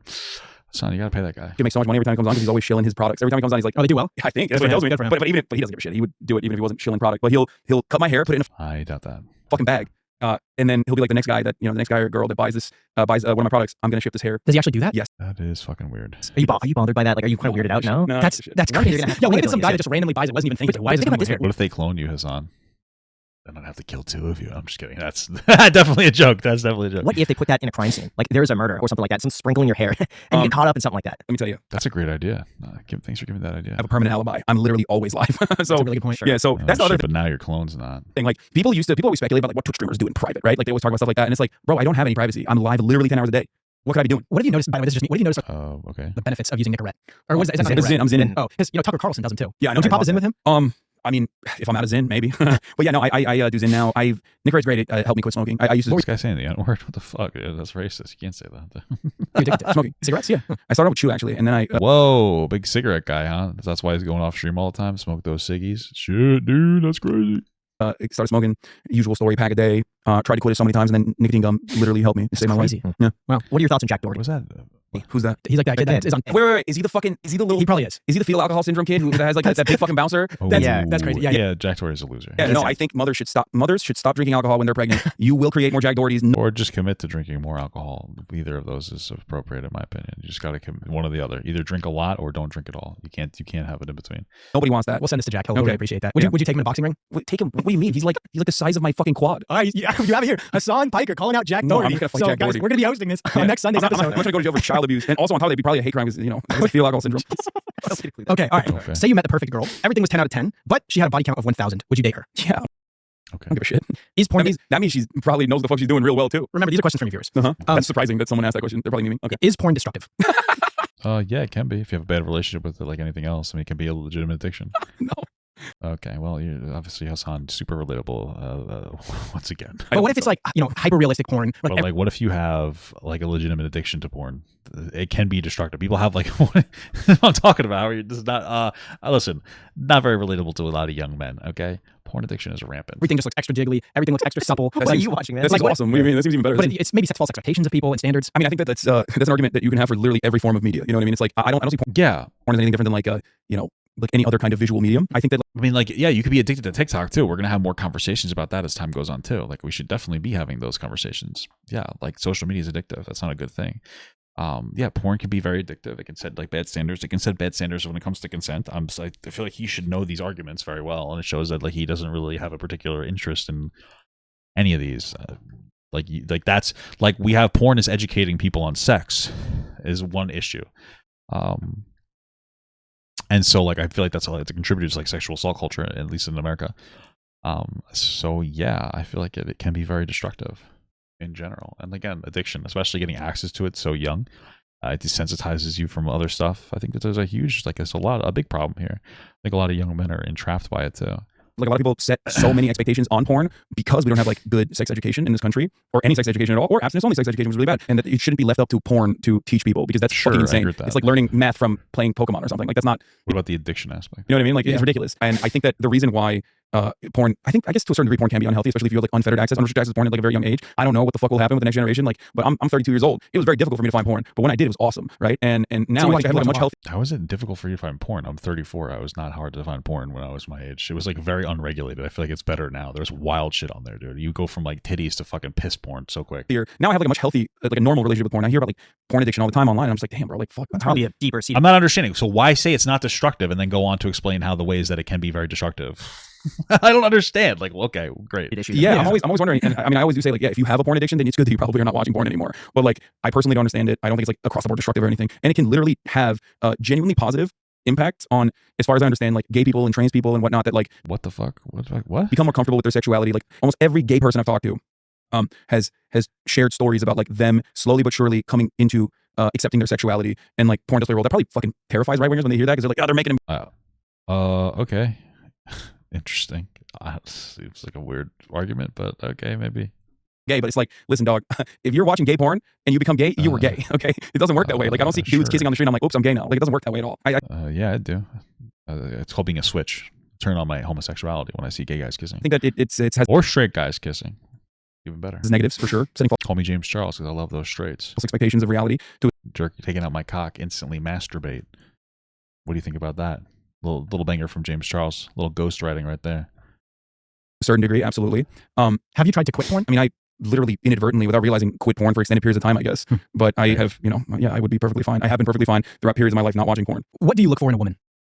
I feel like these are like Doesn't he have a girlfriend? He should just say my girlfriend. girls in my Discord writing these Probably, questions. We picked random ones. Yeah. What do I look for in a woman? I look for a competent partner who will uplift my best qualities that I can work side by side. Damn, he's not in love, dude. You can tell. If anybody says, what do you look for in a woman? And the answer isn't my significant other, this motherfucker is not in love. I don't know what to tell you. What do you look for in a woman? Papa got my wife. That's it. There's no women. There's only my wife. That is my woman. And that is my everything, okay? Obviously, his relationship doesn't mean anything to him because he's not answering. I'm like half memeing. I'm actually like half serious, too. 1,000%. Okay. So here's my wife. As a literal mental health professional who worked in the LGBTQ field, she actually did quite a bit. I have never heard someone say that, LOL. Not that it isn't true, but it's crazy that I haven't heard that. Yeah, because I feel like he's probably overplaying that, as another attempt to be a relatable person. What do you look for in a man? In a man, like in what regard? In like a relationship? Just Like or a bro? I don't know. Or like a I would say Myron. Ride or die, baby. Ride or die. friend. These are just questions from the viewers. What do I look for in a man?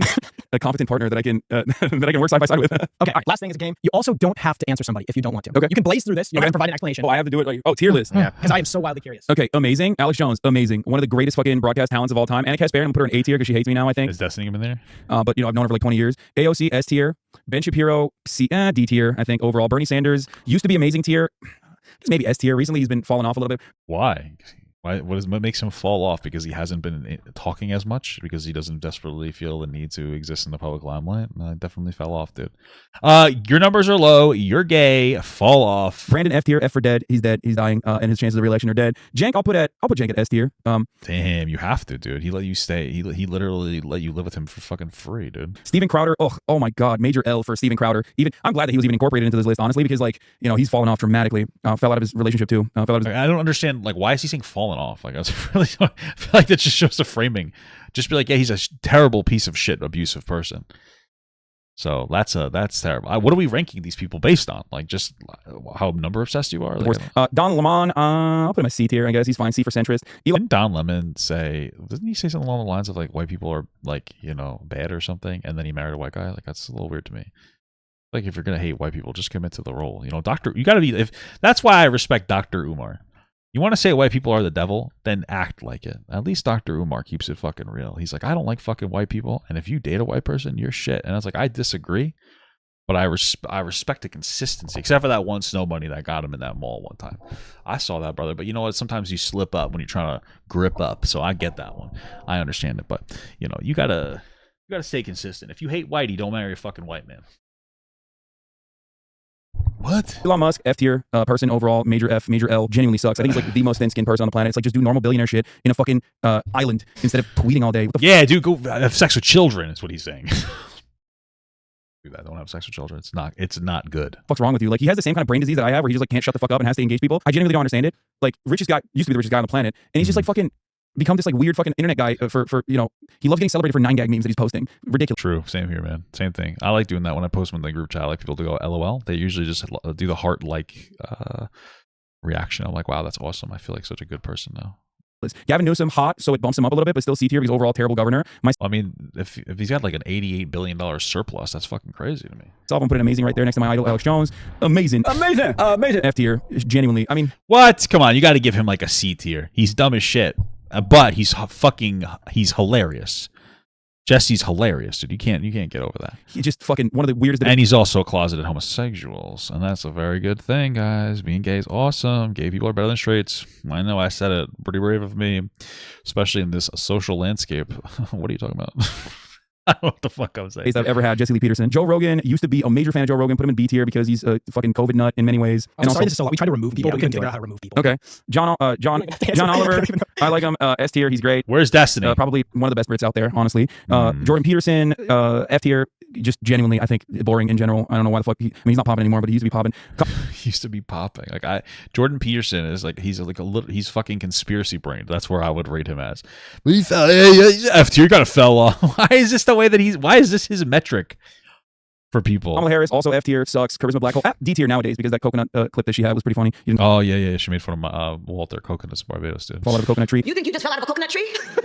Charlie Kirk, F tier, head is way too fucking large, face is way too small. Kind of true. Lex Friedman, I put at A tier, honestly, the number one only centrist on the planet. Matt Walsh, ew, yuck, F tier. Both ugly and also majorly transphobic. That dude looks so goddamn sweaty. Michael Knowles, I'm gonna put Michael Knowles at D tier because we had a conversation. He's also famously in college played a role as a gay person in a student film. I kind of like I like Michael Knowles a little bit. I liked him for his. I mean, he's fucking weird too. He's a little conspiracy brain too.